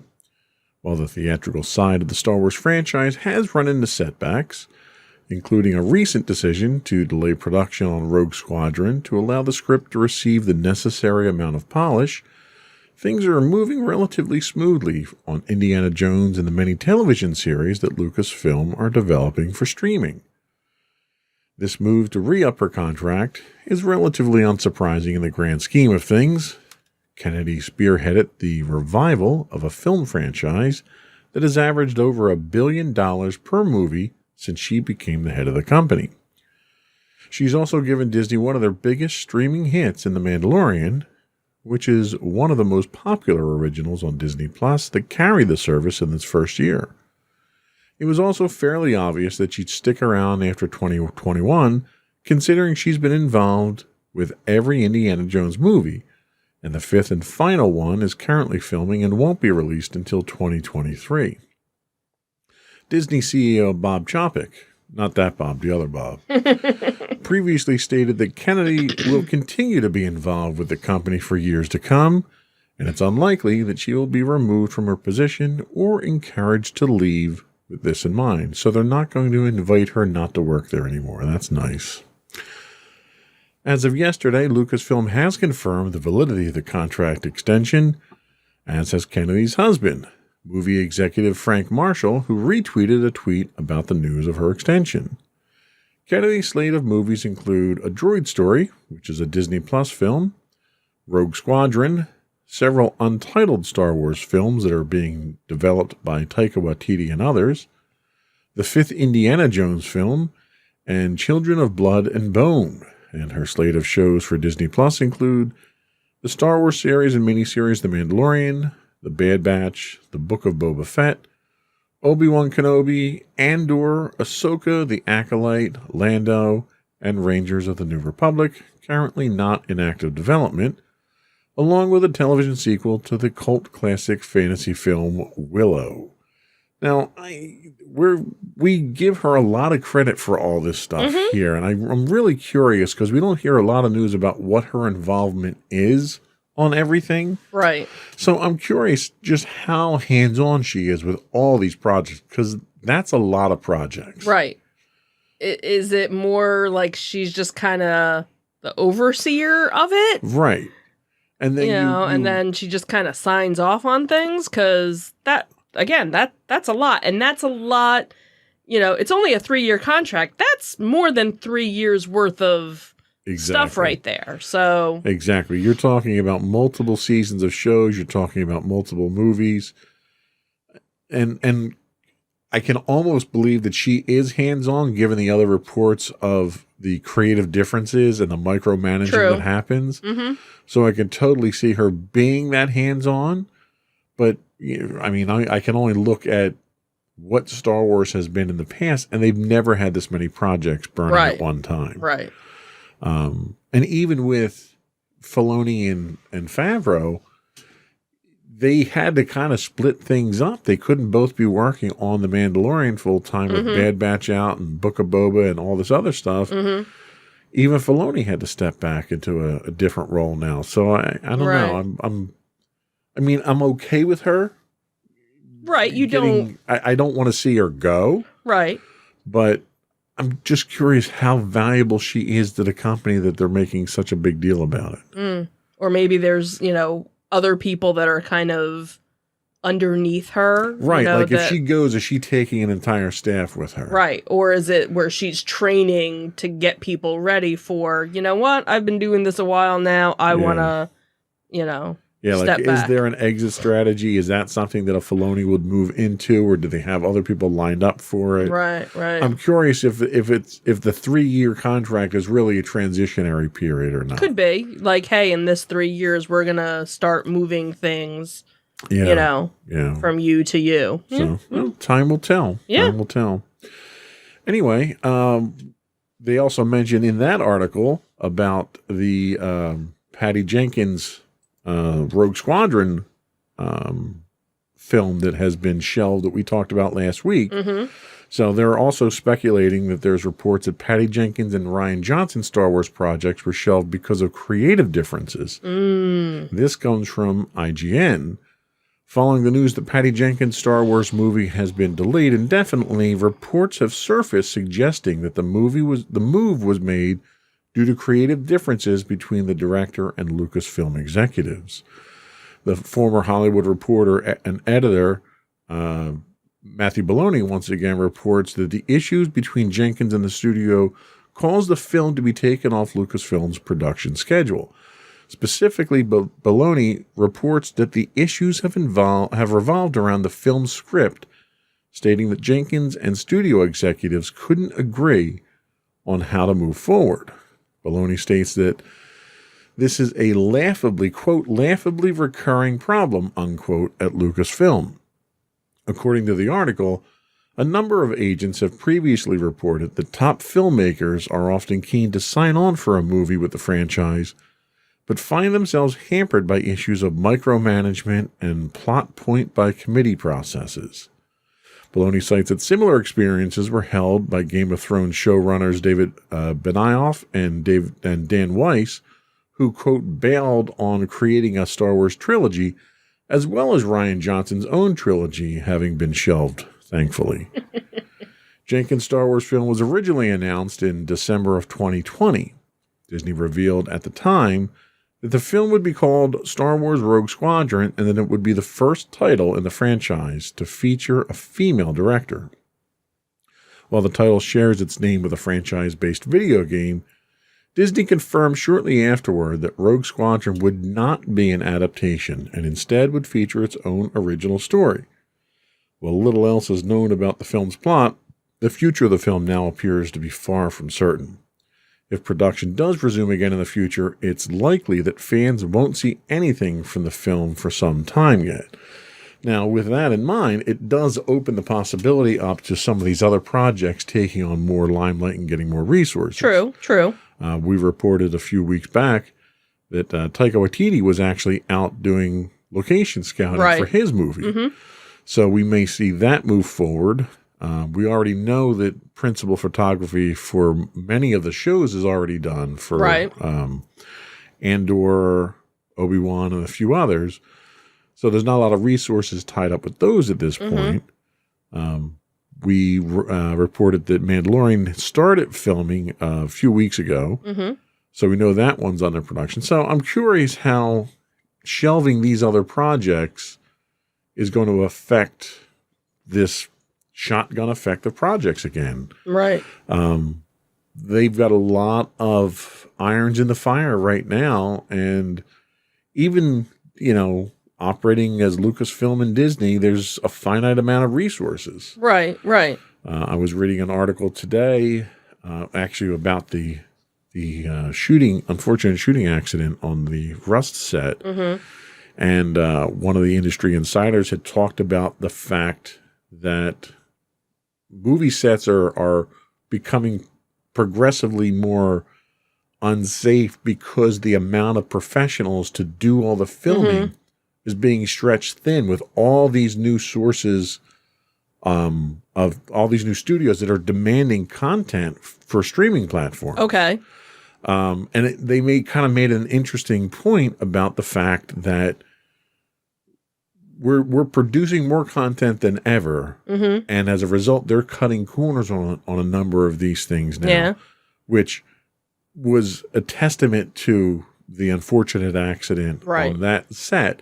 But it also speaks to all these projects that Disney has. I mean, we reported a few months back about them creating 2 more versions of the Volume, the virtual set for them to shoot in, to be able to do it in different parts of the world to do it. So, they're ramping up their production itself, but you're adding so many new projects that several have already been shelved. Right, and that's the other thing too, is kind of going with the oversaturation of things.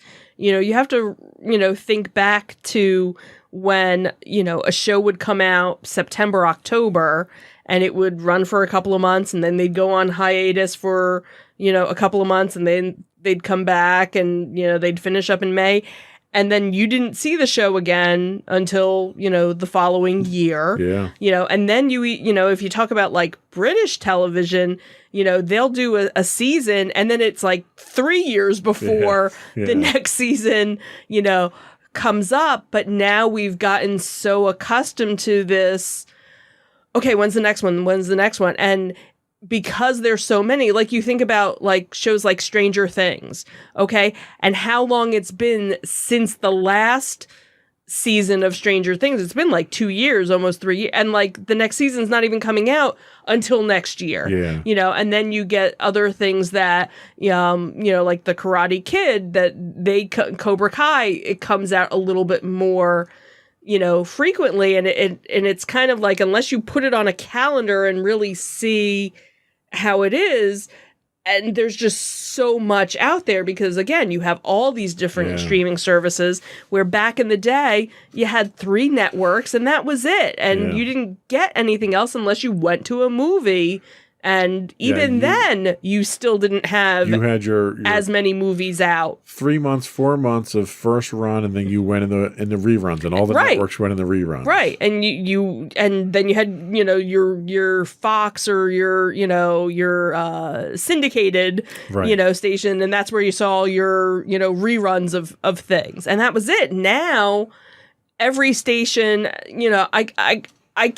I've lost track of how many different streaming services there are now, and obviously there are the ones that have the more reality base. So that but all these other ones like Paramount has a plethora of stuff, and you have Discovery, and you have Disney Plus, and Amazon and Netflix, and all of these, and they all have so much. So it's like, okay, we're going to put this now. We're not going to do it now because we can't.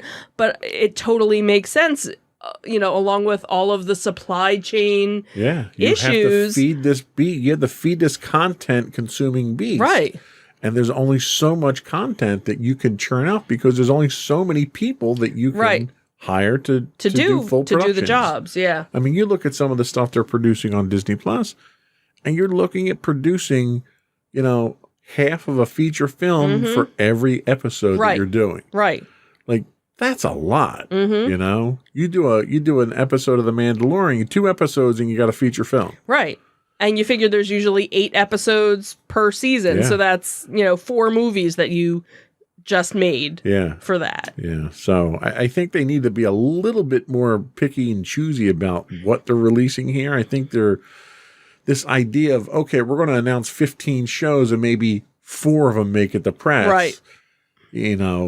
That's the practical approach to it. But when you announce 15 of them and you get everybody's hopes up, you're going to have very angry I want to see. consumers. Right, exactly. It's better off to just not say anything until it's actually in production. Right. And it's almost like, so do they announce these things to see what kind of reaction they get, to see which direction they should be going in? We didn't do Rangers of the Republic. Was it because we got rid of, I can't remember her name now. Cara Dune, yeah.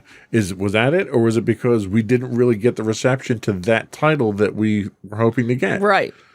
Like, are you using your audience as a focus group? Maybe, even though there should already be a focus group. So, I don't know. Some of this doesn't make a lot of sense, but the fact that you're still getting creative differences with people like Patty Jenkins is kind of terrifying at this point in time. Right, because again, it's not like she hasn't worked with you before. Right. Talking about the micromanaging, and everything with it's funny Kathleen Kennedy, and they've had nothing but director issues with Star Wars. Right. They've had some director issues on the Marvel side of things, but they're with Solo, they switched directors literally 75% of the way through the movie. Right. And it shows. Mm-hmm. Yeah. No, trying not to take anything away from Ron Howard. He did the best that he could with it. With what he got. But when you come in and you're handed 3/4 of a show and you have to finish the rest of it, there's only so much that you can do. Yeah. Yeah. Anyway, hopefully they'll pick that back up because I did want to see that. Yeah. That was it for our Tales from the Edge of the Galaxy. Mm-hmm. We'll be right back with our entertainment news of the week.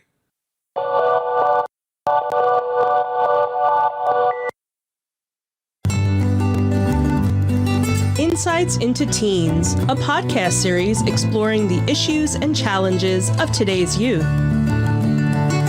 Talking to real teens about real teen problems. Explore issues from braces to puberty, social anxiety to financial responsibility. Each week, we talk about the topics concerning today's youth. We look at how the issues affect teens, how to cope with these issues, and how parents, friends, and loved ones can help teens handle these challenges. Check out our video episodes on youtube.com/insightsintothings. Catch our audio versions on podcast.insightsintoteens.com or on the web at insightsintothings.com.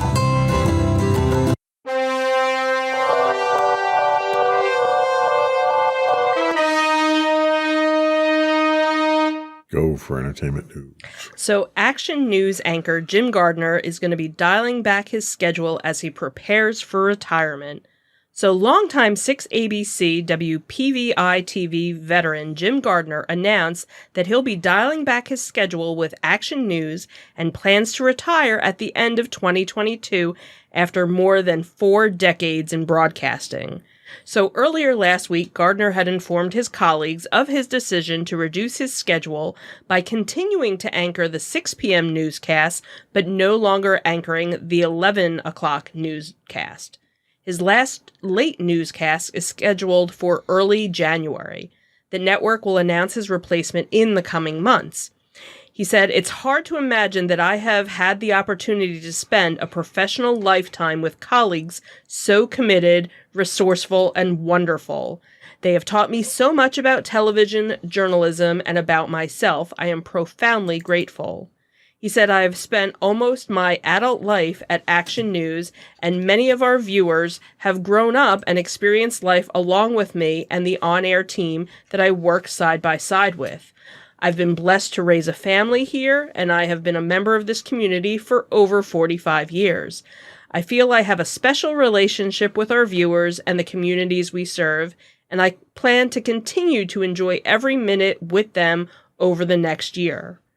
Gardner has held the long-tenured position of anchor of Action News at 6 p.m. and 11 p.m. since May 11th of 1977, after joining WPVI as a reporter and anchor during the noon broadcast in June of 1976. The president and general manager of PVI had shared his thoughts and said, "For many of us, Jim is the last news voice we hear before ending our day. He has guided us through the good and with the bad with calm confidence for more than 40 years, often reassuring us that tomorrow will bring a better day. His presence will be missed by our viewers and by all of us at 6ABC. Thankfully, we have another year with him during the 6 p.m. newscast, and we look forward to his continued presence and leadership." Gardner had received his Bachelor's of Arts degree from Columbia University in 1970. And following his graduation, Gardner worked briefly on the radio at the all-news WINS radio in New York and later WFAS radio in White Plains, New York. He began his television broadcast career at WKBW TV in Buffalo before joining WPVI, where he has remained for more than 4 decades. So I had to put this one in here because to say that I grew up with Jim Gardner is an understatement. Because you did. I literally did. My parents only watched Channel 6. Okay. And from the time that I can remember, the first time I ever watched a news broadcast, it was Jim Gardner. Mm-hmm. That's the news channel that I watch. Right. And again, that's one of those things that just sort of left me, with fond memories of my sitting down and watching with my parents the news and stuff like that. And the one thing that I can certainly say is that you don't have, like in the 50s and 60s, mm-hmm. You had these definitive news people on network news. Mm-hmm. You went from Walter Winchell to Walter Cronkite. Right. And that's who people trusted. Right. You look to these people during the most pinnacle times of mm-hmm. history. And Jim Gardner was that for our area, for the Delaware mm-hmm. Valley. All these other networks that we have here, the local affiliates, have gone through different anchors and mm-hmm. different personalities and stuff. And so is Channel 6. Channel 6 has cycled through a lot of people since 1977. Right. No one's been around like Jim Gardner's been around. Mm-hmm. And he's developed a rapport with the audience that you can trust him as being impartial. And mm-hmm. that's something to be said in the caustic news environment that we have today that is overbiased, oversaturated with political, I don't want to say corruption, but political contamination. Okay. Where you can't watch any news network now that doesn't lean one way or the other. Mm-hmm. But every time that Jim Garner comes on the TV, you're going to get an impartial, unbiased account of whatever it is that he's reporting on. And it's a breath of fresh air. And it's unfortunate that we're losing that in an industry that needs it more now than it ever did before. So he's not retiring yet. He's just dialing it back right now. So hopefully we'll have another year or so with him before he actually does decide to finally sign off the air for the last time. But I thought it was significant enough, certainly for our area, to talk about it. And it was, one of those things that kind of personally hit me too. Mm-hmm. What else do we have? So it seems that there is a Star Trek theme park section being built right now. The story comes from giantfreakinrobot.com. You put ads in, articles in for them just because you like saying that. That's why I say it. So obviously in recent years, more theme parks and theme park sections have been opening up. So you had the Avengers Campus section of Disney's California Adventure Park, which opened up this year. Nintendo also debuted a theme park this year in Japan. The Super Nintendo World Park is inspired by the company's flagship game franchise, Super Mario Bros. However, there's another theme park from a big corporation on the horizon. So the Paramount Park is in development, and it'll have a Star Trek area. So get ready to boldly go where no theme park person has gone before. In China, though. Set to release in China, the Star Trek theme park area will be the perfect destination spot for Paramount and science fiction enthusiasts. The theme park will be in Kunming, which is the capital of Yunnan province. It won't be the only interesting theme park that's in China. The country already has Shanghai Disneyland, Hong Kong Disneyland, and Chimelong Paradise. Although it remains to be seen if the Paramount theme park will be as popular as the rest of these, but it does have the potential to be just as big of an attraction. So according to TrekMovie.com, the park was announced 2 years ago, and more news has now been released. The theme park will also have a resort, and it's estimated to be 643 acres. Beyond that, though, it'll have a Star Trek area entitled The Final Frontier. Apart from Star Trek, another brand that'll get its own area in the Paramount Park will be the Peanuts. The franchise has iconic characters such as Charlie Brown, Lucy, and Snoopy. TrekMovie.com states that other areas included would be a Paramount Boulevard, Adventure City, and Wonderland.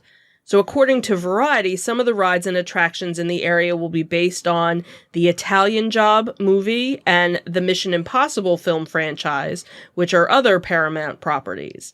What exactly they'll take from the movies and make into rides, we'll have to just wait and see. However, with Peanuts and Star Trek, fans of the franchise can kind of speculate on what those areas will have. For example, obviously with Peanuts, you're going to have Snoopy walking around. And since he's the most famous character from that franchise.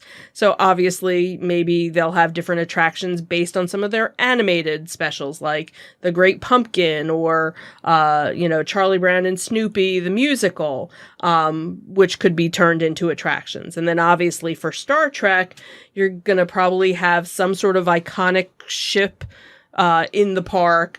Obviously, you'll have a plethora of aliens walking around, Vulcans and Klingons. So who knows what, each of the areas will have.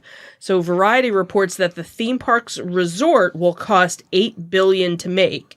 And it'll be a while before we see it because the estimated debut date isn't until 2024.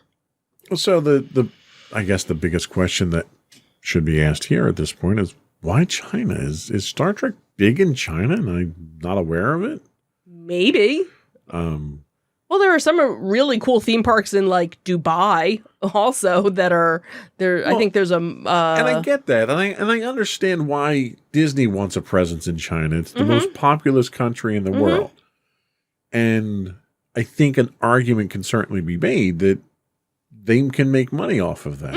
Yeah, I don't know how popular the Star Trek franchise is in China. I mean, you kind of need to go where your customers are, right? right. Well, and the other thing too is it's not just a Star Trek theme park. Oh no, because I'm sure Peanuts are very popular over there too. It's a whole, it's Paramount is doing a whole thing together. So yeah, it does seem because that's the other thing too is like with Paramount, they're so all over the place. Right. Like the Italian Job.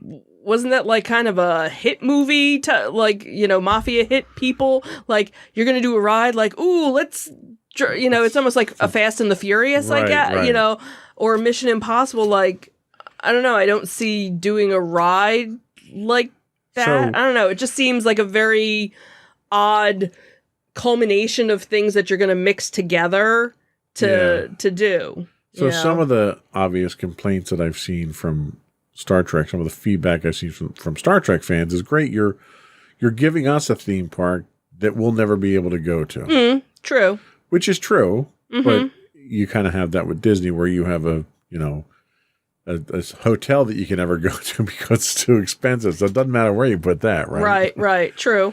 Yeah. But just to kind of flame the fire a little bit with Star Trek fans and Paramount. Paramount is their season 3, I think, of Discovery is coming out on Friday. Okay. And they've announced that their Paramount Plus network is only available in the U.S. So people who wanted to get the Paramount shows were able to get most of those on Netflix around the world, Europe and so forth. You can't get those now effective immediately. So the new season is dropping and you can't get them outside the United States. But we're going to have... They're putting a theme park. They're going to put a theme park China. there. So someone kind of has to explain... Someone's not planning so well. Yeah, one side's not talking to the other there. Someone has to explain what the logic is there. Oh, goodness. So anyway, that was all we had for our entertainment news. We'll take a quick segue and we'll be right back with our insightful picks of the week.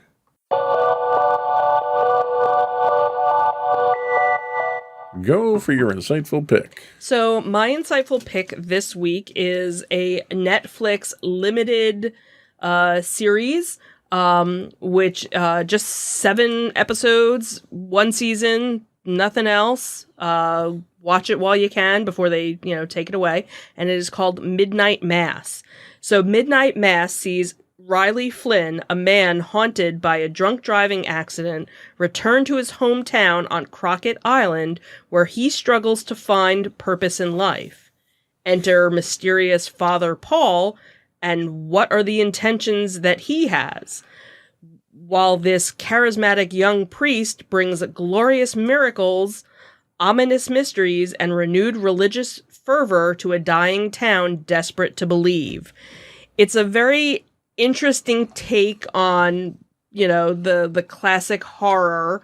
You have this sleepy town that they talk about, people are getting older, there's not new blood coming in to the town, and you have some people that are kind of moving away, and all of a sudden their local priest goes on sabbatical, and now he's this 80-year-old priest, and this young 40-year-old priest comes back and kind of revitalizes things, and now everybody seems to have more energy and more joy, and what's going on with this? And then you kind of find out that there's a quote-unquote angel that's helping out with things, and then it kind of turns on its head and everything goes up in flames, literally. So it's the the writer of it has done a couple of other horror type shows. So where he had ghosts and other things in his other shows, now he's kind of going on a different angle.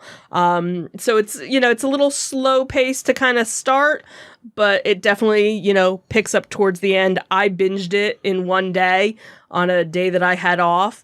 So if you're into that genre and you like, it's also an interesting commentary on religion and, how much faith you have in something, and do you put all of your faith in one person, or do you, kind of let yourself be open to everything? And also about forgiveness and how the consequences of your actions lead you to where you are.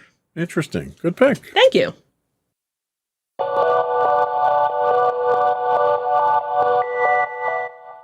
So my pick this week, I decided to go kind of cheesy on it and picked Shang-Chi and the Legend of the Ten Rings.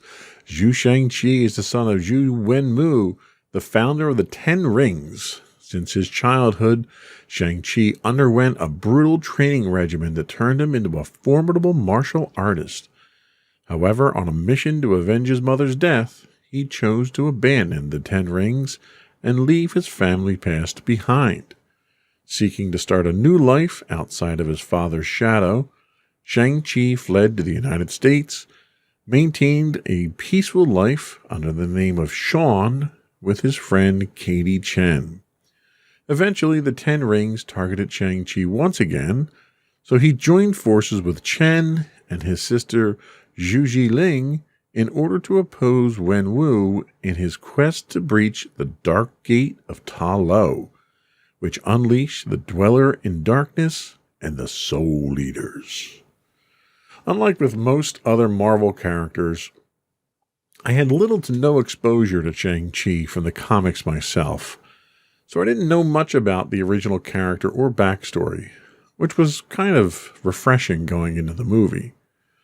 Having come off the relatively formulaic and disappointing show that was Black Widow, my expectations were exceedingly low. The high point of the MCU these days, ironically, isn't the cinema, it's in the serialized stories told on Disney+. I was pleasantly surprised when Shang-Chi surpassed those painfully low expectations. The character seemed more genuine than the typical cookie-cutter character served up in the MCU. There was a general feeling of sympathy, even for the villain, by the end of the movie, something you don't often find encouraged in the typical black and white world of the MCU. As expected, the special effects were top-notch. What was a refreshing surprise was the actual fighting. As the main character grew throughout the movie, his fighting style changes to reflect his mindset, which gave the character a truly metamorphic quality. The fight scenes themselves were spectacular. They showcased a plethora of fighting styles and an intricate choreography similar to that of a ballet, and were artistically done. We skipped the corny love interest line, which was nice, and saw that people could be motivated by family and friends entirely. It was probably the best MCU film I've seen since Endgame, and I almost feel bad I didn't go see it in the theaters, but I don't think I'm quite there just yet. So my pick this week was Shang-Chi and the Legend of the Ten Rings on Disney+. Good pick. And we'll be right back.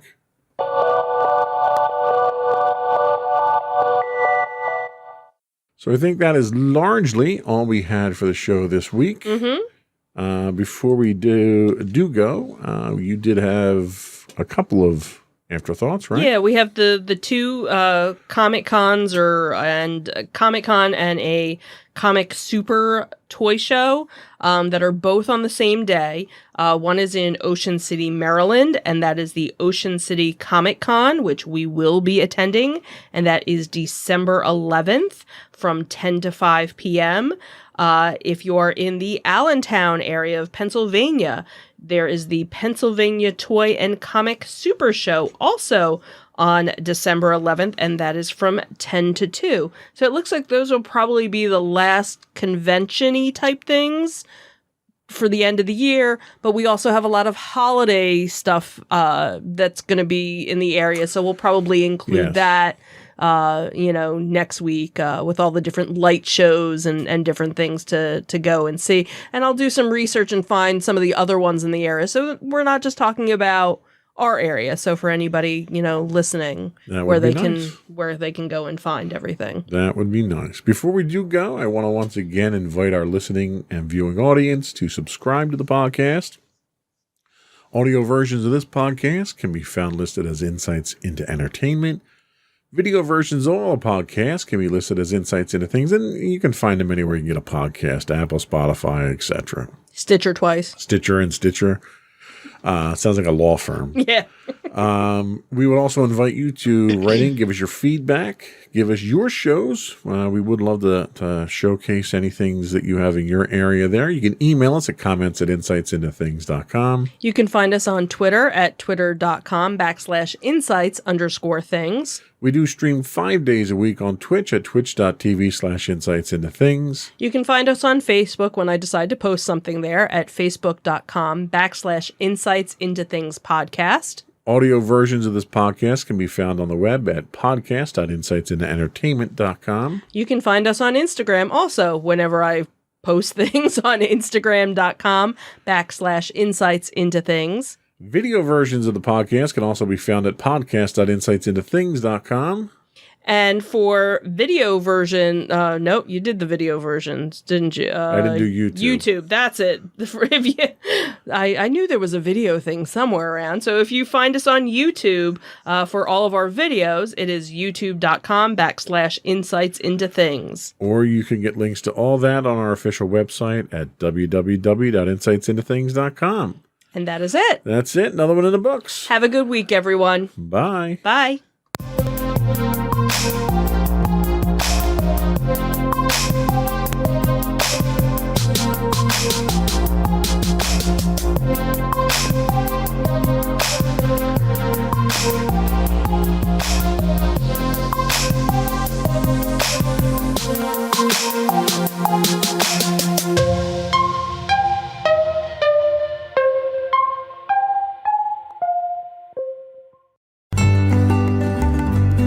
Insights into Teens, a podcast series exploring the issues and challenges of today's youth. Talking to real teens about real teen problems. Explore issues from braces to puberty, social anxiety to financial responsibility. Each week, we talk about the topics concerning today's youth. We look at how the issues affect teens, how to cope with these issues, and how parents, friends, and loved ones can help teens handle these challenges. Check out our video episodes on youtube.com/insightsintothings. Catch our audio versions on podcast.insightsintoteens.com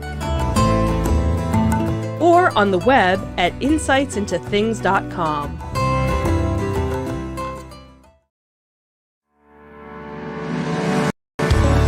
Insights into Entertainment, a podcast series taking a deeper look into entertainment and media. Our husband and wife team of pop culture fanatics are exploring all things from music and movies to television and fandom. We'll look at the interesting and obscure entertainment news of the week. We'll talk about theme park and pop culture news. We'll give you the latest and greatest on pop culture conventions. We'll give you a deep dive into Disney, Star Wars, and much more. Check out our video episodes at youtube.com/insightsintothings. Our audio episodes at podcast.insightsintoentertainment.com or check us out on the web at insightsintothings.com.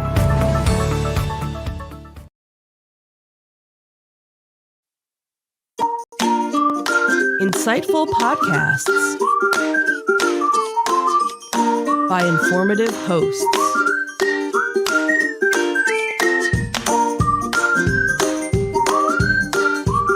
Insights into Things, a podcast network.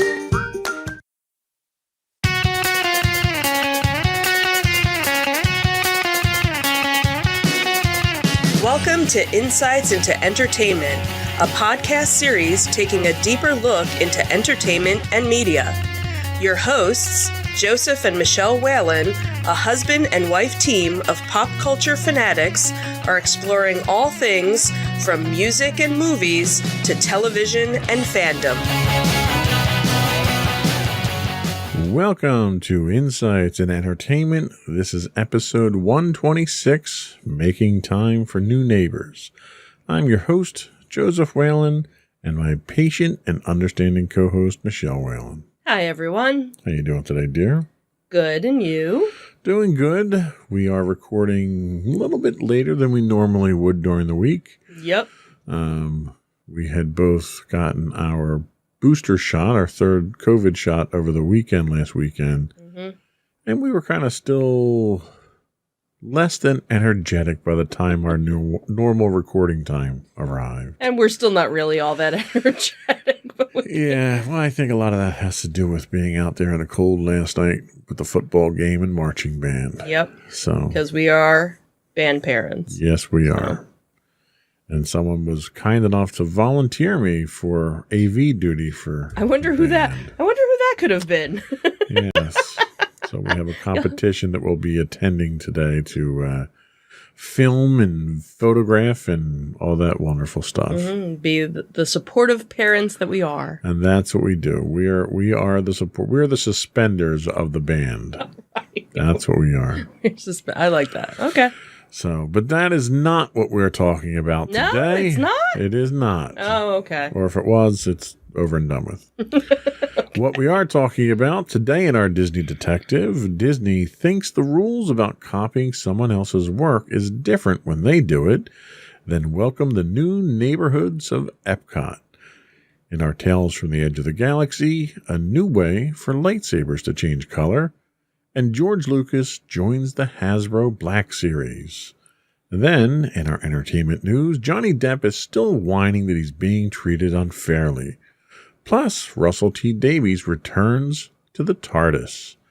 And as always, we'll finish up with our insightful picks of the week and some afterthoughts. We do have some footage to show from RetroCon from last weekend. Yep. And then we have a couple of new additions to our afterthoughts for shows this week. So stick around to the end of the show. Before we get into all of that stuff, I would invite you to subscribe to the podcast. You can find audio versions of our podcast listed as Insights into Entertainment. Video versions of all the podcasts on our network can be found listed as Insights into Things. We're available on Apple Podcast, Podbean, Buzzsprout, Stitcher, iHeartRadio, pretty much any place you can get a podcast these days. I would also invite our listening and viewing audiences to write in, give us your feedback, tell us how we're doing, give us your shows. We'd love to plug shows in your area, comic book shows, toy shows, pop culture shows, anything like that. You can email them to comments@insightsintothings.com.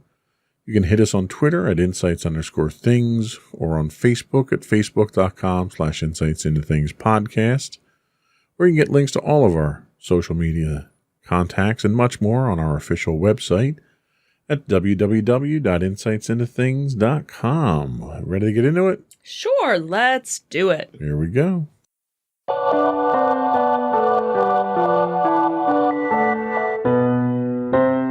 Go for Disney Detective. So when it comes to copyright notices, takedowns, and lawsuits, Disney is at the forefront of enforcement. So this podcast has been the victim of Disney's often heavy-handed enforcement of their intellectual property. We've been forced to alter or remove our own shows when we featured snippets and trailers of Disney material that were used under fair use laws. But apparently Disney feels that those same rules don't apply when they steal someone else's intellectual property without securing the proper permission.